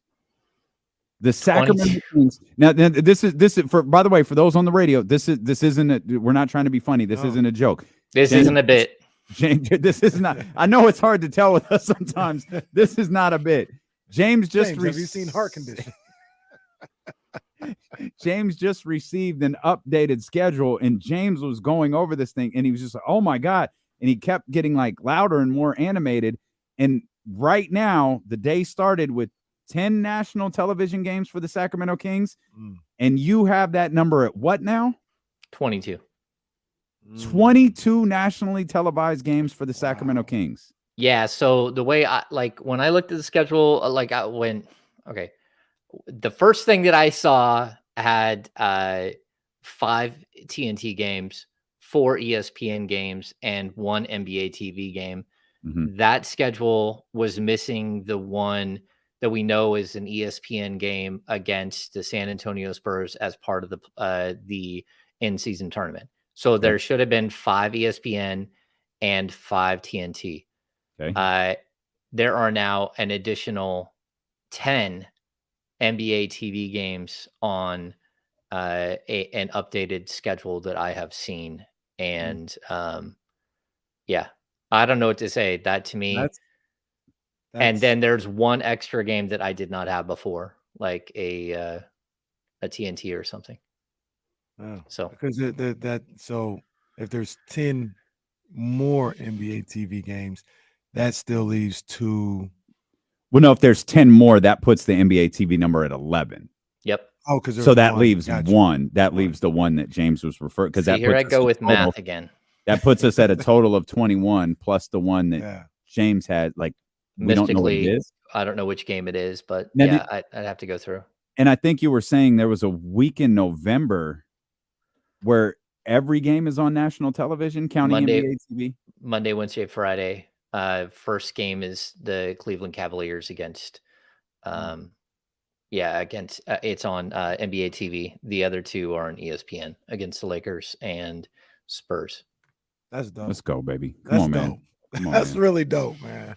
Come on, man. That's dope. You know, one of the things that I do think about with the NBA and like putting the Kings on NBA TV is they're probably happy to have another team that they can put on there. Obviously, you've got the Warriors, Clippers, Lakers, but you couldn't put the Kings on there for so long.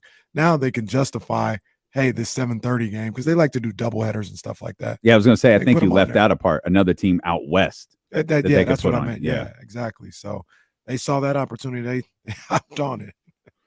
Well, I think the other thing is that, like what we were they talking hedged about, their bet a little bit. Put them on early, just in case. Put them on early. I think that this is a very, very balanced like television schedule for them. So as opposed to having it all at the end of the season, which a lot of it looked like earlier, you know, in April and March, where you run the risk of things kind of falling apart. And you losing some of those games, well, that's not going to happen this year. I mean, that's not what is being banked on, at least from what I can tell. The other team they probably took some games away, some West Coast games away from is probably Portland. Yeah, Portland was on there a good amount, you know, in the last few years, and it was clear from the cup, the in-season thing that we got. Like Portland didn't have it. Portland was one of the teams that didn't have a. They're banking on Dame being in Miami, or just ain't playing. Not in Portland, or he's a Portland Trailblazer that just ain't playing. Well, I hope it doesn't come to that. I hope not either. I hope it doesn't come to that. Yeah, it's James wild. Is still counting. James wants no part of this show anymore. James is trying to figure out. James is texting Adam Silver right now. Hey, sir, are you sure this is correct? No, I'm waiting for that text. Like, what are you looking at? Yeah. And I know nothing. I know nothing. I don't know nothing about nothing. M. McNair is calling James right now. He's gonna have to. James is gonna have to call us back. Gonna have wild. That's exciting, man. Cool, That's really great. is. That's I mean, NBA TV, but that's fine. That's it's exciting for the Sacramento Kings. It's exciting for Kings fans. You know, the 2 TNT games, they were obviously extraordinary on. De'Aaron Fox. You know, even in, you know, the games that they lost in the playoffs was extraordinary. And I think every one of those games was in some form of prime time. And that just means we're winning like 70 games this year. That's all it means. That's all it means. Just Kings 74-8, and they told the truth. They told the truth. It also opens a door for, maybe a few more national guys to actually watch a larger sample size of the team. That'd be crazy. And it opens a door for your star point guard and star center to actually maybe get some of the accolades and be seen by a larger audience that should have seen them in the past. So I think this is it's stunning. And I'm going to have to sit here and count like 17 times to make sure I'm right. But I already counted it twice, and I don't think I'm incorrect with my count. I'd written them down first, and now I've got a new list that I've got to create next to it. So I'll say this, and I've said it before, and being fair, we always we complain about, how they boost up other players and want them to do, big things or whatever. I do believe the NBA is ready to put a rocket on De'Aaron Fox's back. Like, I think they are looking at him and like, man, if he can come through the same way he did last year, we're going to put him in the forefront of a lot of the things we do in the NBA. I think they're they got him in position. All he's got to do is produce, and the team has to win. But I think the way they gave Ja a push after he made the playoffs, I think they want to do the same thing with De'Aaron Fox. Yeah, it's a good call. I'll tell you this too. Today, Richard Jefferson has a video that was put out on social media where it's a created video by the NBA where he's explaining the in-season tournament. And one of the stars of his of the B-roll of his explanation is De'Aaron Fox. And so, I do think that the NBA is putting more and more value into the Sacramento Kings for this season. And, it's crazy, but maybe they'll actually be able to live up to it and show what everybody missed last year and build on what they did. A couple of things. James, start with this. Does that put a little extra pressure on Sacramento? I think in theory, if the more games you get, the less pressure. So if you only get 7 games, then that's one thing. And I'll also tell you, playing on national TV, it actually is a really good testing ground and learning experience for when you get to the playoffs. And it's something that I talked to you guys about a couple of times. Teams that get to the playoffs the first time, they're not used to any of it.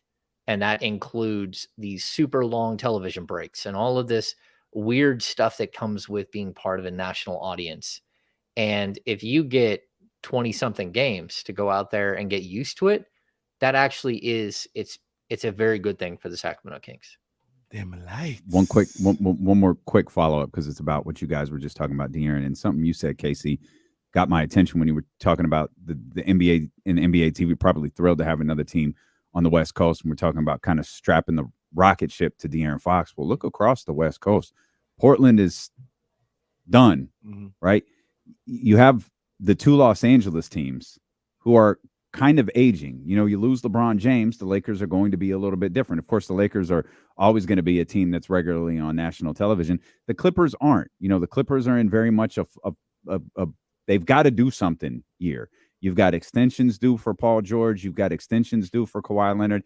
That could wind up going in a direction where the Los Angeles Clippers are in a completely different place that they haven't been in for the last decade. And while I don't believe the Golden State Warriors are finished, I still think that's a very high caliber basketball team. That's also a team that's getting older. Their star is aging. The biggest stars on the West Coast are aging. You go up to Portland, he's leaving. You head over to Phoenix, with the exception of Devin Booker. That group's pretty old. And then you come here to Sacramento. And you realize, maybe we better get people on board with this De'Aaron Fox and Domantas Sabonis. These dudes are in their 20s. Kevin Huerter's in their 20s. Keegan Murray, had an incredible rookie season. I know we had a conversation about most improved player, this upcoming year. We need to get people familiar with this Sacramento team, because this could be a team that they're watching out west for the next 5 years, when some of these other teams might be fading away a little bit. Absolutely. Yeah. I think it's interesting too. If you look at it, it's 2 against the initial list I have. It's 2 against the Warriors, 2 against the Lakers, 2 against the Suns, 2 against the Clippers, and then Mavs, Spurs, and Pelicans. The Mavs and Pelicans games both at Golden One Center. Oh, yeah, we about to turn up for that Mavs game. We about to turn up. We don't care about no Luka. Yeah. So I think it's good. Yeah, what you're seeing is that they're putting the Kings on equal footing with some of these other teams. That if you're gonna show up and just win the Pacific Division, then we probably need to take care of you and actually put you out there for other people to see. Two things. Just a little cross reference or whatever. I looked. The Blazers had 15 national TV games last season. Mm-hmm. So they might have took all 15 and gave them to the Kings this year. The only one you get is they might have one, and that's Scoot versus Wembanyama. Yeah, because you're not going to put Scoot versus Brandon Williams out. Brandon Miller. Miller out there. Yeah, you're not. I just don't think that has like no one wants to watch Charlotte. Yeah, for sure. Well, Scoot versus LaMelo. They didn't have any national TV games either in the in-season tournament, right? Charlotte. Yeah, I don't think they did either. Okay. I'm not a Steve Clifford. I've said it. I don't understand Steve Clifford. And I really don't understand Steve Clifford with that basketball team. But come on, man. Like LaMelo all year. I like Brandon Miller. PJ Washington's a good player. Like I'm not suggesting this is a juggernaut. Gordon Hayward. They get a star on League Pass. Scary Terry. Let me know when they're playing. Well, PJ Washington. Okay. And PJ Washington is still unsigned. Yeah, that's right. PJ Washington. He may have to play for the tender, and the same thing with Bridges. Like the Bridges situation. Well, Bridges signed it. I think Bridges signed it, didn't he? Well, there was word that he was going to sign it. I don't know if he actually. No, I think he did. He did a press conference. He did do a press conference. Bridges did a press conference. I think he signed it. He's good. But PJ hasn't. PJ's still looking for $20 million a year. And in PJ. Somebody tell PJ it's August 6th. Now, by the way, PJ, I read the reports. I understand why you're looking for $20 million a year. You're probably not getting it this year, buddy. Yeah. Sign that tender. Do what you do next year. The other thing about all these national TV games, shout out to the NBA. 7:30 starts. Let's go, baby. Let's go. No. Let's go. 7:30 starts. Let's go. Not okay with that. I'm not either. I'll be furious. What do you mean I'll be? That's what it is. I'm moving to Portland with PDX. If they start these 7:30 starts, PDX will hire me out there. Jesse, I'm going to zoom you in for the meeting. TNT started at 5 o'clock. Yeah, I ain't doing it. Come on, man. Don't do these 7:30 starts. Oh, man. I don't see any of that at all. We have two jobs. I'm just saying that's what happens when you're on national TV. That's all I'm saying. I'm just telling, I see very, very few. They're all 7 o'clock starts for the most part. Good. That's the way it should be. Start them at 5. Well, don't down, do that. Don't San do that. Francisco Giants. They're out there playing at 6 nowadays. Are they really? Like regularly? 6:45. Okay, I saw that and I was confused by it. Didn't we say that the no one's coming anyways? The Warriors had 44 nationally televised games last year. That's something like that. Yeah, that sounds about right. I'm sure it's going to be around that number again this year. I think as long as Steph Curry's in uniform, it's going to be. Now, something happens to Steph. Don't want that to happen. Knock on this desk. No. They'll just, Warriors have been moved off of prime time and taking the league pass. Yeah. But that's going to be a high number again. Lakers number will be high. Celtics number will be high. Will the Bucks? The Bucks will be high. Okay. Because I mean, Denver? They got to get some East Coast games. Will your Nuggets be high? If the Kings are, and we'll include NBA TV. If the Kings are at your Nuggets, I got the Nuggets at 30, 35. Nobody want to watch that. That's funny. Except James. Your Nuggets. I want to watch the pause. James hit me with a pause and didn't even know it. Oh, that's funny. The other good thing about that I like, these are little things that we look for as Kings fans and Kings supporters and people that follow the team, is the fact that they're having these games early in November shows me, hey, they're trying to drum up interest for the league. They look at the Kings as a part of that. They look at the Kings as an exciting team. I'm sure, I don't know. I don't want to speculate, but they got a lot of games probably in Sacramento in that November range. And you want to put on, they know we're not going to be asleep waiting for football season in. They know from the start, the Sacramento crowd is going to be a good atmosphere and something that jumps off the screen to help their product. So they got a lot of November games that way. It's wild. James I'm stunned. just keeps looking at this email. James ain't never gone through this. He ain't never gone through this. Am I right, James? No, that's true. Yeah. No. In all my time covering this team, I mean, like if they get one like full-fledged TNT game, you're like, what? And then usually they take that game away. And then last year they took one away, but they gave them one. And then I think they gave them an extra late in the season. But even last year, I mean, how many TNT games? I mean, how many? I think they had a total of 5, right? 5, including NBA TV games. And that number shrunk. Nets, Knicks. I don't remember the They gave the him NBA TV. They ones. gave him they gave him Knicks Kings. Yeah. They took away Rockets Kings. They took away the Rockets. And that was NBA supposed to be. And now I don't know if that was supposed to be my Mark Jones calling a Kings game on ESPN. Now I don't know if that's going to happen. I think they'll do it though. With Mark and Hubie, that'd be great if Hubie was schedule. there. They'll be like, just stay home. That'd be stay great. Home, Mark. Well, they're cheap enough to do that. Does he travel all the way to Sacramento though? I don't think Hubie's Hubie? gonna make that trip. Yeah. Where I don't know where Hubie stays. Do you? I thought he was in the middle of the country. I thought I feel like Hubie will go. I feel like Hubie will come to Sacramento. I was thinking he's in the Memphis area still, That's but what- maybe I'm wrong. They threw that. Vivek will send the plane for send Hubie. Send We can- Drake's plane. Yeah, I knew you. Drake's plane. Hi, Drake. Hi, Drake. I'm Hubie.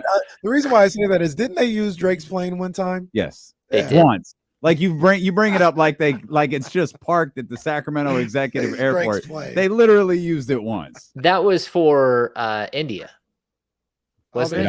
It all traces back to India. It does. In All things one way or back to the India. Kings are getting all of these national TV games as a reward for the India trip. It all comes back to that India trip. Very true. The other thing about you were saying, we were trying to figure out which games they put game number 9 on the top 25 on NBA TV. Mavs Kings. Oh, right. Yeah. Kyrie. Yeah, the debut of Kyrie and Luka. Right. So there's still, I mean, depending on the Kings if they do really well, they can maybe add games throughout the season to NBA TV and ESPN and stuff like that. Shuffle some things around as the season goes along. That number is at 22. It could get up to 30. Yeah, and even if you lose a couple of games, I don't think anyone's going to care because you got so many of them. So no, it's good. I mean, this is what you want. I did not expect this type of like first year response. Like you do, usually the NBA makes you prove that you can do more than 1 year. So no, I mean, it's great. I mean, this is exactly what the Kings need, exactly what the franchise needs. It is a revival, like this schedule in itself helps to revitalize your franchise even a little bit more. It does. I mean, this is big. This is like you getting your name and your logo and your players and your owner and your fan base out there even more. And so I think it's great. It's good to see. When do you think the 16-year stuff and what this franchise was for so long, when do you think that's completely in the rearview mirror? Oh, I think this year. This year, like for the most part, it's not something that's going to be part of the equation. Like you might write it every once in a while. Well, after breaking the 16-year streak, the Kings did this last year, but that only lasts for so long. Like DeMarcus Cousins used to ask me, well, why do you write about my technicals all the time? And I said, I'll make you a deal. You stop getting technicals and I'll stop writing about them. And he laughed. And I'm like, that's it. I have to put context in everything you do. And that's why we write about 16 years of not making the playoffs, because it was part of the context. Now, if it's no longer part of the context, I don't know how we keep writing about it. Once the season starts, sure, there's going to be a little bit of that. Were they a flash in the pan, or were they a team that lasted or that had the 16-year streak? You got to get away from it a little bit. But that's what I feel like November sounds like. Exactly what you just said right there. Yeah. For those early games, that's what I feel like from a national perspective. I feel like that's a lot of what we're going to hear for a month or two until it's like, okay, they started the season 8-9 games above 500 or something like that. Okay, they're a good basketball team, and maybe some of that stuff will go away. And I feel like it's actually going to take another year. It's going to take this season. Oh yeah, probably this postseason where it's like, okay, that's over. Like all of that stuff, the Vlades and the Pete Davidson, that's all over. that's not referenced again the following season. But it's going to take, a follow-up performance to last year this season.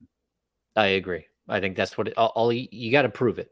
You got to prove that you weren't just an aberration, that you're a team that's on the rise while a lot of other teams are on the decline. And that's not to point fingers. It's just a reality. Like, players don't get to play forever. LeBron James is going to be 40 this season or real close to it. Chris Paul, 38 years old. There are a lot of teams out there that are aging quickly, and the Kings are a team that's on the rise, and that's good. Yeah, for sure, man. You got to establish yourself as a perennial playoff team. Yeah. That's what this year is about for me. And De'Aaron's got to follow it up. The most overrated player in the league has to follow up the season he had last year. Yeah. It's wild. Doing this every game. Oh, yeah, Domas had 22, 14, and 8. All right, man. 12 of 12 from the field today. We was looking at the December 30th game where Kevin Huerter caught the pass from Keegan Murray and hit the 3 to beat Utah by 1. And, yeah, Domas was 12 of 12 in that game. Yeah. He did not miss a basket. Against Utah. It was the game Monty McNair said that's when he realized, hey, I think we've got something here. I mean, that's Walker Kessler, right? That's one of the best defensive centers in the league. I mean, I believe he played in that game. And he was 5 good. of 5 in that game. Yeah, he was very good in that game. Yeah. Yep. Yeah, leading shot block. Well, I think second shot blocking. Yeah, he's good. Domas did all that after Laurie Markham postered him. Oh, yeah, Markham is so good. Yeah. What did he have? I closed it. He had 36 in that 36. Game. That's what led me to the question to you, James, about Utah. I was like, I just feel like they got ball players here. I don't know what they're trying to do, but I like to make. I see the foundation. It's just, they're going to trade Marketing. They're going to do this. You got guys there. I just put it together. I don't think they're trading anybody at this point. They're building. They're building right now. So okay. I would expect them to be, I think, a 7, 8, 9 team. Okay. Yeah, yeah, they're good. Yeah, I could see them around that. Yeah, for sure. Unless they do what they did last year, and we're cool. We're out. We'll just give the Lakers everybody at the trade deadline. Yeah. James, go count again. Just count the number again. The schedule's getting released tomorrow, right? The schedule's getting released tomorrow, so we'll have all this. We'll have start times and all of that stuff. But great work from James Ham all day. Make sure you become a subscriber over at the Kings Beat. Go to thekingsbeat.com. Take care of that business right now. If you want to stay with D'Lo and Casey, we're going to head over to 102.5. We got tickets to Hip Hop Made the Bay, Ice Cube, E40, Bone Thugs, and Harmony. That's coming up. We'll let you know how you can win those. If you want more sports talk, stay right here. We'll run it back on Sacramento Sports Leader, ESPN 1320. Vamos Kings. Super weird to tell people to switch the station. Very odd. Shout out to Sarah in the house. Uh-oh. It was India. Sarah Talk Sports. There's a wildfire burning in Nevada County. In Washington Overlook area of Nevada City. Evacuation orders. Damn. Not good. Yikes. Right. You're going to go do a radio show. You want to go do this one with us too? Nope. I don't know any of the music. This doesn't sound like Journey. Yeah. I'm going to keep counting because I'm just stunned. I don't know what just happened. That's crazy. It's but I was wondering earlier, where are all the NBA TV games? Because you got all these other games, where are the rest of the NBA TV games? And then boom, they done hit. We're saying goodbye, everybody. Appreciate you. Hit the thumbs up. Go to thekingsbeat.com, and we will see you guys tomorrow.